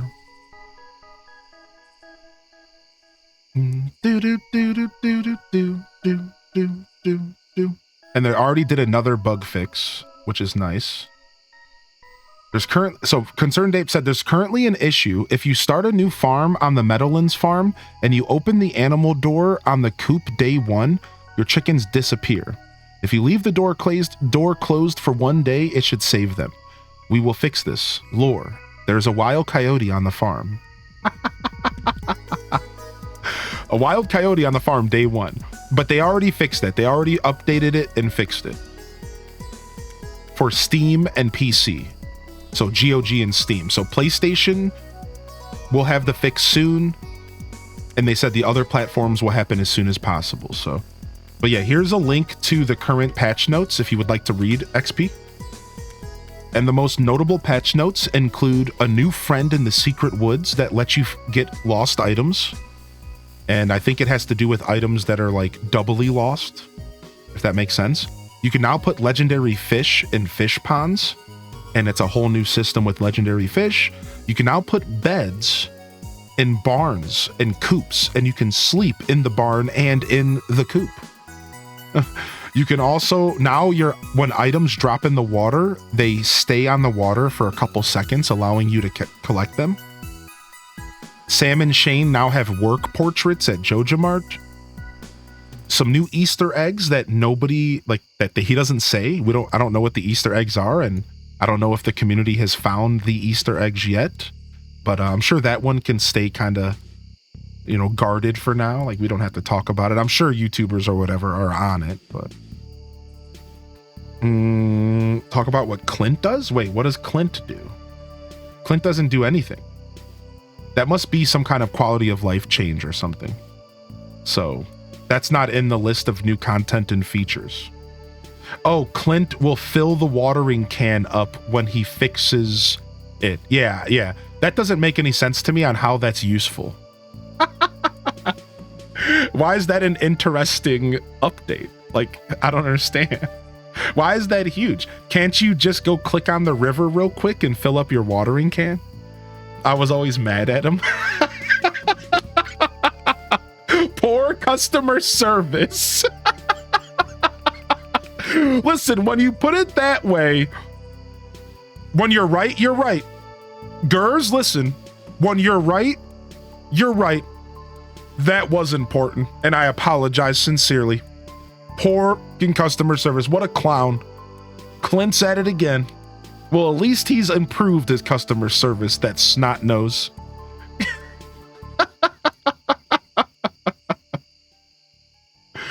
That about killed me, dude. That's super, super funny, actually. That's really good. All right, I'm lost. What are we doing here? We need to put these down real quick. Boop. That's really funny. Put this here. Boom, boom, boom. That's so good. That's so good, Gers. Thank you for the laughs. Thank you for the smiles. Iron, copper, and sap for a trap bobber. That actually might be nice. I really don't feel the need to make that stuff because I'm actually pretty okay at fishing right now. Our first heart was with Robin. Ochi, our dog's starting to love us. All right, sick.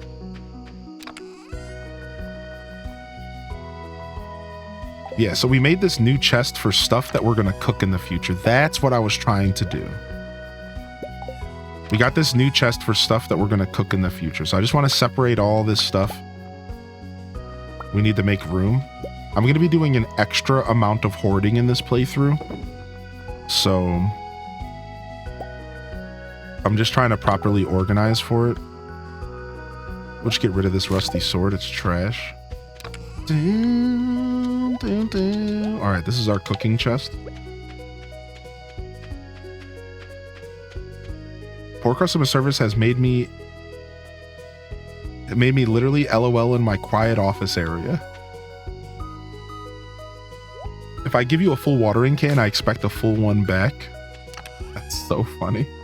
I didn't even realize that was a thing. Like, I never even paid attention to that. So that's why I was so thrown off by it.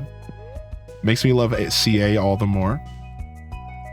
I felt very alone in that opinion. I never saw anybody talk about it before, but it always bothered me, and that Concerned Ape just did it. It makes me love CA all the more. I understand that. I think I really do understand what you're saying. It's like this was something that you noticed that stood out to you, and the fact that the game developer also noticed, even though in a sea of people who did not, that felt validating, that felt seen. Yeah, that's cool. Cool. Concerned Ape is a legend, right? We don't deserve Concerned Ape. Humans do not deserve Eric Barone. Like none of us are worthy. We're not worthy. We don't deserve that dude.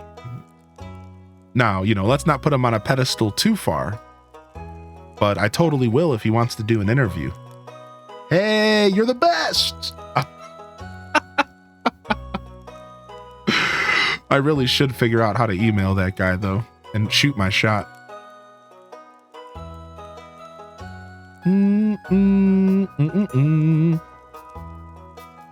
Hey, Ham Labs, nice. I just noticed what you said in the chat. Very cool. All right. I don't think I missed too much. What's up, Zella Zephyrah? If I missed anybody rolling into the stream today, don't be shy to say hello. I don't think I missed y'all though. I think I'm keeping up pretty okay. But if I missed you, welcome to the broadcast. He's super nice in person. He grew up in the city, and he actually knew my own family's farms in the area. What? He grew up in your city. Oh, wow.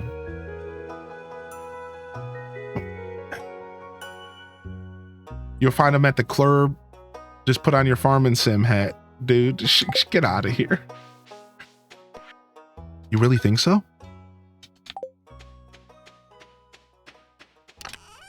In the club, we're all fam. I thought that's where you were going with that. When I started reading the message, I thought that's where it was going. In the club, we're all fam. And then like you went in a different direction. Wait, somebody else also. Yeah, there they are. There you guys are. I was like,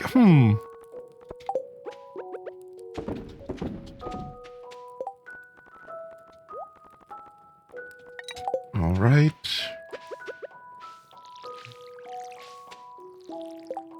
Jody's request. Oh, we got a cauliflower cooking right here.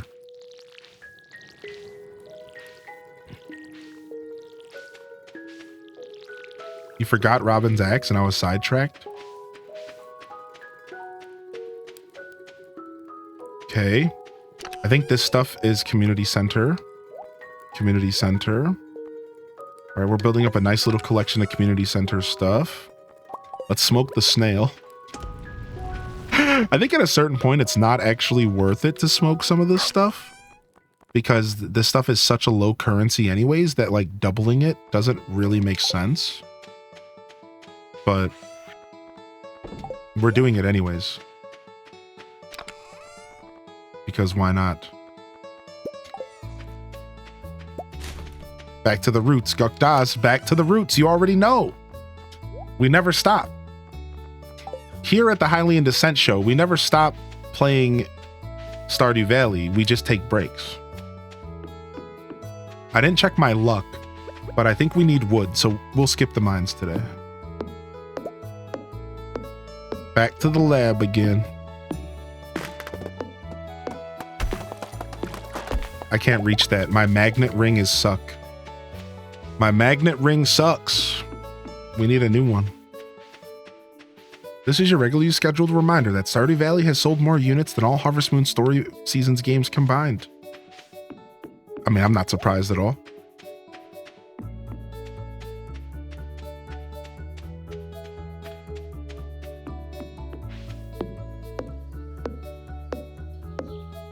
You broke down, you couldn't avoid farming? No buffering here. So we are going to be farming, but we're just not going to make money off of it. So yes, I did break down. So I wanted to make sure I could still play the game. So the key of our playthrough is just we're not making money off of of farming. But I am still farming. I am still farming to like do quests and stuff and to like cook specifically for cooking and for gifting and stuff like that. So this way I can still kind of play the game, you know, like I want to be able to actually do stuff. Now, I'm not going to be like, if you know my streams, right? There's farming and then there's Hylian farming. We're not going to be Hylian farming. I'm just going to grow enough crops for the community center, and I'm just going to grow enough crops for cooking. So yeah, just a little bit of casual farming. Is Twitch bugging right now, everybody? Oh, wow. Everything's good on my end. So if something's happening, it's 100% happening on Twitch's end. Yeah, as of right now, my stream is as smooth as eggs. So yeah, sorry, y'all. Yeah, Twitch might be wigging out. When listening to music, do you find yourself consuming the medium or the message? For example, I'm 100% a music listener and can have loved a song for years without even knowing the lyrics and what they actually mean. My sister prefers a story, meaning, depth within that. I prefer movies for how they tell the story. My sister prefers a story with hidden meanings. Even books, I prefer when the narrator tells me how they feel and perceive the story and events. So this is a really interesting question, and I'll answer I do both. But when I grew up, so the way that I listened to music was when I first got hip to like my favorite music outside of video game music, of course, it all started with being able to relate to the lyrics. So even if I was making we got our first book.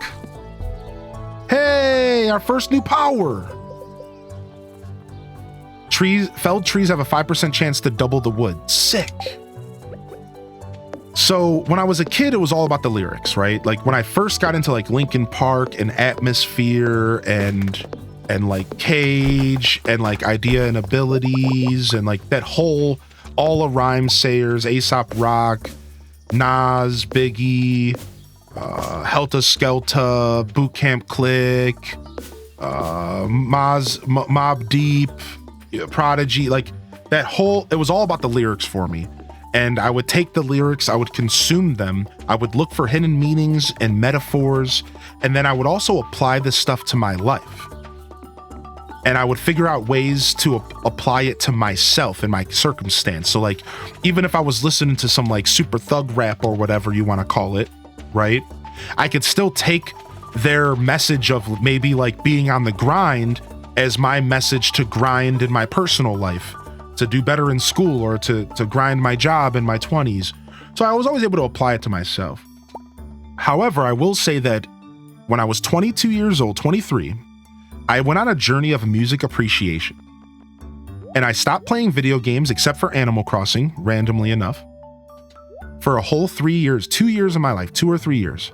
And I've told this story before, but for those that are new, and I did nothing but listen to music, mainly hip hop, because I wanted to know the roots of hip hop. And I spent like 2-3 years just every day, just listening, feeding myself everything. I know so much about the golden era, the roots, modern, everything.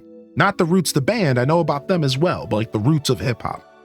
So in this journey, I started developing an appreciation for music that nowadays, I don't actually call myself a music listener. As pretentious as this is about the sound, I call myself a music appreciator. Now, there's a reason why I distinct these things. You have to realize, like, I think these should be separated. And if you ask why, because I don't listen to music that I enjoy. I listen to music and I find a reason to enjoy it. That's the difference between an appreciator. I don't just put music on that I enjoy. I put music on and I find a reason to enjoy it because I appreciate music, all of it. And I fell in love with instrumentation. I fell in love with the art of making music, lyricism, the literal constructing of music and how it's put together and layered. I fell in love with the art of making pop music and things that sound good to humans and like all of it, right? And I've went down rabbit holes, progressive metal, progressive rock, learning the technicalities, understanding why hip hop sounds so good makes me enjoy hip hop more. And I found that to be with every bit of music. When I understood why it sounded good on a technical level, it helped me personally enjoy it even more. And that was my journey, right? So nowadays, I actually listen to music for both reasons, Effie Apples. Sometimes I listen to music and all I'm doing is trying to pull every single message out of it. I'm sitting there and I'm pulling every message out of it. I'm listening to every lyric. I'm sitting there following every word. I'm getting pictures painted to me. There used to be this old album by a guy named Cage Kennels, and it was called Movies for the Blind, because the idea, the concept of making movies that you have to interpret through lyrics. It was the most genius name for a rap album. It's called Movies for the Blind. The idea that they're painting pictures with their lyrics for you to interpret visually when you close your eyes. That's hip hop, right? And that's like what I love to do with music. So I love pulling stories out. I love pulling visuals out. I love dissecting lyrics, looking for double meanings, hidden meanings. Oh, could they be talking about this, or are they being straightforward and talking about this, right? But nowadays, I listen to more instrumental music than anything else, because guess what I found out? Instrumental music also tells stories, but they tell stories in different ways. When I go and I listen to progressive metal, I'm getting a story told to me, and I don't need a single word to be sung. And when I started understanding that, now I also listen to music and I don't need a story to be told. I also listen to music. Sometimes I don't even listen to the lyrics. You understand? I don't even listen to the lyrics when I listen to a song sometimes. Sometimes I don't care to know the meaning of the music. I don't care to know what the person's what message they're trying to feed me. Sometimes I just like that one really solid line in a song. For example, Aesop Rock, spelled this way, not the other guy. For years, I have songs of his that I went back and I realized that I completely interpreted the song wrong.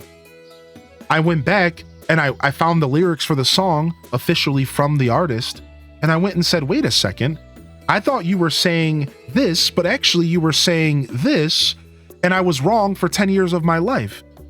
And I want to mention that, Effie, because that's the final thing I have to say to your question, is yeah, actually, I also had a lot of times in my life where I would hear a song and I would pull my own interpretation, and years later I would find out that I was completely wrong.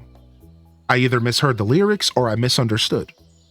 So yeah, I used to do that a lot, and I used to listen to lyrical music for just my own interest, for my own relatability. I would take a line that Aesop said and I would apply it to my own journey. And he might be talking about some book he read, whereas I'm applying it to like my daily grind. And I did a lot of that as a kid. So yeah, I kind of evolved, and I would say, to answer your question, I'm both. I listen to music for a lot of reasons, and two of those main reasons are either a story, which is why I love poetry and hip hop, or sometimes I'm just looking for a good time. Anybody else? Anybody else just throw on a song because you want to jam with your head empty? No thoughts? Me too. Right? I throw on a song and I just want to jam, dude. I don't want to sit there and like think about what the lyrics are saying. I'm just trying to get my Elaine on. I'm just trying to get my Elaine on. You know what I'm saying? Like that's it. Like, so I do both nowadays heavily, and it's really just a mood thing for me now, right? It just comes down to like, what's my mood? Like, what am I in the mood for? Yeah, so good, great question, dude. You know I love talking about music, and can I ask what inspired this question today? And what made you ask that question? Were you just like thinking about it or something? Very cool. Actually, a very cool question. We're gonna go ahead and take some food out of here, and we're gonna cut a couple more trees down, because we are still at this point where we're running out of wood. So let's go do that. Thanks for indulging. I find it proper interesting how people consume media. Yeah. I will say, as a little anecdote to your question, one of my favorite things to do with music is to listen to the full album. I find that listening to the full album from start to finish is the best way to consume music. So much, in fact, that sometimes I won't throw music on if I don't have time to listen to the full album. I'll just go do something else. Or I'll listen to video game music because I feel less strongly about it with VGM music. So like if I'm not in a mood to listen to a full album, I'll just like go throw some VGM on or something. Because it's like easier and I feel better. Like I'm not missing like the whole story. Is there a music channel? No, we used to, but now we just use the media share. Yeah, now we just use the channel called media share, and you can make a post and you can tag it with a tag called music. Does that make sense, Tay? So go into the media share and make a post, and then use the tag music, and then people can sort and search by the music tag, and they can find your post about jams. So we do have a couple people who do post their favorite music, and you're welcome to join us. I would love to share some stuff with y'all. I saw the question. I have not listened to the new Eminem yet. I never got around to it. I'll probably try to get to it at some point. The truth is like I said, I have been way more into instrumental stuff. Right now, if I listen to something that's not instrumental, I'm usually with my lady. And her and I will get down to like some of our favorite stuff to listen to that we both like can relate to. Like we both like the genres. Is I don't know, I guess you could call it like indie alternative rock or like grunge or like emo stuff like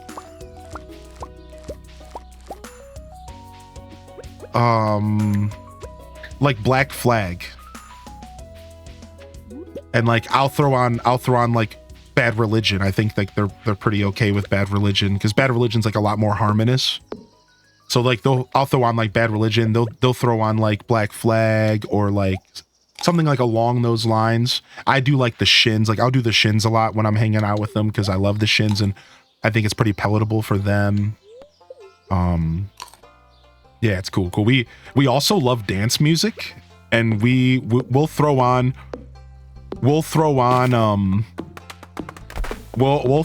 like the rhythm of the night. The night, oh yeah, and we'll fucking jam. Like we will go to town. You have no idea, dude. Like we are no capping in that car, dude. Yeah, dude, we're down for our dance music. Like some Jamiroquai, dude. We'll throw on some Jamiroquai, and that's when you know when the Jamiroquai comes on, it's serious business. You know when the Jamiroquai comes on, it is serious business, dude. No cap. Yeah, My Chemical Romance, like that vibe, right? MCR, yeah. So you just said dance music, the first song that came to mind too, yeah. Good morning, everybody. We're yapping about some music here this morning. I hope y'all are enjoying the show today. We like to yap here. If you're new to the channel, I play Stardew pretty regularly. Over 5 years, I've done a lot of Stardew. And we just started a fresh save, so we'll be playing 2-3 days a week. I stream about 6-7 days a week, so we do some variety as well. But if there's one thing you can guarantee from an HDes Stardew Valley stream, is some yapping. Because it's the perfect game to yap over. We do be yapping. I really do hope y'all are having a good day today, though. Welcome in. Canned Heat. Ooh, don't start, man. Dude, I love Gorilla's Demon Days. It's a great album. I've been exploring VGM. There's so many great melodies and lyrics. My collection just recently surpassed 2,000 songs. 4 days of nonstop amazing tunes. So where do you have this collection at? Where do you house this collection? Like YouTube? How are you today? What's up? You sound like a Wookiee? I do occasionally, yes. I'm doing well. How are you, bud? Welcome to the show. It do be Wookiee hours in here. And that's That's the truth. Got ourselves some field snacks. I think we should plant some more trees around here soon. We got the 300 wood we needed, so we can go fix the beach. Let's go do that today. And then let's plant some pine cones around the farm so that we can get a couple more trees going here so we don't run out of wood. I'm still behind on chat. Give me just a sec. I just realized I'm like scrolled up in chat. Yeehaw! Do you have a favorite line or verse in hip hop? I do. So one of my favorite lines in hip hop, I have a couple favorite verses, but I can't recite verses like that. I'm just not that good with like memory and words, but if I tried hard enough, probably. If I just listened to it, I could recite it, maybe. But anyways,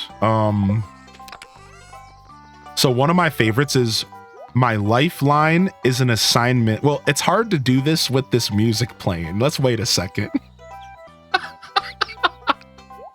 Woohoo!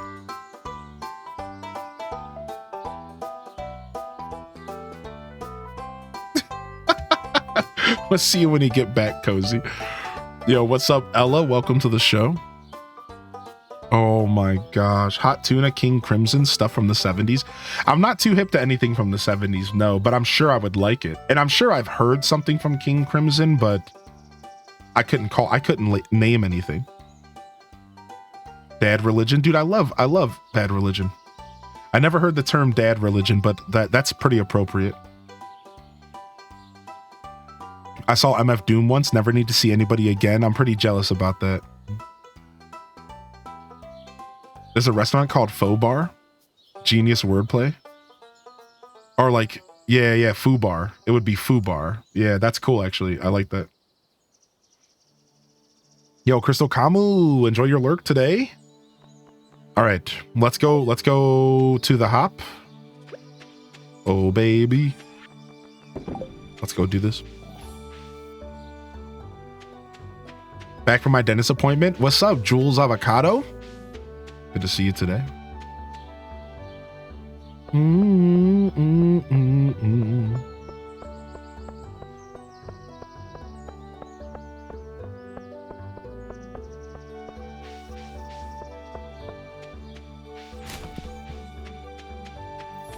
Thank you, Kellyanne, for 30 months, by the way. I saw that come in and I was super distracted. Thank you, Kellyanne.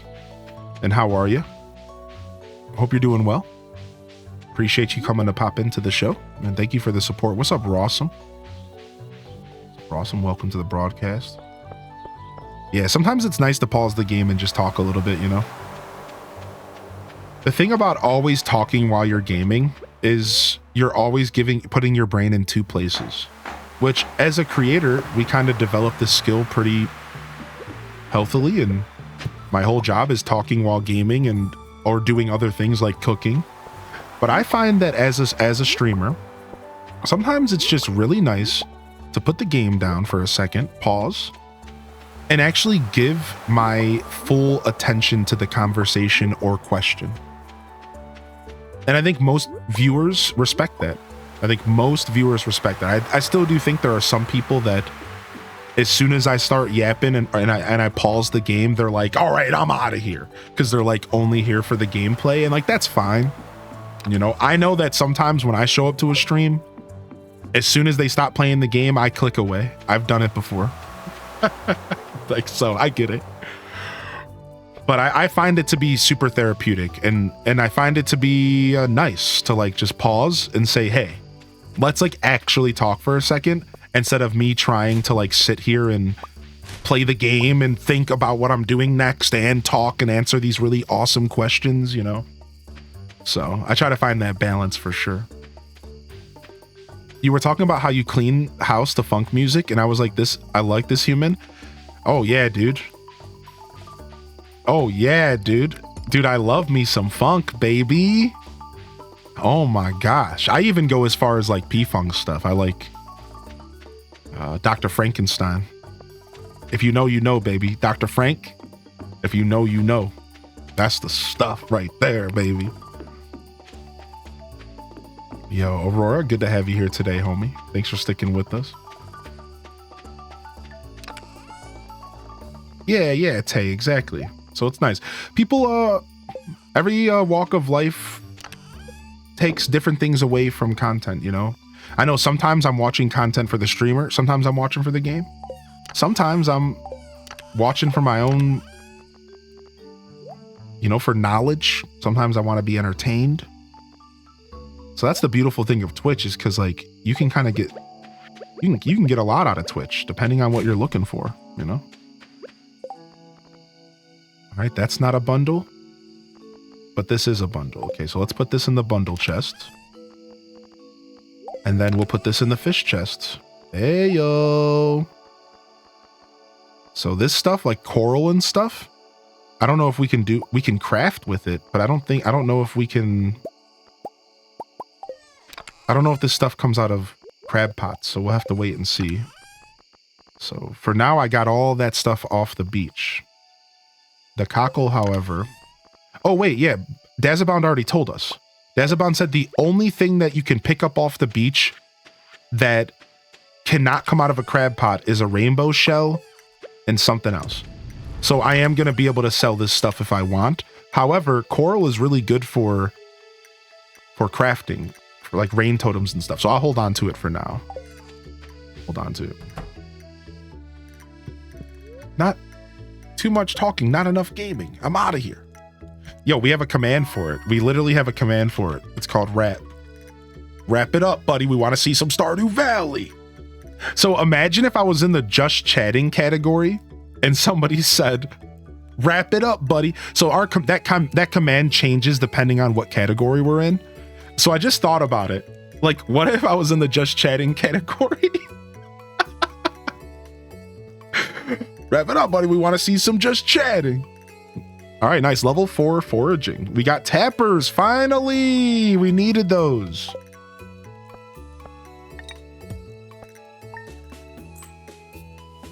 Y'all got me distracted with the Pokemon channel in the Discord. Stop it. Stop trying to distract me with the Pokemon channel. We want to see some food and drink. Wrap it up, buddy. We want to see some food and drink. My favorite, this reminds me of one of my favorite things. Did anybody grow up watching like the USA channel where they would change the words of a bad word in a movie? So in the movie Happy Gilmore, when Adam Sandler gets punched by, or goes to punch Bob Barker, he goes, "The price is wrong," and then says the B word. But in the USA version, he would go, "The price is wrong," and then this clear as day voiceover happens of some like intern, and it's like, "Bobby, the price is wrong, Bobby." Like, it's like so bad. It was so, me and my friends growing up, we actually started using Bobby as a bad word. Like, we would be like, "Shut up, you little Bobby. I'll punch you right in your Bobby. You little Bobby." So our friends group would replace bad words with Bobby from our whole childhood. We would go around like, "You're such a little Bobby, dude." Like, all right, we're going to the mines, dude. It was super funny, dude. We died. Bobby's a cop in UK. Hi, Hylian. Good morning. Yo, Allen with the 7-month resub. Thank you, Allie. Thank you again, Kellyanne. I really do hope you're out there. Feel free to hit that lurk command. Let me know you're out there without needing to type in the chat. But enjoy the show. No pressure to do anything. Oh my gosh. We have the same memories. Why do we have the similar memories? We got to be a similar age. You seem to be doing well. The farm looks great. So you've been here a while, and I'm sure you've acquired some cloth by now, right? Well, did you know that you can use cloth to tailor all kinds of clothes? All you need is access to a sewing machine. All right, so 29, close enough. I got you on a few. A little bit of seasoning on top. It's Tuesday, isn't it? Yeah, I didn't know that about UK. That's funny. Oh, my air conditioning turned on. I was sitting here wondering why the power flickered. I should probably go turn that off. The price is wrong, Bobby. Such a funny journey. Wow, we got some iron ore. That's nice. That's very nice. All right, we'll start using wood for the killing again.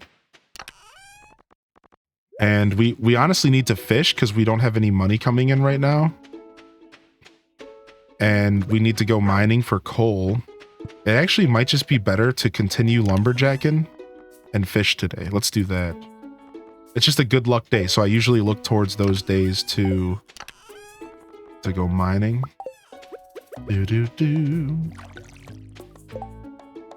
Nice, legend, dude. We have a pretty diverse audience here, so no one should ever feel too old here, and I hope you don't feel too young. Because I mean, being young's just a passive buff that runs off over time. You should never be ashamed to be young.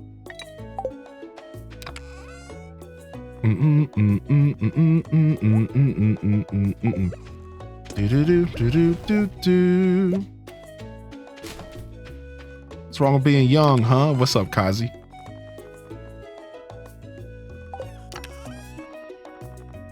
What am I doing with this cloth? Okay, we have one cloth in there for the community center. This one can go in here. All right, let's go do some lumberjacking and some fishing. I think I'll grab some food for the lumberjack session. Let's go. Love the hat. Thanks, dude. We're doing our fishing. We got a fishing challenge farm going. Oh, I forgot to grab the watering can. We need to do some watering. I keep forgetting where I'm putting stuff. Forever young.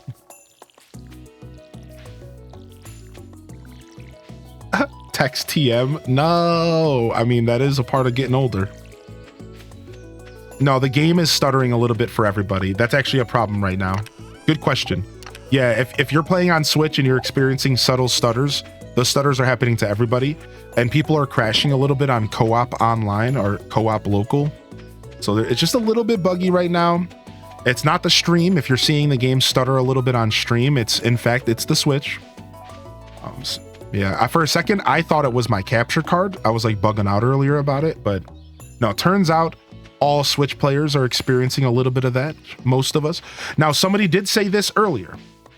Earlier today, somebody hit us with a hack, and they mentioned that if you reinstall the game on your Switch, it solved the problem. I don't know why, and I don't know if it's true. I have no reason not to believe them. But, you know, sometimes we do placebo ourselves. But they said if you go ahead and just uninstall Stardew on your Switch and reinstall it, it helps with the stuttering. And honestly, I know tech enough that the logic makes sense. Because a lot of times you just need a fresh install. And the Switch is just a computer, so... Right? So try that if you have the time. Like, I'm gonna do it at the end of the show today. Once I'm done with the Stardew today, I will try it for tomorrow. I was gonna play Fortnite, but now I gotta play Stardew since you're doing. Yo, we're doing today. Yeah, it'll keep your saves. Yeah. Uninstalling your game doesn't remove the data off your Switch. You'll be fine. You'll be fine. The saves should be okay.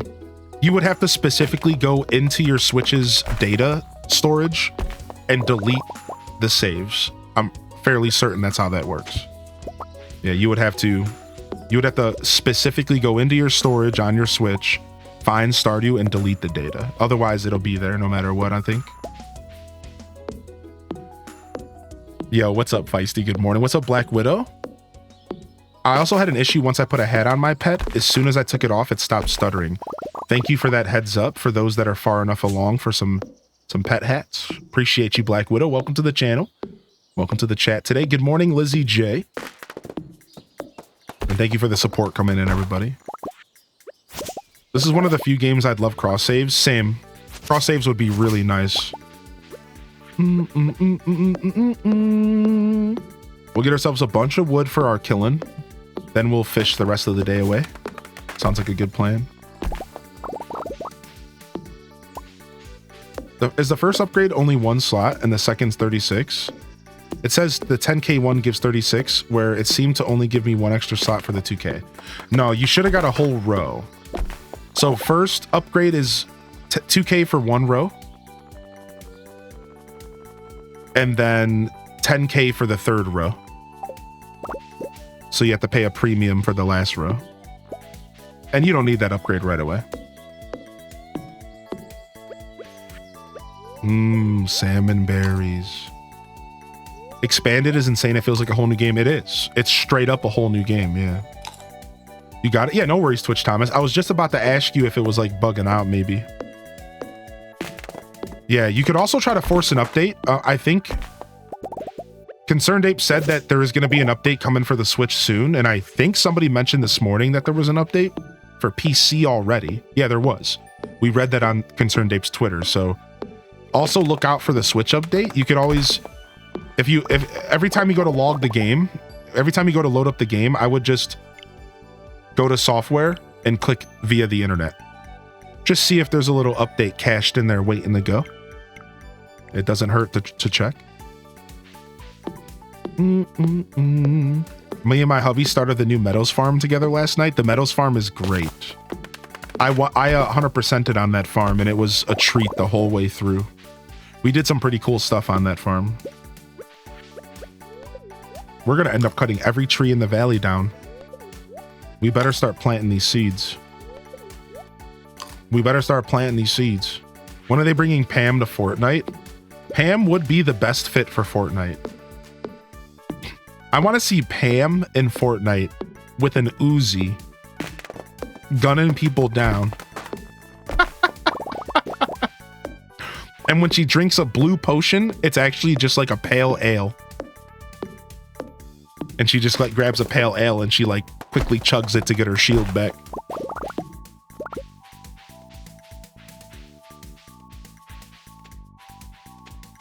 The ammo is SIG. Stop. Stop. All right, nice. 227 wood is good. She could literally drive the bus. She's chucking beer bottles at people. Can we reach this spot? I don't think we can. This spot is the most awkward spot it could possibly be.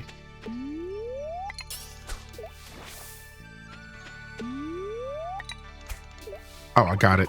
Nice. Hey, farmers, how's the deforestation going? Let's just say that Smokey the Bear is not happy. That dude's ears are burning.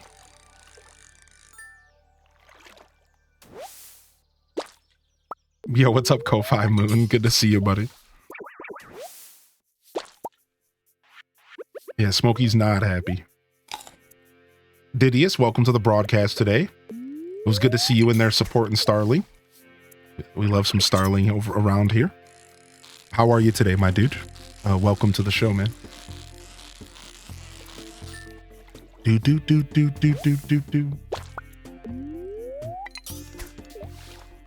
Oh, Nightbot, sorry, you got by an accidental link. I read your message, though. Wait, Cozy with the Smokey the Bear emote? Wait. How do you have an emote for every situation? Stop. Also, can you add that turtle emote from Artifice's chat that's like with a peepo on its back? Please, I need that in my life. I need that turtle with the peepo. It's just like turtle, all capital letters.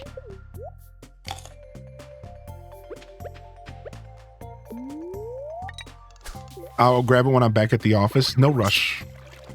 What's up, Bobby girl? Got a bream? Got a bream and a dream. Smokey would be thrilled. You can't have forest fires if there's no forest. What's up, Mandy Cat? True? Hope you've been well, Tay Love.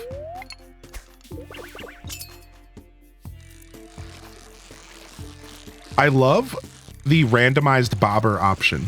So if y'all go into the fishing shop and then don't go up to Willy, but instead go to the right of Willy, and there's a little machine, and if you click on it, you can change your bobber type. So what you can have a bunch of options that you unlock over time, but you can also randomize it. Like, look at this.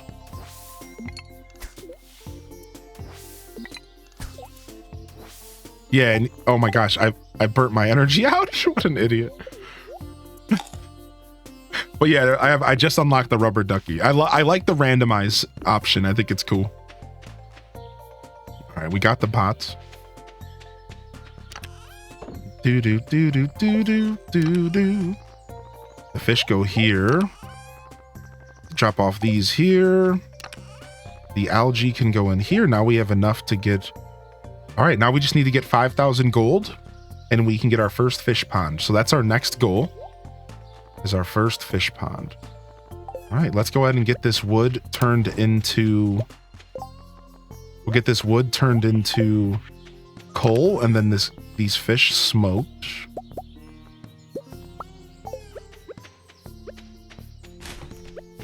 And then back to fishing. I missed that. Could you repeat that one more time? How to get the randomized bobbers? Okay, so what you do is you walk into Willy's fishing shop, but don't walk straight up to Willy. Instead, go to the right and then up. And there's like a special machine. Just kind of inconspicuously sitting there. Unsuspectingly sitting there. English is a language that I don't speak. I got it? Yeah, no problem. Glad you asked. No worries at all. I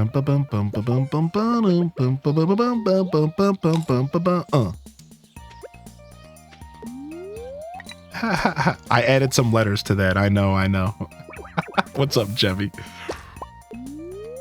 I need to see that word to read it, to say it properly. I need to like see it and sound it out. I do the same thing. That word's just hard to pick. Yeah, just pick a different one. All right, we got this. Yo, a little stutter. Stop that.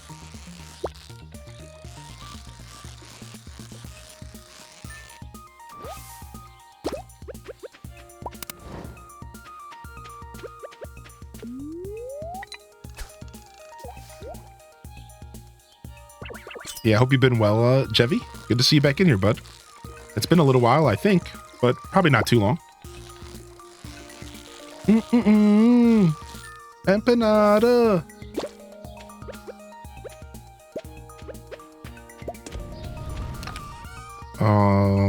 Take this trash out here. That's our last bit of trash to transform. I've been lurky, just been around. Yo, exclamation point lurkers. Thank you so much. Couldn't do this without y'all. I really couldn't. Thanks for lurking on my stream. What's up, Christine? Absolutely appreciate you. Thank you sincerely. Empanada. I'm gonna rob ya. Hide your wife and kids. I'm coming to get you. I don't know.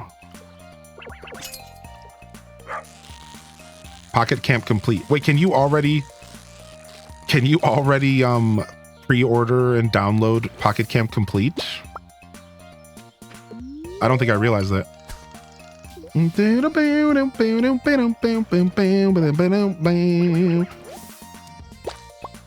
Rob? The villain.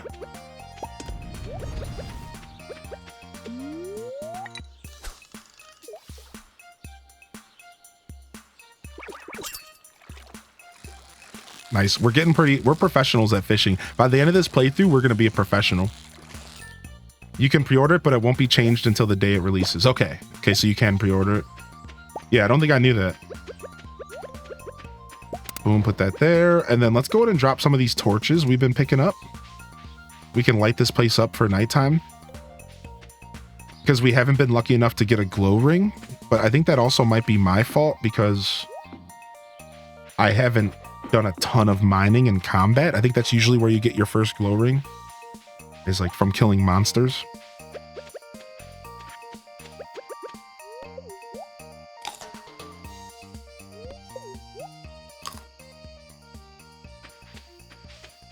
Okay, get this wood going, get this fish going. No, I didn't mean to eat that. No, I ate the raw fish. Gross, you're nasty.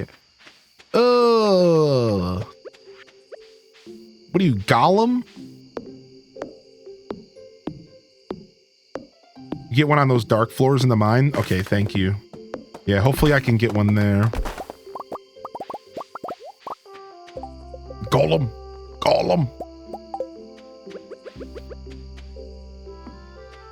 Boom. How long was that fish in your pocket? Ew. That's what I'm saying. Dirty.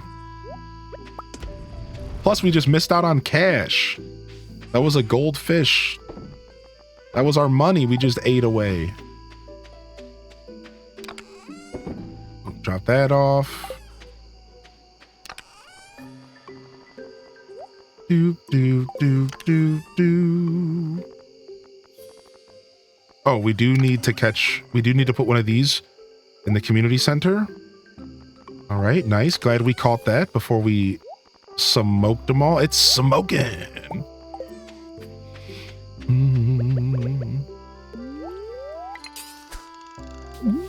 Finally starting a new save on the 1.6 farm. Let's get it, Bender. Going out for outdoor cafe vibes. Nice. Hope you have a wonderful outdoor cafe adventure. It was gorgeous out there this morning. It felt like a summer morning. Anybody else? Dude, I swear, I went outside this morning and ooh, deluxe bait. Hey, yo. I went outside this morning and it felt like a summer morning. I swear to you, like it was maybe like on the brisker side, but it was like a summer morning outside. I'm like, what is going on? Like, wasn't it just 40 degrees like 3 days ago? It's like straight up felt like summer outside. I was so confused. My body was confused. Everything was confusing.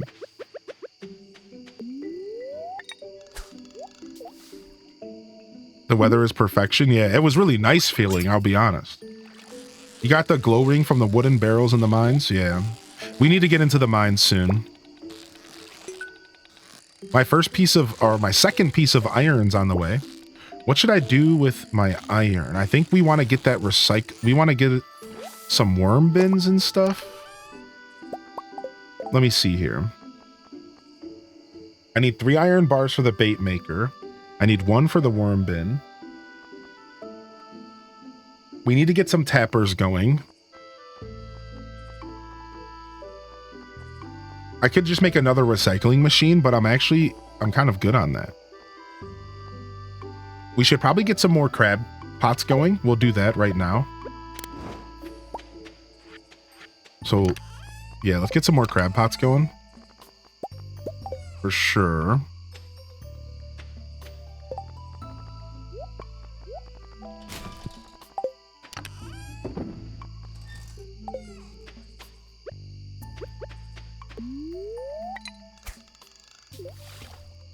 I let my cat out in the mornings to get our daily dose of vitamin D before I start work, and I was surprised how warm it was.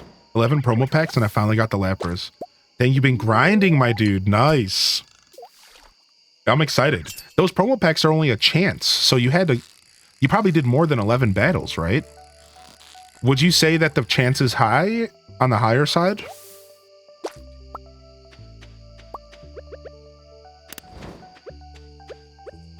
Put this in here, boom.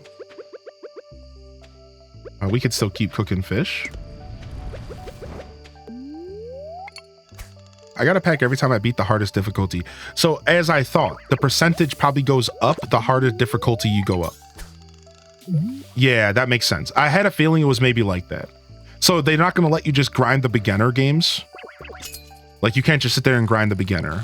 You can, but you just have a less chance. Right. Experts 100% chance of getting packs, followed by 80, 60, 50. Okay. So it's not too bad for beginners because not everyone's a battler, right? So like, I'm happy that it wasn't like the kind of event that's like, well, you're just screwed if you're not interested in battling. You know what I mean by that? Like, I think they do have to consider that people aren't all interested in battling. I think that's smart for the events to be, you know, somewhere in the middle and offer like lots of options for people. Yeah. Bad RNG can screw you, yeah. Talking about Pocket Camp, my campsite. Oh, sorry. I thought you were talking about real life. Outdoor cafe vibes. That sounds about right from what I saw from your town. Yeah. From your campsite.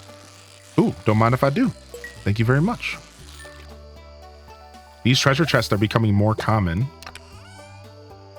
Some more iron. Ooh, and a random piece of bone. A skeletal tail. Sick.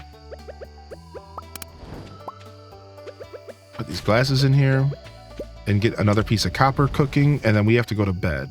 So let's drop all this stuff off. Boom, boom, boom, boom, boom, boom, boom. I think we're using this chest for Gunther stuff. Yes.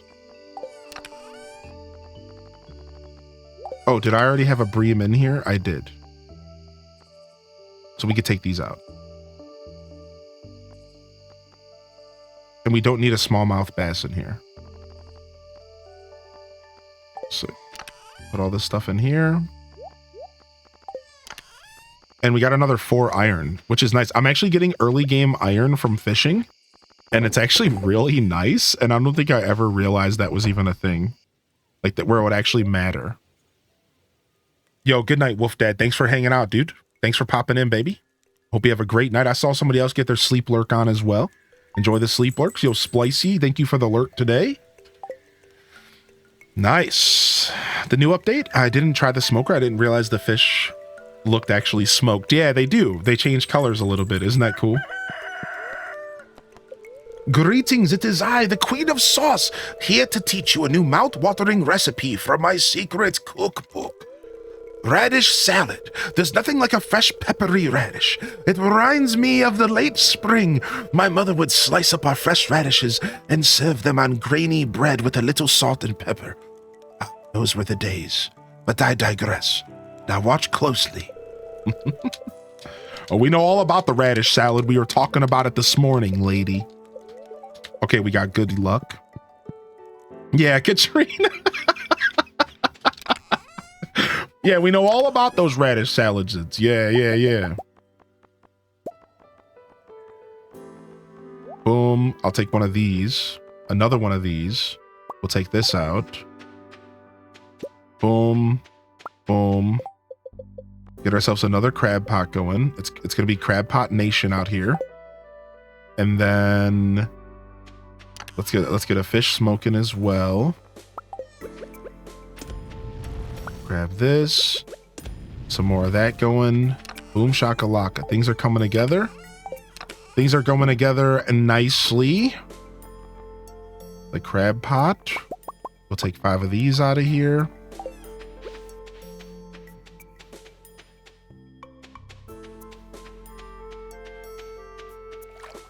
Beautiful. Yoink, yoink, yoink.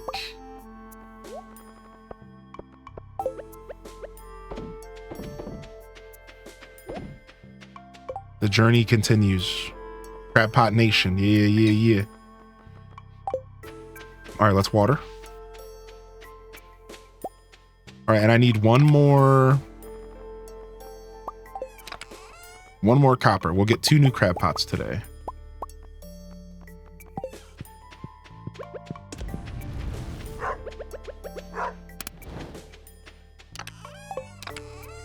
What's up, detective? On a scale from 1 to 5, how much work have you got done today?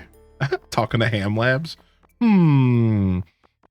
Well, that's some pretty personal information you're asking for there. And also incriminating.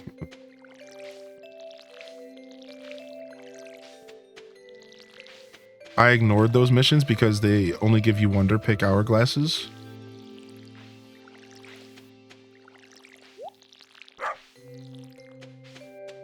Wait, which ones?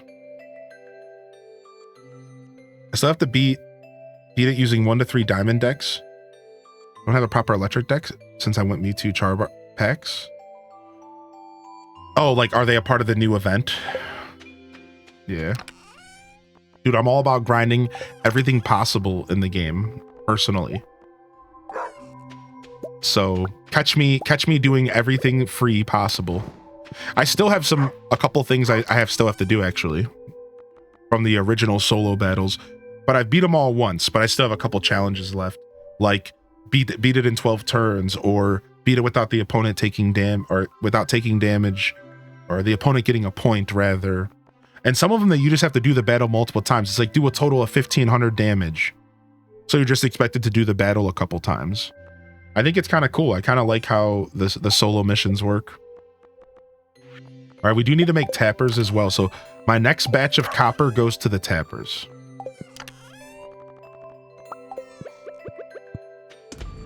That's for sure. All right, let's go sell this stuff. As you level up the Lapras event, the second tier has bonus missions. Cool. Put this in here and this in here.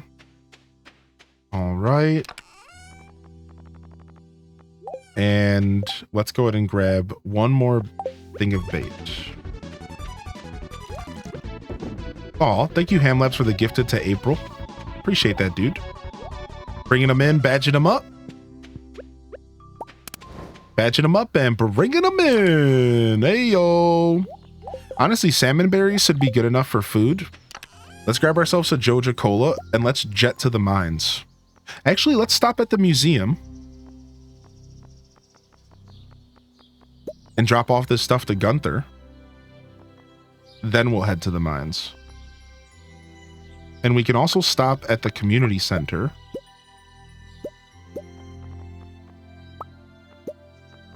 And drop that stuff off as well. You're not getting my stone, sorry. All right, let's roll. Back to work. Have a good one, everyone. See you later, Calico. Ooh, 2 worm spots? Don't mind if I do. Yoink.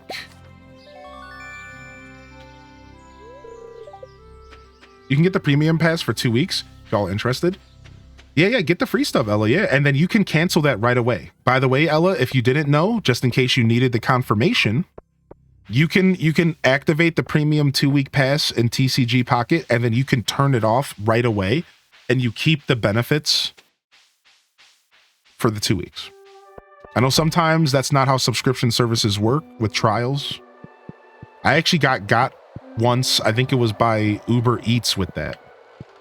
I can't remember what it was. It was like a while ago. But I think it was Uber Eats. And like, they were like, yo, you want to try this trial out for a month? And I was like, yeah, sure, whatever. Just give me cheaper delivery. And then I went and canceled it right away and it was just gone. And I'm like, wait a second. What happened to my free month? And they're like, you got to pay money now, nerd. Like, you thought you could cancel this? I'm like, dude. Well. LEEETTSSGOOO finally turned my computer onto resub. Dude, Walnug, thank you. Thank you for 16-month primer. Appreciate that, dude, and welcome back. All right, we're done here. We'll take that.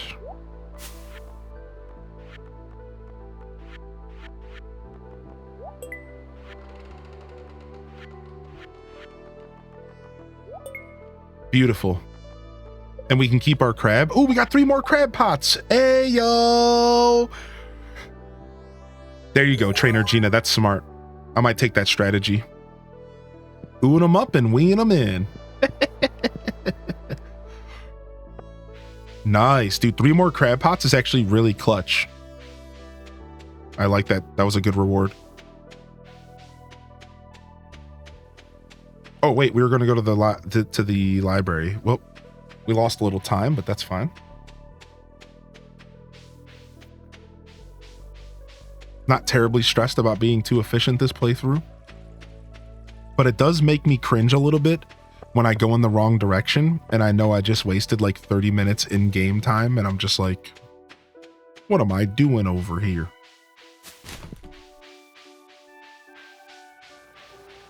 We'll take that. We'll take some trash while we're here. Yoink. Check some trash over here. Yo, what's up, Seta B? HDS waves in the chat. Wave them on in. All right, boom. Donate to the museum. We got some bones. We got some stuff. We got a doll. We got some more bones. Collect rewards, melon seeds, chicken statue. Get this trash out of here. All right, up to the mines we go. I wonder, have we already seen a fishing level in the mines? I think you see one at level 20, don't you? Maybe we should stop there and do some fishing. It's your birthday today? Whoa, happy birthday, Seta. Some birthday love in the chat. It's 20, okay. Yeah, we should do some fishing there. Let's try to get to level 30 and then we'll go back and we'll fish at 20. I don't know if there's anything good in there, but it might be worth it. Yo, take a salmon berry, buddy. See you later.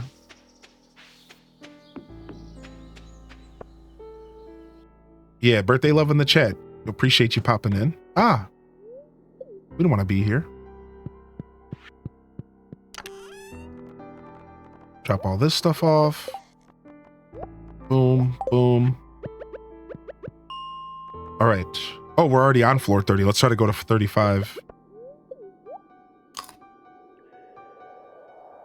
All right, and then let's kick the mines music.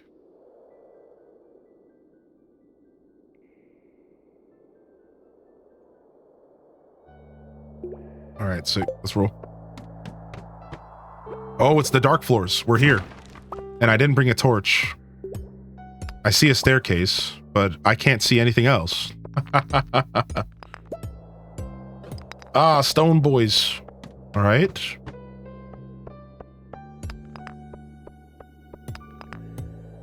It is nice to have a torch in your pocket for this floor. But it is what it is. How you gonna spend your birthday here, Seta? What you doing for your birthday? Hope you have a great birthday, a birthday week, maybe weekend.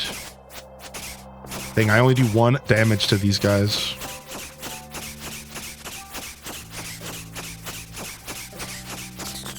Sheesh. Is that a torch in your pocket, or are you just happy to see me? Boom, boom. Just gonna run past this guy. I'm at work. Oh, well, I hope you have a wonderful day despite having to work. Sometimes that's just the way the cookie crumbles, you know? Can't see anything. Ah, my eyes. Sir, your pants are on fire. No, no, no, no. I'm just happy, thanks. Just whistling as I work. The problem with it being this dark on these floors is sometimes you can't see staircases appear. That's the only problem, is you can't all the way see if staircases are showing up in some areas. So you're kind of just have to go with it. Oh, let's get out of here. Nice. I should probably kill the enemies because they might drop a ring for me, right? Staying home to watch a lecture online. Got plenty of extra time to hang out. What's up, Brittany? Yeah, hope you have a wonderful day. Try to celebrate yourself today, all right, Seta? And happy birthday to you.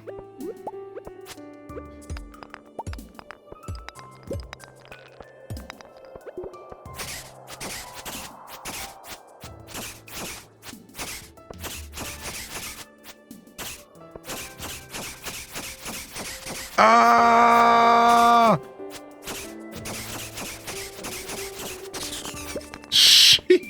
These dudes don't die. Like, it's not worth it to fight them at all.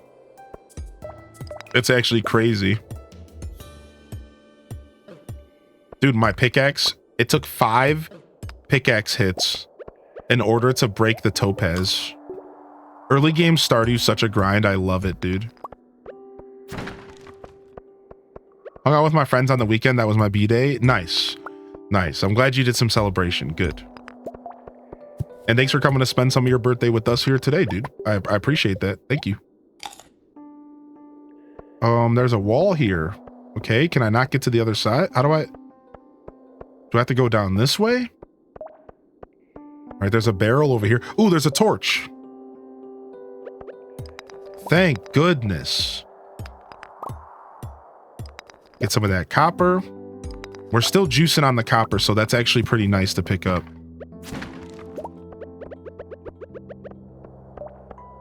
So you walk around carrying the torch and it provides some light.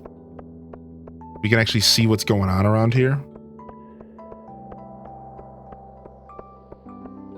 Okay, looks like we need to break these rocks. Pick up that.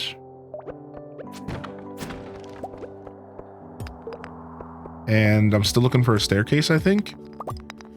Once we get to floor 35, we can just be done with this run. I'm being attacked. All right, nice. We're almost there. We just got to find the staircase. Sheesh. I actually really love early game Stardew because of like this vibe. It's just gritty and like kind of tough. All right, boom. We made it. Get me out of here. Let's go to floor 20 and do some fishing. See if we get anything other than trash out of here. I don't really think that's gonna be the case, but a boy can dream.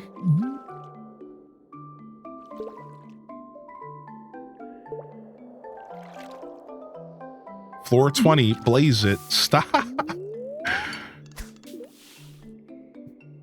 Boom, boom, boom, boom, boom. Got it. Some Joja Cola. I mean, we'll take the Joja Cola, right? Like, that's a pickup for sure. Wow, a real fish? No way. Garden Life and Cassette Beast are part of November Humble. Oh, nice. We'll be picking that up. Ooh, ghost fish. Nice. I didn't think I'd see a real fish in here. I'm going to be completely straightforward with you.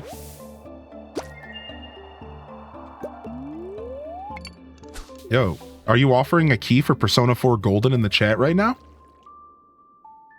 Oh, well, if somebody wants it, I think you could take up Trouble Goats. Trouble Goats has given us keys to give away before, so they're good for it. Just to vouch there.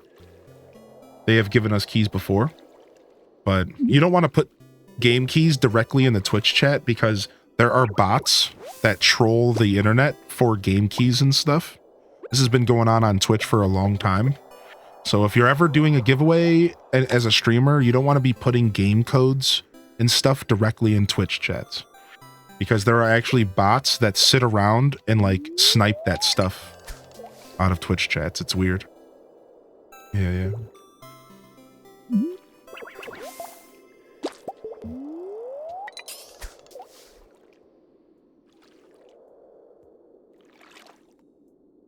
Are you on a lunch break, Cozy? You mentioned you weren't at the office.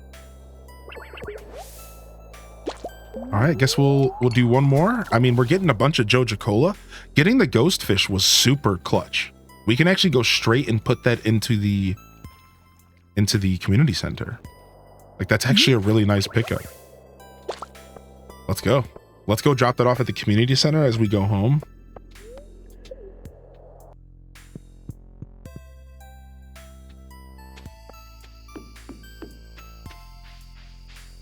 I think the ghost fish and the lava fish are in the mines, right? I think you're correct.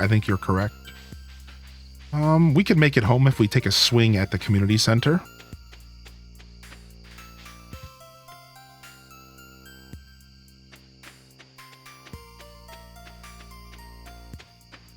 Also, if you're interested in picking up the Humble choice yourself, exclamation point Humble, I do have a creator link you can use. And you can, if you go to purchase yourself, also you can take Hylian Descent. You could take this link right here and you can actually apply this to anything on the website. And if it's for partners, then you'll be supporting me. I get like 10% of the sale and also 5% goes to a charity of my choice. So if you are somebody who utilizes Humble, I would appreciate any love there. Sounds like raccoons are back again. Filthy varmints. Uh-oh. Oh, you turned up at the right moment, son. Could you do an old man a favor? Oh, excuse me. Could you do an old man a favor and go around the corner and scare those raccoons for me? Oh, they've been causing a real mess. Thanks. Make sure you give them the old good scare so they never come back. I'm trying to blend Rocco and my old voice. We're getting there. We're finding it. It was me. I'm sorry.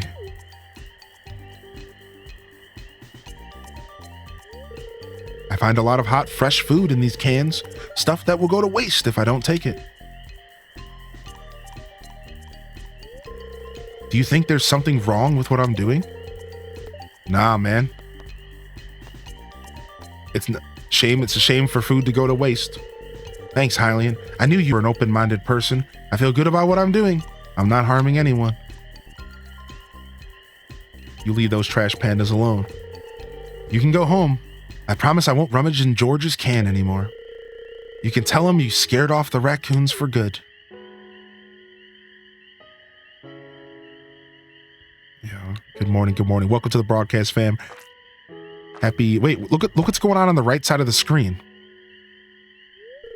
Look, the cherry blossoms are like coming back. What? There's definitely some weird bugs with this update. It's funny. What? Weird. Yeah, good afternoon. Good morning, good afternoon, happy time zone. I hope everyone's doing well. It's 1:13 p.m. here in my world. You're tuned in here to some Stardew Valley. I hope you're enjoying the show if you are listening in. Appreciate y'all hanging out. This is one of my favorite cutscenes in the game. Really touching base on the idea of this. I just love the whole conversation around this cutscene. It's one of my favorites for sure. I like what Concerned Ape was doing here and just trying to get the players to think about important things, like whether or not maybe you've never considered this conversation, you know? It's kind of a moral debacle in a lot of ways. I know what you were doing, Linus. Been in podcast mode? Nice. Oh, if you need food, just ask. I don't want anyone in Pelican Town to go hungry. That's why Gus is a hero. Here, I've got a basket of zucchini fritters for you. Just make sure you dip them in my spicy marinara. Go on, take it.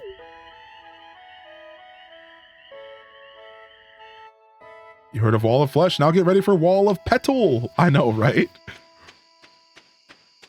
All right, let's go drop this off and we can head home. Quick visit to the community center. Nothing too crazy here. Little Junimos. Specialty fish. Boom. And we're out. I wonder if ghost fish are worth trying to farm up for cash. Like, I wonder if their value is worth trying to farm up early game. Probably not. If I know the game well enough, it's probably better to just... You get more fish frequently from other locations, but food for thought. Chocolate cake left over from a meeting? Yes, please. All right, take this. Let's go drop all this stuff off. Yeah, I think there's too much trash that you get. Yeah. I appreciate the second opinion. I had a feeling that was... I had a feeling that was the case, right? We'll take this, drop this off. This stuff can go into the battle chest. And I just need to grab a fish to smoke real quick, and then let's go to bed. Yeah, I think I should always prioritize smoking like fish. And if I just so happen to have extra coal, then I could go ahead and do smoking of like the crayfish and stuff like that. But I think I should be focusing on the big fish always above everything else. So I imagine like the crayfish and stuff aren't worth anything. Like they're probably not worth to smoke at all. You know, good to see you here today, Alpi. Welcome in.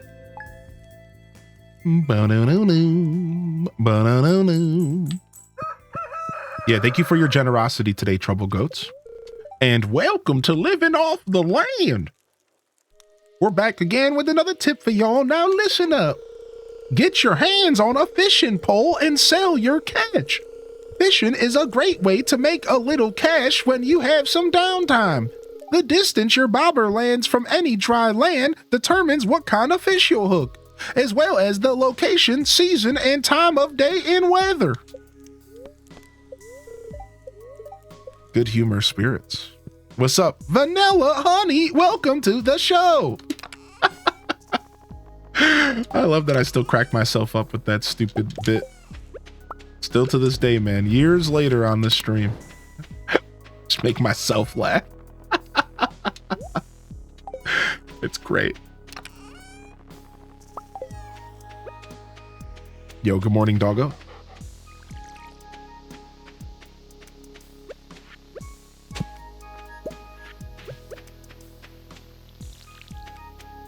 Hi, Dr. Nick. Hey, everybody. Guess there is a little bit of Dr. Nick in there since I've been watching The Simpsons, but that wasn't how it started. But that I'm sure there's a little bit of it in there. I have been watching The Simpsons. And listening while doing a bunch of chores. Got a lot done today. Nice. I'm happy to hear it. We stand a productive community. We all can't be productive every day, but we stand a productive community here. I'm glad you're taking care of business. As we say, a baby's got to do what a baby's got to do. Boom, get these crab pots going. Get this over here. Boom shakalaka at the buzzer. We'll drop off these crayfish. We'll take this bream out.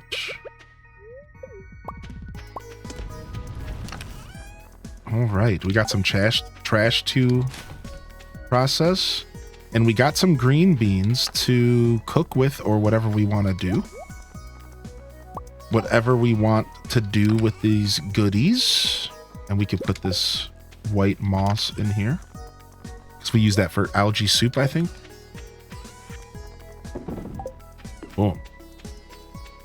All right, it's Monday in game and the spirits are pretty healthy. I think we could probably go back to the mines again. Wood levels are already low again. We're just going to constantly be needing to do some lumberjacking.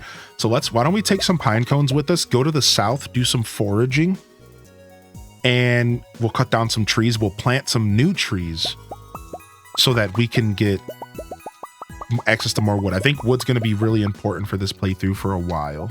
All right, how do I make another charcoal kiln? 2 copper bars and wood, but I also need to make tappers, which is the problem. I also need to get tappers going. I think tappers are probably a priority right now because we don't have any of those, and then we'll get everything else. So the tapper's also just wood and copper, right? Yes. Okay. All right, so we'll get that going. Let's go plant some trees. What's up, Dear Diary? What's up, Dear Diary? Good to see you today. It's Greek week? Is that a thing? I don't know. I'm not sure if I know what that is. Loving the voice, though. I appreciate the compliment. Thank you. I hope you're doing well. It's nice to see you playing some Stardew. What's the challenge that you're doing? So, Vanilla Honey, we're doing a fishing-only challenge. Well, the better way to word it is it's a fishing challenge in which we can only make money off of fish or fish products and fish adjacent things. There's a couple rules that like need to be ironed out, and we've pretty much got it all down at this point. And there's a couple little details that you might need to know, but that's the gist of it. The short end of it is we can only make money off of fish, but we're still growing crops and stuff. We're still doing quests. We're still making money off of the journal quest, stuff like that. It's pretty fun. So we started off with the river farm and we got that free smoker and we're taking advantage of that. It's been good so far. We've already gotten our iridium rod and we're working towards our first fish pond now. We're working on towards our first fish pond at the moment. which is 5,000 gold. So we're close. We're getting pretty close to the fish pond. You're also playing Stardew. I'm going to start a new playthrough on my Switch while simultaneously reperfecting all 16 of my other farms with the new 1.6 content. I'm also going to finish my last playthrough that I started in October. Did y'all see that Steam finally has a perfection achievement or something like that? I think that's what I read, right? Like now Steam finally has a perfection achievement that you can get. Something like that. I think, and then there was also achievements added to like consoles outside of the Switch or something. There was something with this update. All right. Let's go to the south and get some spring onions real quick. Grab this. Yeah, 9 achievements were added. I think there's finally one for 100%ing that wasn't there or something like that. I don't remember the details.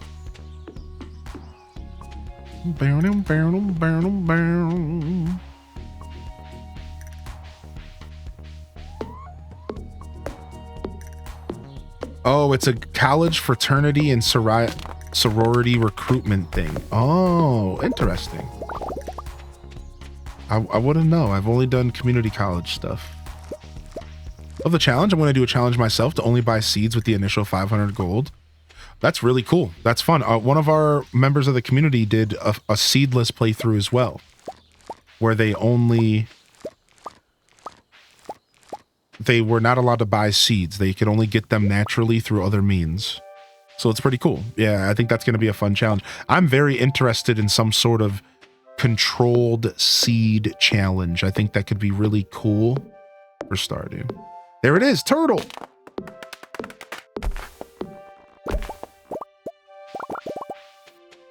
I will only be able to plant mixed seeds or use the crops from the museum, right? And like that's cool. I think that's a really fun little challenge. Actually, I think that's really a good idea. Somebody say turtle. I think I can plant trees here and they'll grow. So let's plant some here.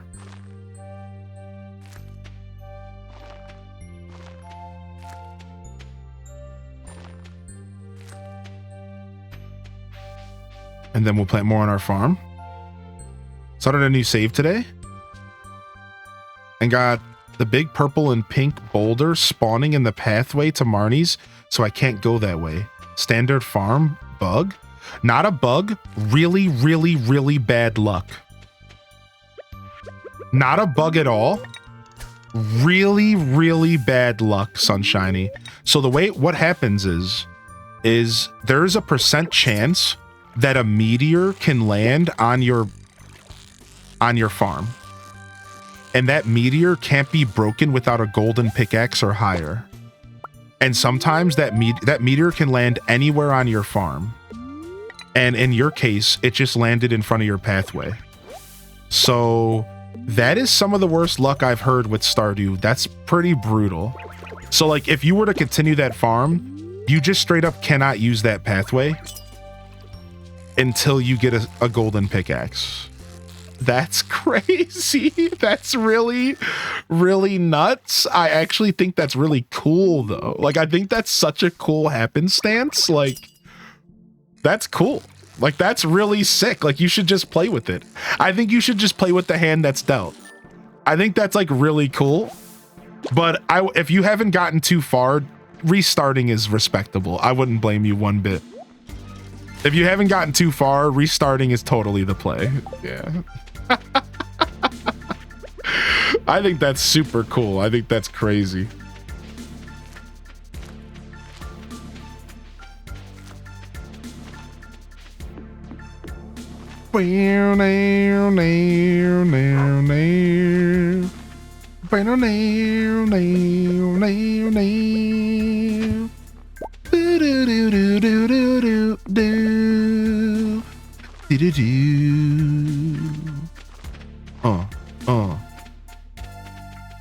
Sick.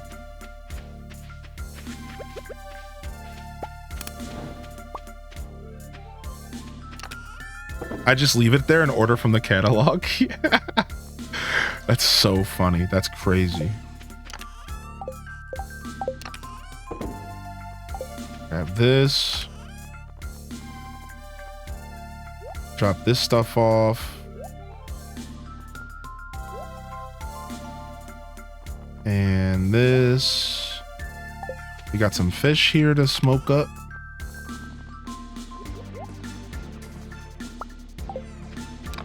Drop off this watering can. And I guess we could start using deluxe bait if we really wanted to, but at this point in time, I don't necessarily need it. I'm not really fishing up any challenging fish. All right, and then we want to get some more copper cooking.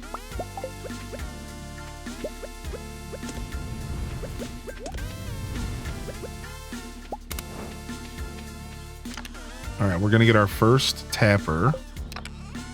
Where did I put that copper at? I thought I had a bar. Oh no, it's in my hand. Okay, I'm losing it. All right, sick. We are gonna get ourselves some tappers made.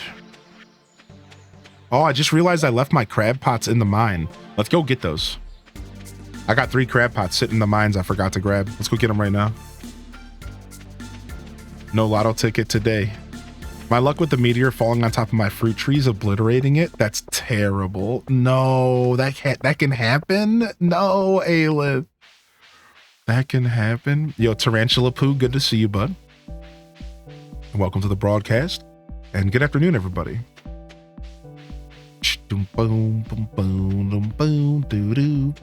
Trainer Gina, good to have you back. Just double checking I didn't miss anything. Tapper, I barely... Yeah. AK Slider birthday. I think we do need to have a little bit of a moment here for my birthday fam. Happy birthday, Seta B. Anybody else whose birthday might have been recently or maybe today? Happy birthday to you. Round of love again in the chat if you got a free hand.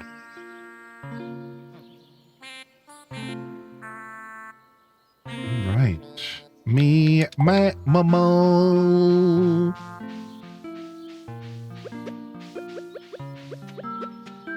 We still got plenty of trees to cut down around here. So we're not hurting for trees yet.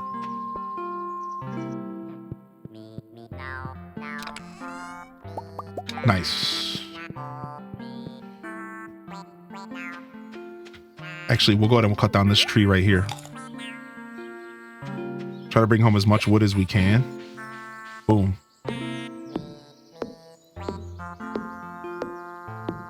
We have yet to see a bulletin board request go up. It's weird. I haven't seen any bulletin board requests. I keep missing them, I guess. I'm looking for fishing ones. Yo, what's up, Troublesome Violet? Welcome in, Raiders. We got some birthday jams going for a birthday member of our community. Hello, Raiders. This might have been the first time I've ever got a raid during a birthday song. Sick. Thanks. Here's the breakdown. Ow!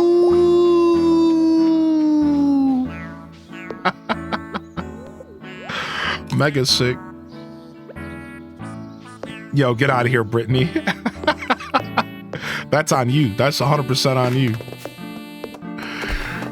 So who was it today from Shred Shrek?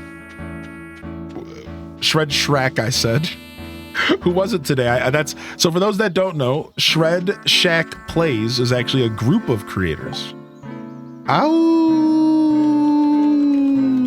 Happy birthday again, Seta B, and anybody else, dude. I'm gonna go ahead and drop a shout out for him.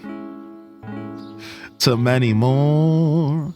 So it's actually a group of creators that joined Hyrule Gaming Group recently, and they all share one channel, and they go back and forth and do different styles of content on it. And yeah, it's super cool to see y'all here today. Welcome to the show. I hope you had a good day. Hope you had a good time doing whatever y'all were doing. It looks like some Overwatch 2. I don't think I've met everybody from the collective yet. I don't think I've met everybody from the collective. I think I'm still meeting all of you right now.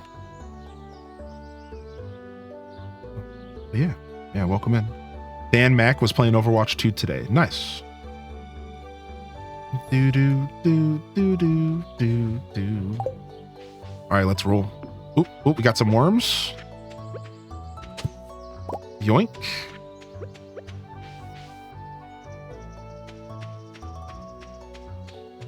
Yeah, welcome in. Hope y'all enjoyed your Overwatch. I played Overwatch 1. I never converted to 2, but I didn't play much. I preferred the big monkey guy. He was sick. Gorilla, excuse me. I also liked the Jet Set Radio character, basically, who would heal. I also liked the chick who put shields down. She was really cool. She was really cool, actually. Osiris or something like that. I generally like playing support though. I'm a support gamer. I like being like a battle tactician. So I usually go towards like a support style class because those are usually the most like the battle overseers, right? Like I like the position of watching the battle and doing what I think is best for the team. And a lot of times you find yourself in a support position when you do that. But again, I really didn't play much of the game. I also like the stealth chick. Yeah, Lucio and Orisa. Yeah, Lucio, Orisa, Winton. And I like the stealth chick. She was really rad. I'm a big stealth fan in video games, so that one was like an easy, like a no-brainer for me. Stardew Valley. I haven't played this game in a while. How do you like it? Oh, I love this game. This is one of our most played games on the channel, and they just released a major update for Nintendo Switch, Xbox, PlayStation, and mobile. So this update was already on PC, and it's now just rotating over to the consoles and the mobile market. And it's a pretty big deal. We're all kind of freaking out, and we're all out of our mind over it, and it's been fun. Yo, what's up, Mr. Nintendo? Welcome back, dude. All right, we also need to plant some of these other trees because we're going to need to tap stuff. So I'm going to plant one of these here and one of these here. And then we're going to go use some tappers over at the bus station. We should be able to tap the stuff at the bus station, and that's what we're going to go tap. So a cool strategy for those that are new to this game is you might not realize, but you can actually interact with the valley outside of your farm. You see, us farming sim fam, we're used to only being able to interact with the stuff within our farm, but Stardew Valley is unique in this sense, and that we can actually do a lot to manipulate the world outside of your character's farm. And this is a pretty cool thing with Stardew. So you can do stuff like plant trees in the quarry so that you can tap them. You can do stuff like tap the trees that are in here. So I can cut these trees down and they'll regrow. But you see, we have two different types of trees here right now. One maple and one pine, or whatever the other one is. So I can actually tap these. And I can use these trees for my resource at the bus station. This is really nice because the bus station's right next to my farm. So there's a lot you can do in this game that you might not have realized as a new player. So I encourage you new players to really get out there and kind of investigate the world itself. If you're playing Stardew for the first time, or you're investigating this update for the first time, I can't say this enough. Spend the first year really exploring because there's a lot of new content added. There's a lot of really small details around like every little corner. There's like something new for a new player, something new for a returning player that maybe hasn't played in a while. It's really cool, actually. It's one of the coolest updates we've ever gotten, and probably the best Stardew Valley update ever. It's hard to say that because Ginger Island is, well, Ginger Island, right? So like kind of hard to quantify that, but still, I think it's one of the best updates. So yeah, sorry, my bot's dead today. I don't know what he's doing. He's taking a fucking break today. My bot is just not having it. I probably should just update this thing. I think it's shutting down on me. I'm going to update it right now. I don't think it'll mess up the stream. Oh, you're good, Retro Man. It's good to see you, buddy. It's good to see you, man. No worries at all. No worries at all. Yo, thanks for the follows coming in, and welcome in Raiders. No worries at all, Shamrocks. No worries at all, bud. Take it easy, man. Depression is a real thing and it should be acknowledged. And I hope that you feel better soon, all right? I really do hope you feel better soon. As somebody who streams for a living, I can tell you right now that your mental health, it's a big part of what we do. Because if you can't present yourself and you know, it takes a lot of passion to put yourself out there in front of people. And yeah, I have had days where I wake up, I call them bad brain days. I wake up and I say, you know what, today's not the day. I'll take it off, you know.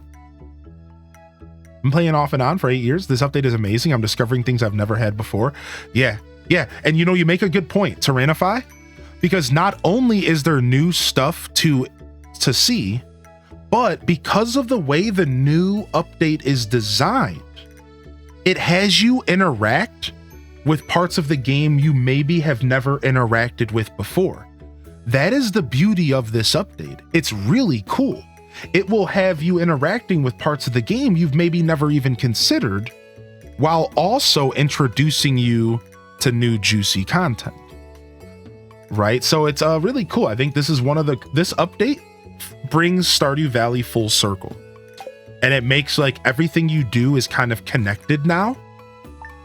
And you have a reason to kind of explore the whole game more than you've ever had before. I finally got 15k gold. Finally, we're gonna get mushroom caves or fruit caves. I don't really know which one is better for my current playthrough. I really don't know.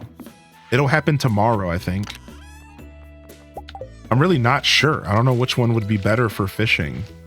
I don't really think it matters. We can't sell any of it. So really, which one is used in crafting? And I think the answer is mushrooms. And cooking. It's mushrooms, I think, would be best for crafting and cooking, right? Stardew's one of my daily games. Every time Concerned Dave does this, it makes it feel so new again. Can't wait to get off work and jump into BO6, Black Ops 6. Nice. You've been enjoying Black Ops, dude? I've heard really good things about the new zombies mode. Thank you, followers. We got Pikachu twice today, which is feeling pretty good considering the TCG stuff. Pika Pikachu, Pika Pikachu, Pikacha. I actually love that alert so much. Pikachu's always been one of my favorite like cartoon creatures my whole life. And it was all the anime. That's right. I was one of those kids that were sitting around in their tidy whities at the age of like 5 when the first official American viewing of Pokemon appeared. Like the first American viewing, I was watching it from episode 1. Like I was there watching the first showing of Pokemon with the Americans, right? And like, so for me, like what they did and how they presented Pikachu to my little 5 or 6-year-old brain, whatever it was, I was hooked for the rest of my life. I like love Pikachu. I will always love Pikachu. He's not my favorite Pokemon, but he's one of my favorites of all time. Nice. The bot's back finally. Sorry about that. I guess the bot just needed to be updated. I usually wait like months to update this stupid bot, and it finally caught up to me, I guess. My bad. Stupid bot. Stupid baby. The manga was better. My favorite Pokemon, Squirtle. Followed by Charjabug. Followed by Charjabug. And then from there, it would probably be like Butterfree. And now again, when I say Squirtle, I'm kind of talking about the whole Squirtle line, for the record. Also, speaking of the show, why do you think Butterfree's one of my favorites? Do y'all remember the Butterfree? Do y'all remember the Butterfree episode? Yeah. I watched that episode. I cried. I said goodbye to Butterfree. Bobby Free. But Dad, dude, I love that meme so much. Bobby Free, no.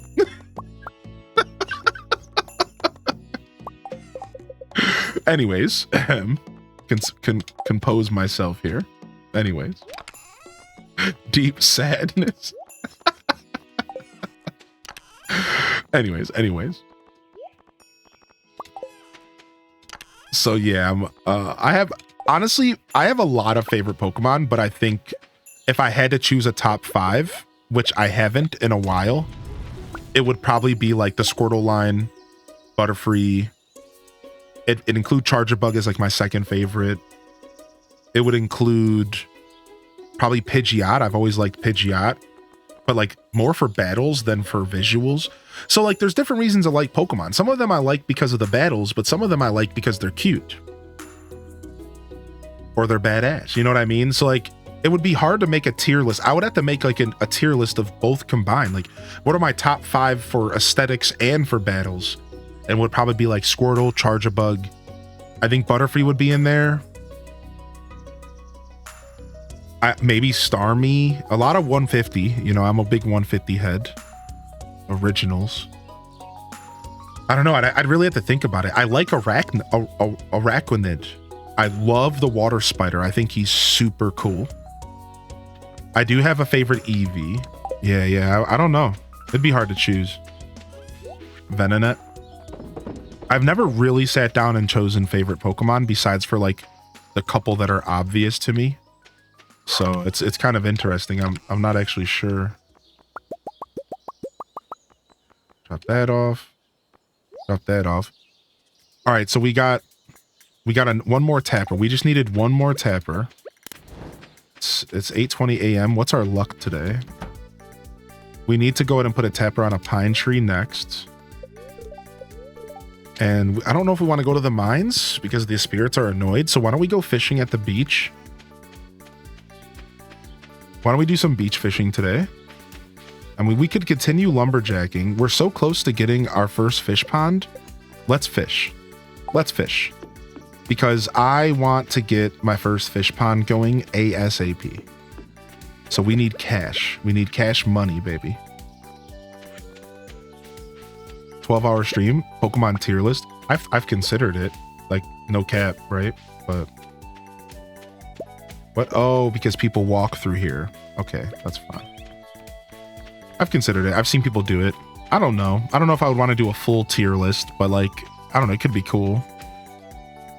I don't know, Gers. I might.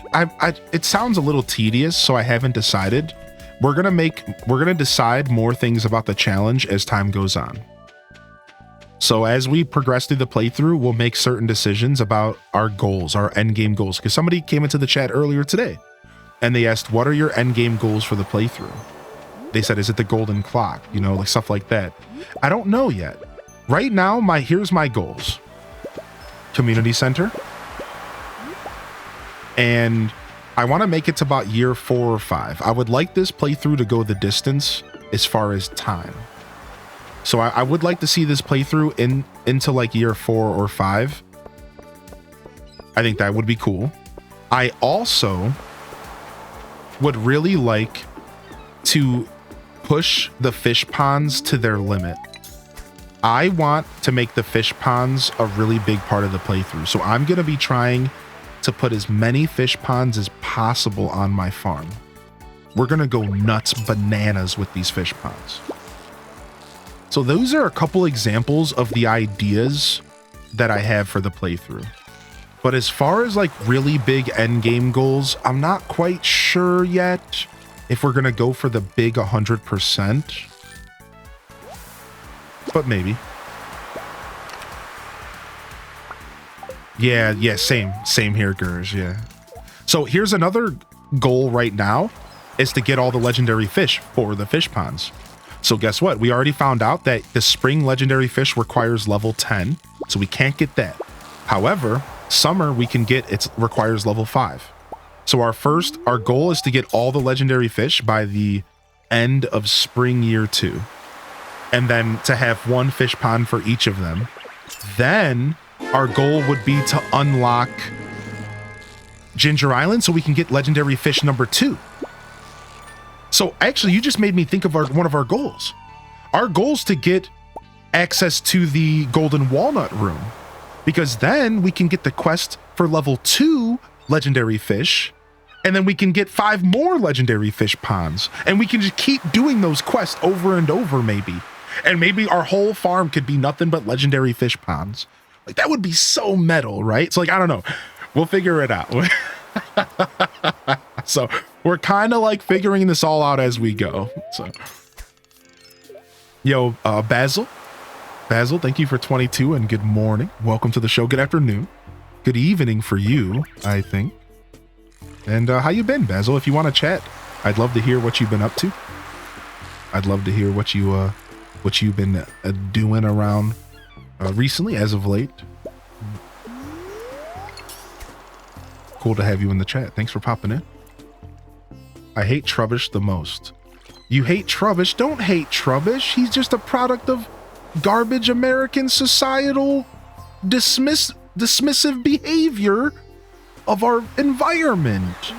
Poor little Trubbish didn't choose to be a walking trash bag, rat, bunny rabbit creature. That's not Trubbish's fault. I don't know. If I had to choose my least favorite Pokemon, I don't know what it would be.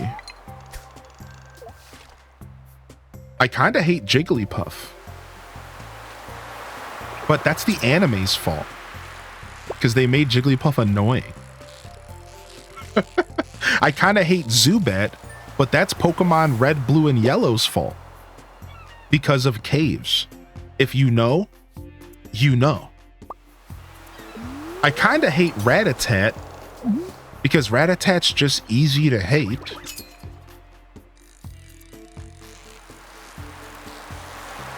I don't know. Yeah, it's hard to choose my least favorite Pokemon. I don't have like a Friga, you know? I don't have like a Friga of the Pokemon world. Like the closest thing would be Zubat.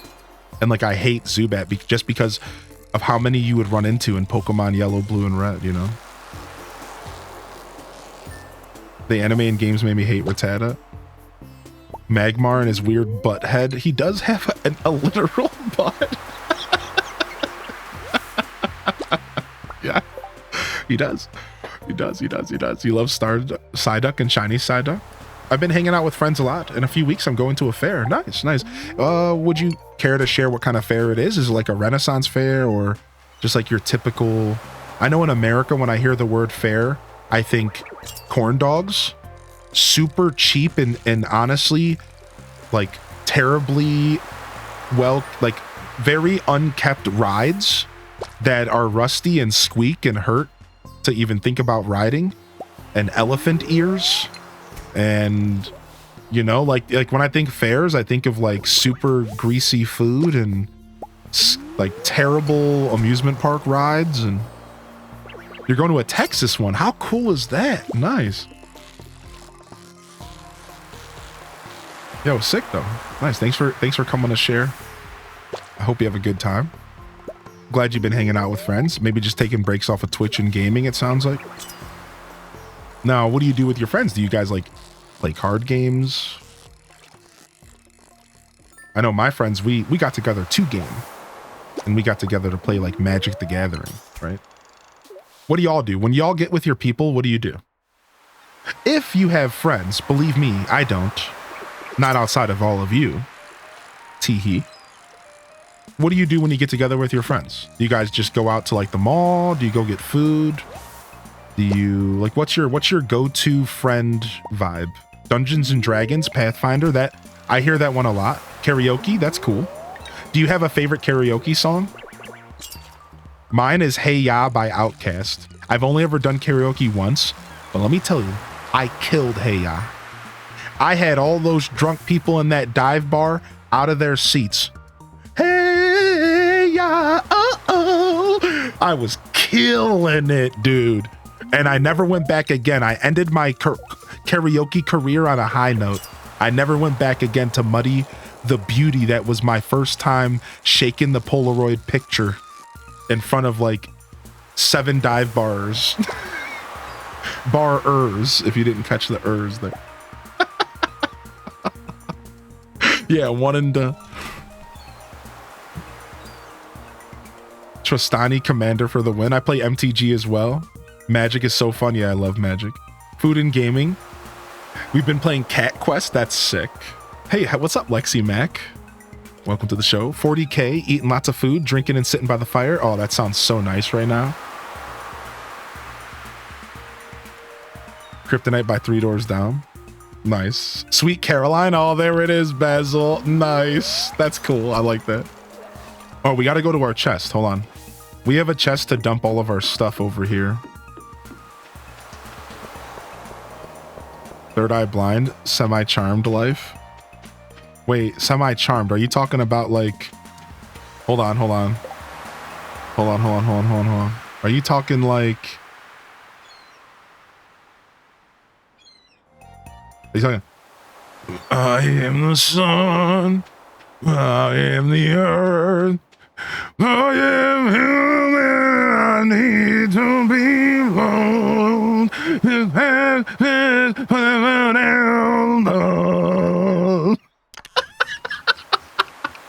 Yeah, I know about them. I am human and I need to be loved. Not that one, but I like that one.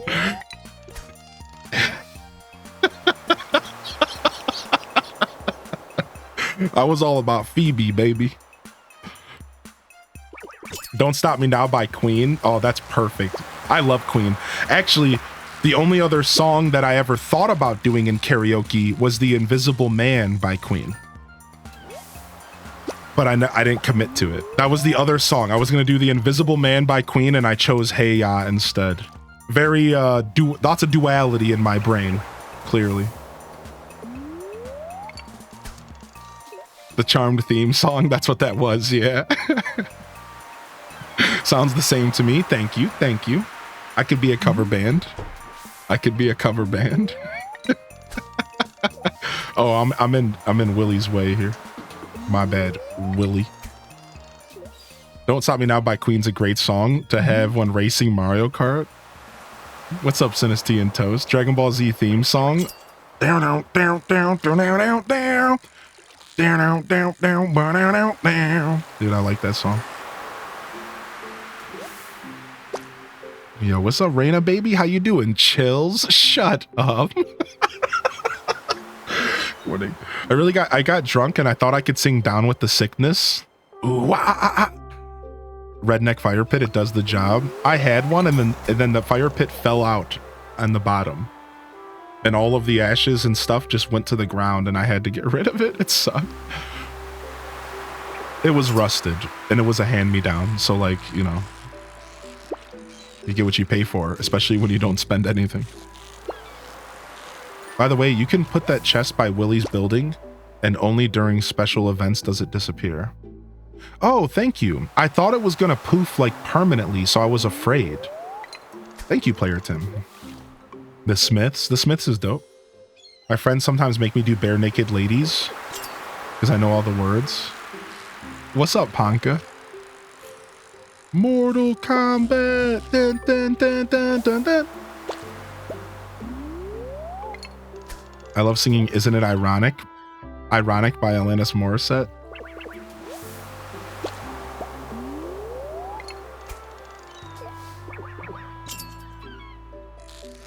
You unlock the power of the forest? Hey. Which farm did you choose, Gers?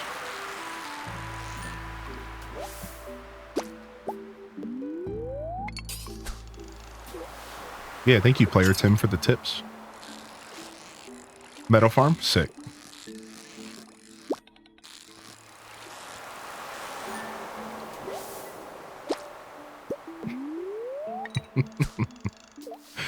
Oh, oy vey. Don't stop me now. Dude, I want to hear that song. It's been a while. I haven't listened to Queen in a long time. That's slander. It's been a while. All right, what can we bring home? We want to bring home all the fish. Everything else is secondary. We got some random fire quartz. That's nice. Oh, we can bring it all except the seeds. Good. Let's go. Tay doing Disney. Appreciate you. Yeah, good talk. Yeah, good to have you here, Basil. Super cool. Super cool. Right now, when I hang out with my bestie, we usually go to like malls and like mob around and like window shop. And then every once in a while, I'll look at him and be like, let's get spengy and we'll go buy some. Or we'll go to like an outdoor mall and walk around.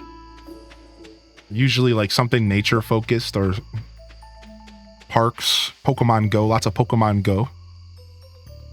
Yeah, that's usually it. Yo, no worries, Troublesome Violet. Thanks for popping in. It was nice getting to know you. It was nice meeting you. Feel free to hit that follow button if you'd like to support the show. Of course, never any pressure to do anything. Just more than just have a good day. So get out there and slay, all right? Thank you very much for popping in.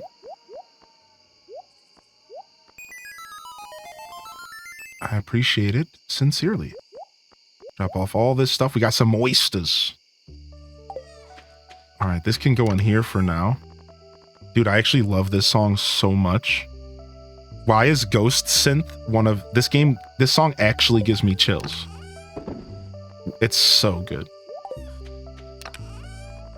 Bum bum bum bum bum bum bum bum bum bum. We got our flounder. All right. Do do do do do do do do do do do do. No trash. No problem. We can do a little bit more fishing here. It's not too late. One time we sang Pearl Jam with the most incomprehensible Eddie Vedder impression just to get a laugh. I thought my dad was going to fall off his bar stool. Appreciate the follows. Thank you. Thank you very much. Hope you're having a great day today. Thank you for the lurk, player Tim.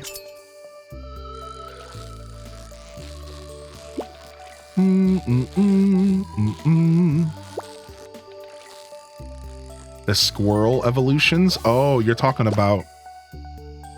What is the name of that squirrel Pokemon? That Greedent? Whatever, and then the other one's called Greedent? Yeah. I could say I'm not a big fan until I used Greedent in a game, and he was like actually one of my VIP, like one of my MVPs. I didn't like Greedent until he was in... Greedent was a part of my first ever Nuzlocke, and Greedent like took over, man. Like he was the reason I won to an extent. Oh, Squovit, is that his name? Yeah. Hey kids. Yeah, like that playthrough, I learned the value of that goofy squirrel. Yeah, he's actually a really good tank. Yeah, he would take hits for me when I was unsure what was going to attack me. Because again, in a Nuzlocke, you need a Pokemon that can like take a hit. You know, in a sketchy situation where you're not sure if you can take the damage, it was so important to just have that big tanky boy. One of my friends randomly has Reveroom as their favorite Pokemon. Strange. The engine of the car, that weird car engine vehicle thing. I do find that Pokemon to be a little bit obscure, but it's cool. Definitely nothing wrong with that. We can Reveroom. Let's go sell this stuff.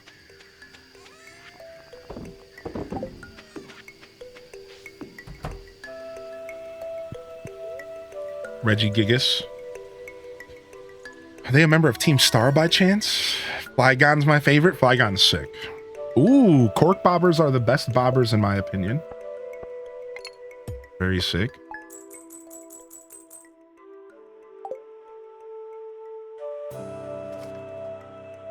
Doo-doo-doo.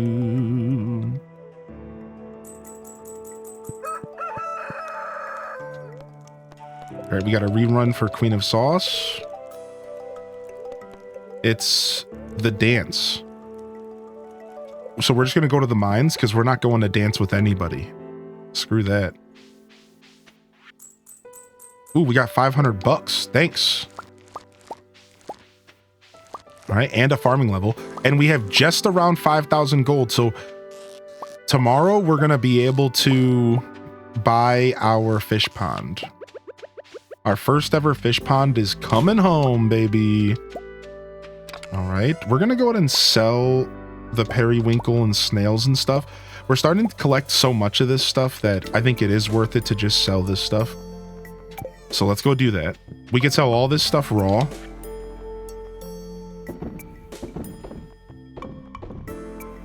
No need to worry about cooking that stuff. It's not going to be worth it to smoke it. We're not going to be able to keep up with the amount of it that's coming in. So we can just continue to smoke the regular fish. That stuff is just extra.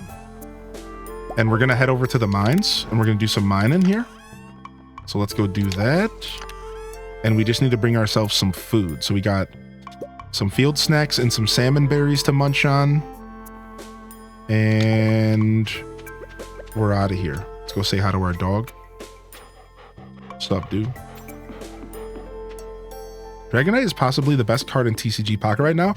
Too bad it's difficult to set up, but when you deal 200 damage for 4 energy without any drawbacks other than potentially bad spread RNG. Dude, I had somebody actually pull that card on me, and I can confirm it was brutal. I had somebody running the deck, right? And I was running, at the time, I was running a really slow deck. I was running like my Blastoise that needed time to set up as well, right? This Dragonite comes out. It does 50 damage to my basic Pokemon, which was enough to kill it, my active. And then it did 50 to another bench Pokemon, killed it. And then it did 100 to another bench that had 70 HP, killed it. And he beat me in 1 turn. Well, not 1 turn, but he did 3 points in 1 turn. It's game over. I was sitting there like building up my Blastoise, like, oh, I got this. This is going to be a great game. Destroyed me. 1 turn, 3 points, done. At that point, I had also realized that that Dragonite was really powerful. I was like, oh, wow. Got a new card from your Wonder Pick. Thank you. Ooh, Ham Labs. How is Dragonite not an EX card? Yeah, that's pretty insane. Like, I was really thrown off by that. Like you said, I think the worst case scenario would be that all 200 goes to 1 Pokemon. But even then, you're still getting a point. And likely even 2 points if there's an EX on the bench.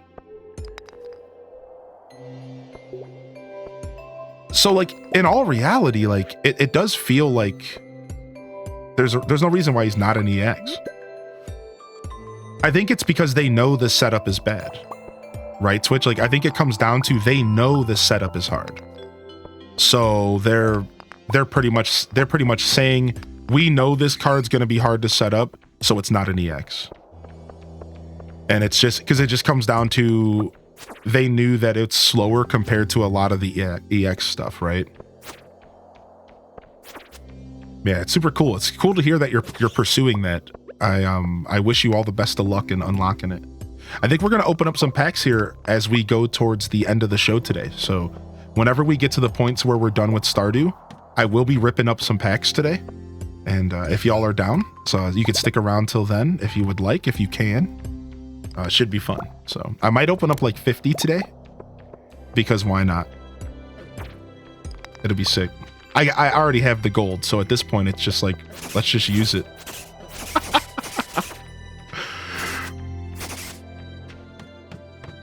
Yeah, it might be fun. See what we get.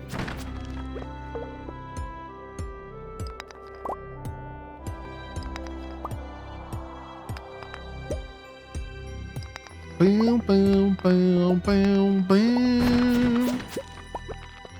Better than ripping parts. We do not have a problem. Nope, not at all. Probably would never be rare candies, or the Dragonite deck would be OP. That's true. That is a thought, right?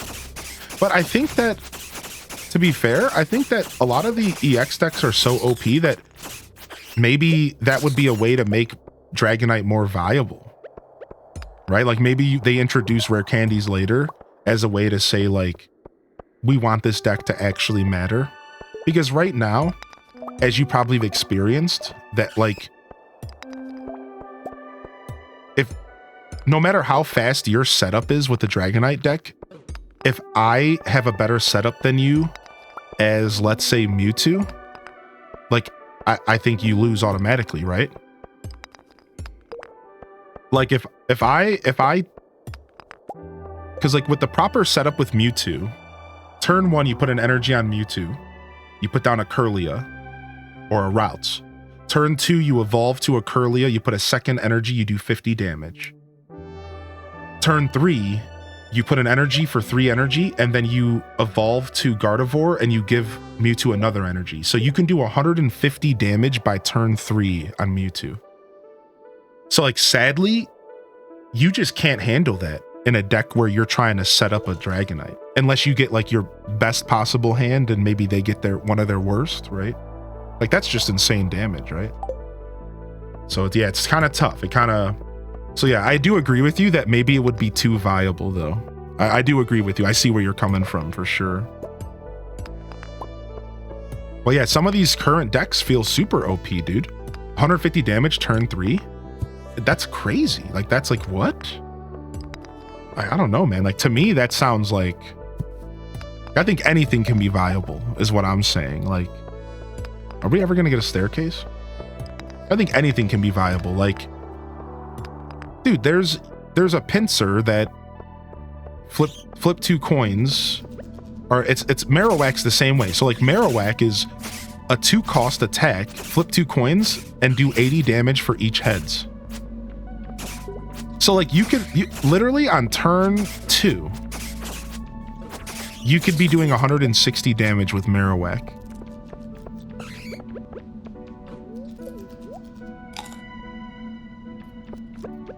And it just comes down to a coin flip, right?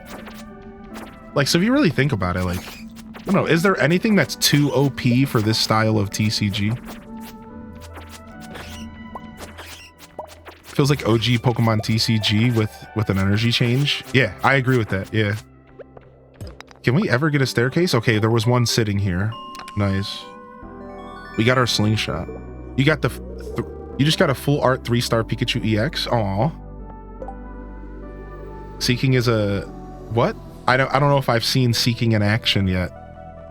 I think I know what you're talking about though.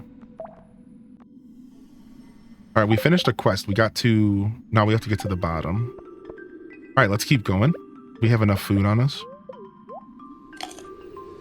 That's crazy. 200 damage by turn 3 is just so much. That's insane. Yeah, they have they have like that Charizard in the game, right? So like, Charizard's the same. Charizard's the exact same. It's so OP. So turn 1, you put down Moltres, and you put down a Charmander.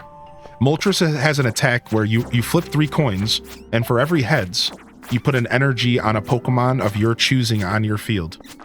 So turn 1, you put down Moltres, and you go Inferno, and you give Charmander, let's say in this case, 2 energies. Turn 2, you give Charmander another energy, you evolve him to Charmeleon. You could even switch Charmeleon in and attack at that point, or you could just keep using Inferno, give him more energies. Because then on turn 3, you evolve to Charizard, you do 200 damage, you lose 2 energies, but then because you just keep pumping energies to him with this Inferno attack, so yeah, you can turn 3 200 damage with Charizard, and it's like, I've had a game where I literally could not do anything because like the person turned 3 200 damaged me, and then he just kept feeding the Charizard energies, and everything I put in front of him, he was just destroyed. And I'm like, well, game over. Like, there's not a Pokemon in the game that can take 200 damage, so like, it's over. Like, I couldn't do anything. So it's cool. I think there's a lot of like really strong decks and like really strong combos. Like we were Twitch Thomas earlier, we were talking about doing a Discord and chill and doing some fun challenges with the community, like duels, doing duels with each other, but having limitations, like only 2 silver diamond rarity allowed, only 3 or lower silver diamond rarity allowed. Or like you build a deck, but the deck has to have a 3 evolution card, at least one. No matter what your deck is, it has to have at least one 3-tier evolution. Stuff like that, like really fun little things that we could do with each other. And like just make it a little bit more interesting, because sadly the competitive scene of everyone just like using the best cards is usually the most boring way to play the game, right? So like I'm having fun with it right now, but it's usually the most boring way to play it. All right, we're finally at the point where we're getting iron, which is really nice. Yeah, the spread does make it better. I think the spread is better, even though it's RNG. I agree with you.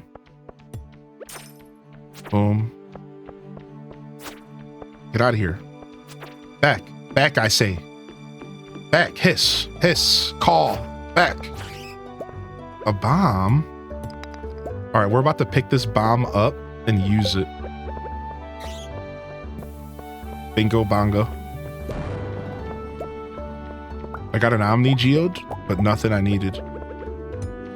Omni Geodes are actually worth going to open up as soon as possible, because there's really good stuff in them. So we might actually go and open up our Omni Geodes. Honestly, all of our Geodes are worth opening right now, because we could get a bunch of coal out of them. Let's go do that. After we get our fish pond, we're going to open up Geodes. Craft and crack Geodes. Nat Geo, craft and crack Geodes.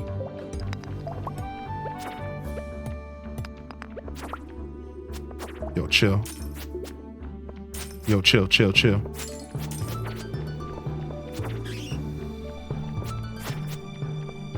Oh, no, I'm about to die if this field snack doesn't eat me.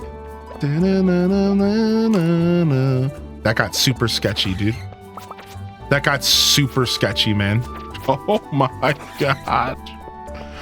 Oh. That was mega sketch. Yo, thank you, Ryan Perp. Appreciate you, buddy. Thanks. Finally, a staircase. We need one more. Come on, floor 45. Let's go, baby. We can do this. We got all the time in the world, baby. These blue slimes might be a problem here.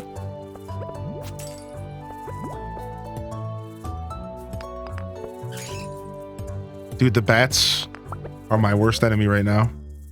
This DDV had a museum situation added. I like being able to get fun artifacts, and mining is so fun. And I mean, DDV is already set up for it because there's so much in the game. Like the museum could have flowers and all the random collectibles, right? Like think about like Littlewood. Like Littlewood's museum is actually really cool because it's kind of just everything in the game.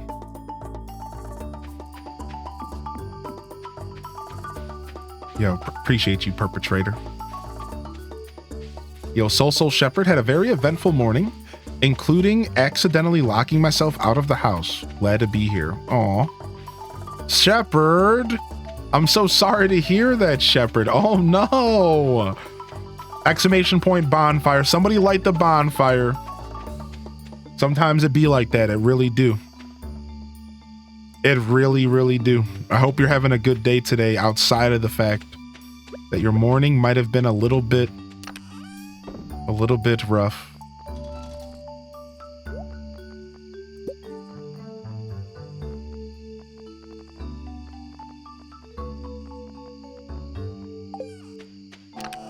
All right, drop off this in here and this. For now, we'll drop off this here. This random winter root can also go into the mines. Stay a while and listen. All right, and we got ourselves a slingshot, which we won't really be using the slingshot anytime soon, but they're nice to have. And how we doing here on wood? Oh, nice. We just got coal from the trash machine. I wonder what you get coal from in the recycling machine. That seems like a pretty rare chance. I think it's newspapers. No, it was a trash bag is what it was.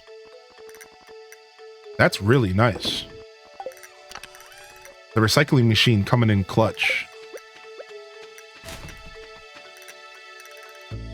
Do do do do do do. Could have always been worse. Luckily, I have amazing neighbors that speak a little English, and they've been a lifesaver multiple times. Oh, that's so nice. I'm glad that worked out for you, and it wasn't too troublesome. I've locked myself out of my house before, but when I did it, it was a blizzard outside, and I had to call the fire department while I was standing there in a t-shirt and in shorts as the fire truck pulled up, and they decided to put their sirens on as if they wanted to just make sure that everyone knew I was a big idiot. It was really cool. It was really nice of them. So here they come showing up on the street for a guy standing in his basketball shorts and a white t-shirt, freezing in the middle of a blizzard. It wasn't like a blizzard, but it was snowing really hard. A blizzard might be a bit much. Yeah, dude, and they decided to put the alarms on, so like, it was just so embarrassing, dude. But to get them back, the one guy stepped into a gopher hole and like said it hurt real bad. Sucker. He's like, hey, you know you got a gopher hole back here? My knee just found out. And I'm like, sorry, dude. That sucks. Had no idea. Be-do.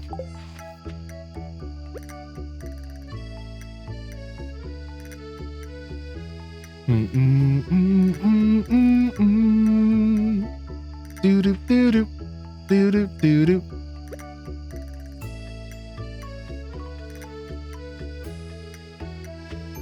Let's go, fish. Let's go, fish-a-do. Figure it out. All right, that should be good. We'll sell these flounders off. And we should be locked in to get our first fish pond tomorrow. Absolutely perfect. I'm going to go ahead and stand up and stretch here.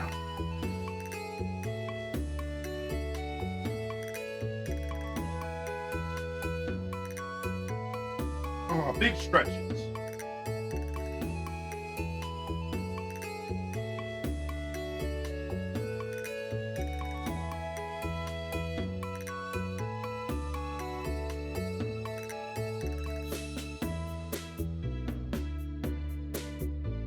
The big, big, big maximum stretches.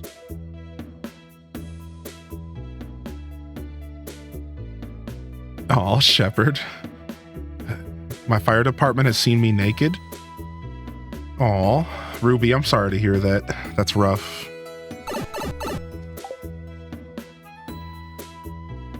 I got you beat. Yeah, I wouldn't understand. That would be pretty embarrassing.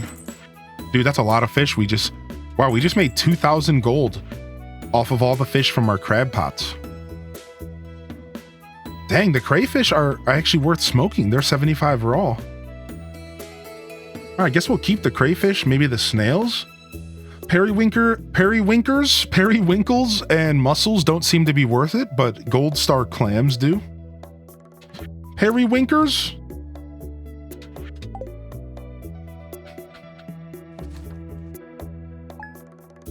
All right, let's go get our pond here. Welcome to living off the land, shapeshifter. Fruit trees. They take an entire season to grow, so plan ahead. If the area directly surrounding your new tree isn't clear, it will interfere with growth. Once your fruit tree is mature, it'll produce delicious fruit for you every day while in season. Better start saving up. Thanks, man. Thank you. Boom, boom, boom.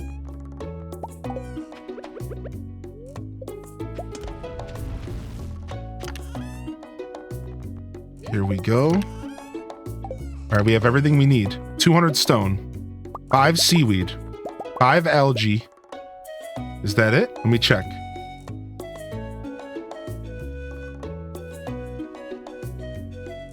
Yep, that's it. And 5,000 gold. And 5,000 ducats. Easy. We can do this. We can do this. All right, let's roll. We got to go up to Robin's. The update's treating me good. And it's nice to do a little challenge playthrough here. We're doing this little challenge playthrough, and it's been quite a treat. I've been having a lot of fun. Thank you for asking. Let's go ahead and bait these traps.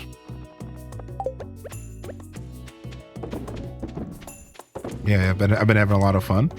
And it's nice to know that there's a couple little secrets for me to discover, even though I've played the update already on PC. They said that there was new Easter eggs added. And so that's promising. Nice, some more bait. Well, that is promising and exciting. I like the prospect of, you know, potential new secrets. All right, we need to go lumberjacking because we are out of wood in a bad way. So let's go hang out outside Robin's and cut down some trees. And I guess we'll bring, oh no, we have some food. All right. Hi, doggo. Bye, doggo. What's your favorite supporter besides for the obvious classic? Well, I've been liking Lieutenant Surge because I run a Pikachu deck. So my combo is Megaton, and Megaton's ability is that he summons 1 energy a turn. And Raichu, who for 3 energy can do 140 damage. And because of Lieutenant Surge, it takes no setup time. So I've had some games where turn 1, I put down Magnemite and Pikachu. Turn 2, I can do 140 damage. Because think about it. So like turn 1, I put down the Pokemon and I can't play an energy. Let's say I go first. So then turn 2, I can put down Magneton and I can summon an energy. Then I can put another energy down. So then it would be, technically it would be turn 3, but technically turn 2 that I could have attacked. But yeah, turn 3, 140 damage. So it's pretty nice. So I like Lieutenant Surge. I'm having a lot of fun with that. But I find that Sabrina and Giovanni are probably like the coolest supporters. Sabrina and Giovanni are so OP, dude. Those cards are... Giovanni will make the difference in you losing your Pokemon, and Sabrina will just ruin your whole game plan. Dude, the amount of Sabrinas that have ruined a game for me is just... At this point, now I start expecting it. And that's what you have to do in a game like this. Is you have to just start expecting it. Like, okay, they probably have Sabrina, so I should do this strategy, you know? All right, our first fish pond. Oh my gosh, look. The cherry blossoms again are all in one place. It's so weird. All right, our first fish pond can honestly go... I don't really care where it goes. Let's put it on this grass for now. I don't think I'll be using this grass to do anything else. Sick. Get to work, lady. Really gives you a free fishing level if you haven't fished during the first year? No way, really? I have a form of a challenge farm and he shows up on your doorstep during winter to give you some pointers. No way. Triple P Lily, really? So if you don't fish for the first year, he shows up and gives you a free fishing level. What? That's really cool, actually. That's insane. I had no idea. Pidgeotta's infinite Sabrinas, so nice. Hyrule Bass Hat, that's right.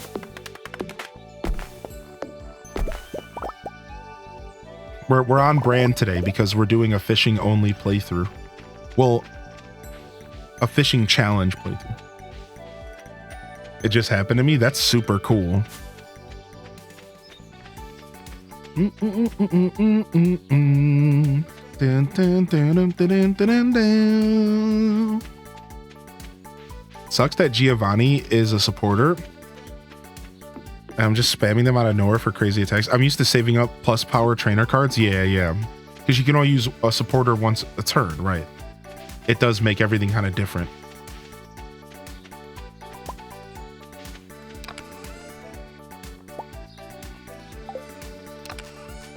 All right, get this going in here.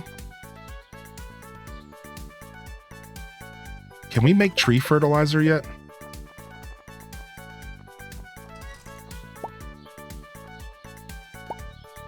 We cannot. We're not there yet. Okay.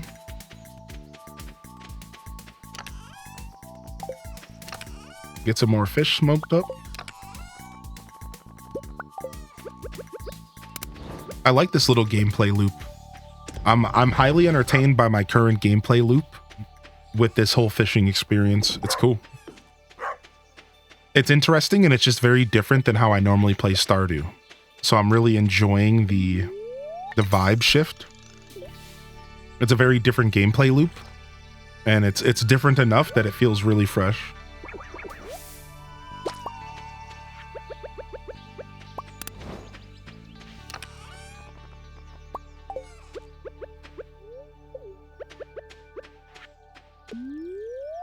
All right, we got our fish pond ready to go. It'll be here. I guess she's going to work on it tomorrow.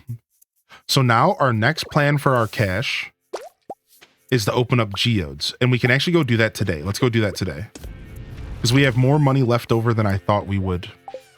So let's go grab all of our geodes and let's go crack some open. Boom, boom, boom.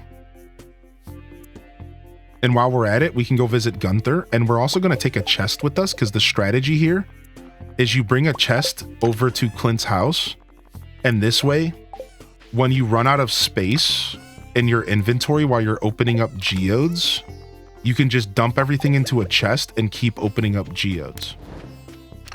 So this is a strategy that, again, the chat got me hip to, and it's very effective.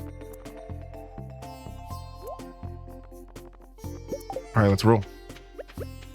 So bring a chest with you over to Clint's, and you'll be able to dump stuff in the chest and keep going. Yeah, because exactly, Litbrit. Like if you're like me, you probably have countless times that you would go to open up geodes and you fill up your inventory so fast, and then you're just like, I'm screwed. Oh, we can do Slime Hunter. Oh no, we said we could do Slime Hunter. Yeah, why not? Why couldn't I do Combat Quest? Right? I guess that's where we have to make a decision. Oh, we just got some ice cream.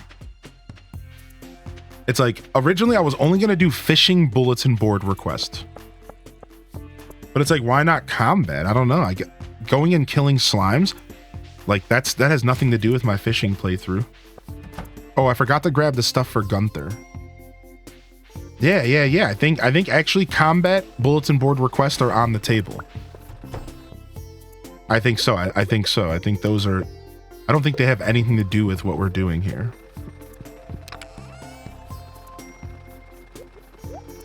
All right, cool.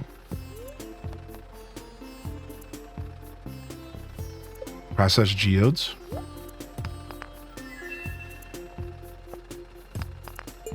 This is a good investment. Hopefully we get some coal. What we really want out of this is a bunch of coal. It's funny, this is the first time I've ever came to open up geodes, and I said to myself, I could really go for some coal right now. I don't think I've ever done that. I'll take iron as well.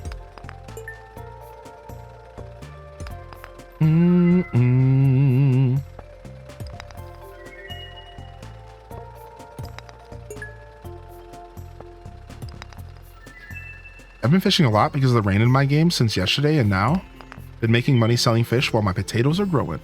Making money without fish. Right, so quests are on the table, though. The journal quests are on the table for me. Like, so when I designed the challenge, I told myself I would still do quests. Specifically, I was talking about the journal quest, right? Like the ones that show up from the main game, like the main story, like deliver a cauliflower to Jody. So then that's where the question of bulletin board requests come from now. Like, do we nitpick those, or are those equivalent to quest? And that's the question. So it's like, yeah, I'm not sure. But I think quests are fine. I think generally the quests in the game are totally fine. But the bulletin board request, I'm still a little iffy about, because they're kind of easy to grind. Like, could it be too lucrative is kind of the question for the challenge.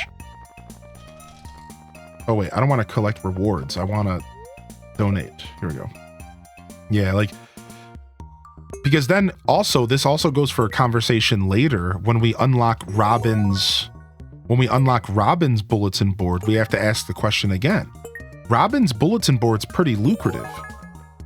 So, you know, like, what's to stop me from growing 100 crops and harvesting them and then getting 3,000 gold? So yeah, so I think most of that stuff is off the table. Like, unless it has to do with fish, I cannot do bulletin board request.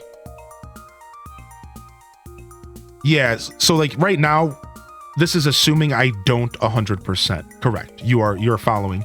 Right. So this is assuming that I don't do an 100% playthrough. Now, if I were to do an 100%, we would have to do each of those quests at least once. You're right. Exactly. So yeah, I don't have any intentions of 100%ing right now, but it's, you know, we will consider it as we go. For me, 100%ing is one of those things that I can't commit to right away because it's so thick. You know, like I don't think I've ever went into a playthrough saying, besides for the first one. Yeah. The first 100%, we went in saying we are 100%ing the game. But it feels like such a commitment, you know? It's like, oh. Yeah, do be thick. What's up, Hordsack? All right, let's go back. We got 0 coal. We'll see you later, Aelith. We got 0 coal from this quest, so, you know. 100% Stardew seems hard. It's tough. It's more of a grind than anything, but it has its tough moments for sure. You got the new doggy. I chose gray and white because it's wearing a red scarf. Cute. Very cute. All right, we did come home with a bunch of gifties, but stuff that we can't really do anything with. So we'll save it all. We'll hoard it all for now, but probably end up not doing anything with most of this stuff. I know some of this stuff has uses. The dwarven helmet, I think, can be used as a gift to the dwarf.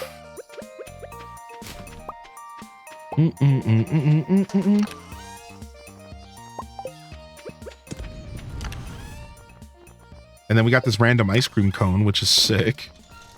That's some free food, baby. Some trash ice cream. Trash ice cream. Delicious. Deliciousness. You smell that? Yo, what's up, Emma? Hey, you're making some pancakes? The trash ice cream.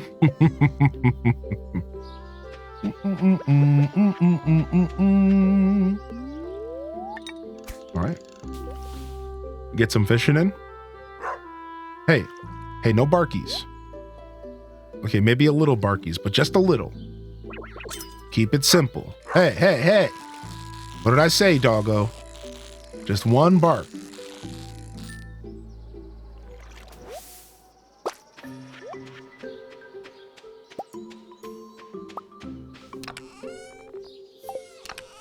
We'll just keep the coal out because we're going to keep using it. Grab ourselves a stack of fish. Pork. He's listening, chat. Pork.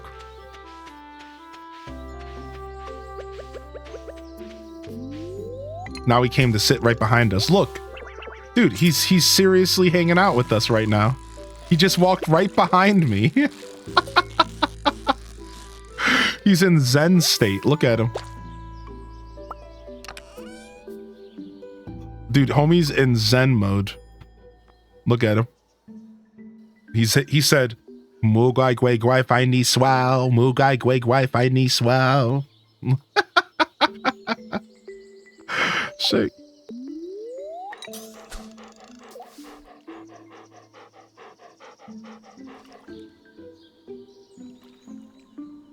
Dude, he's actually just chilling with me.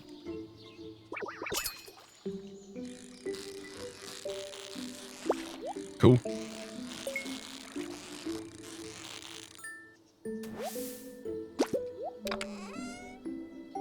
Hey, give me them treasure chests.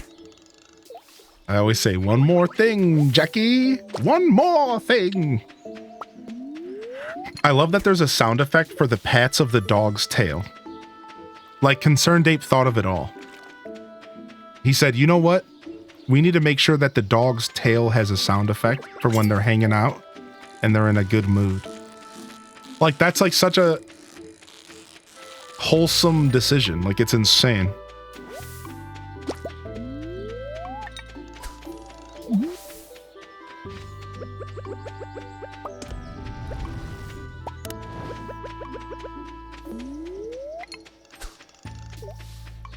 The one more thing is from an old Jackie Chan cartoon. It was called Jackie Chan's Adventures. And they used to play it on like WB cartoons, I think it was. It might have been on like one of the bigger networks like Nickelodeon or Cartoon Network, I can't remember.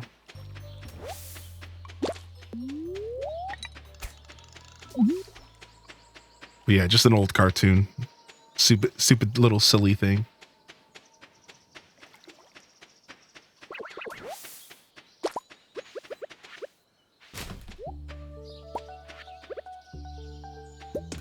Boom. All right. Love the grandpa on that show. It was the same block of cartoons as Pokemon. Yes. At one point it was anyways. Yeah. Yeah. It's so crazy that like that's something that can be remembered. You know, like I wouldn't have remembered that if you said that, if you didn't say that.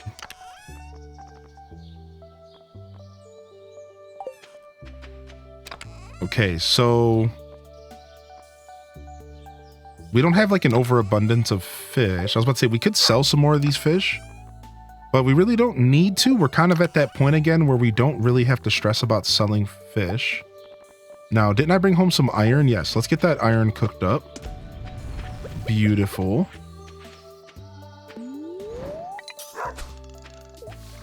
What are you doing, dog? The animated Batman show was also there, but I can't remember what else. Dang, we're old.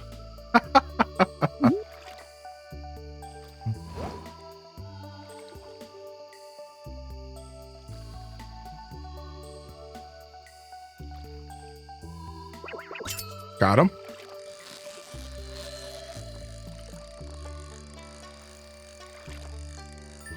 Easy peasy. Thank you, small bass. Nice. It's the wood. Driftwood can turn into coal. That's really convenient. So driftwood can turn into coal in the recycling machine. Driftwood. If you want to feel really old, we can start talking about Street Sharks. Street Sharks was like right before my time, but it was still enough of my time that I watched it. Like I watched Street Sharks and Biker Mice from Mars, but I was way more interested in Teenage Mutant Ninja Turtles. And so it wasn't like something I was watching like a ton, but like I remember it was on, it was around me, but like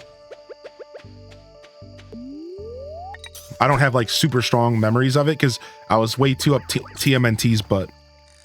I was way too up TMNT's butt. Is there a consequence for staying up late? Yeah, there is. So first off, if you pass out anywhere but If you pass out anywhere outside of your farm, you can be pickpocketed and you can lose money. If you pass out in your house, you're safe. And all you lose is energy the next day. Exactly. I don't think you start off with full energy if you pass out in your house. But if you pass out on your farm, I think you can still be pickpocketed. I can't remember. But yeah, pretty much if you pass out outside of your house, there is a negative penalty. Now, again, we're talking about passing out because it's too late, like at 2 a.m. So the game at 2 a.m., the day ends. And depending on where you are at 2 a.m. will determine some negative drawback to the situation, right? So now if you were to pass out because you took damage, basically dying, that's different. That cost a medical bill and you can lose your items and all sorts of stuff. So we should be clear that those things are different.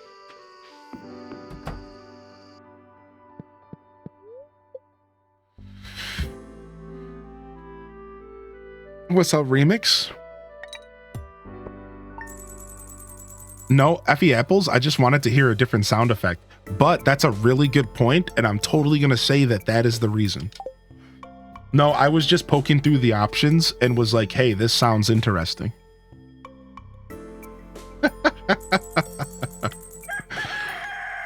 All right, we're going to go ahead and do a quick little vibe shift here. If you were here for Stardew Valley, we are going to switch it up here. Stardew Valley is something we do here regularly, and right now we started a fresh playthrough, so hit that follow button. Stardew will be back tomorrow, maybe around 9 or 10 a.m., and we're going to play for a couple hours. So come on by for Stardew tomorrow. We'll start off with some Pocket Camp, then we'll do some Stardew. We're gonna go ahead and switch over to a mobile game real quick, and we're gonna open up some packs here. So let's go ahead and do that.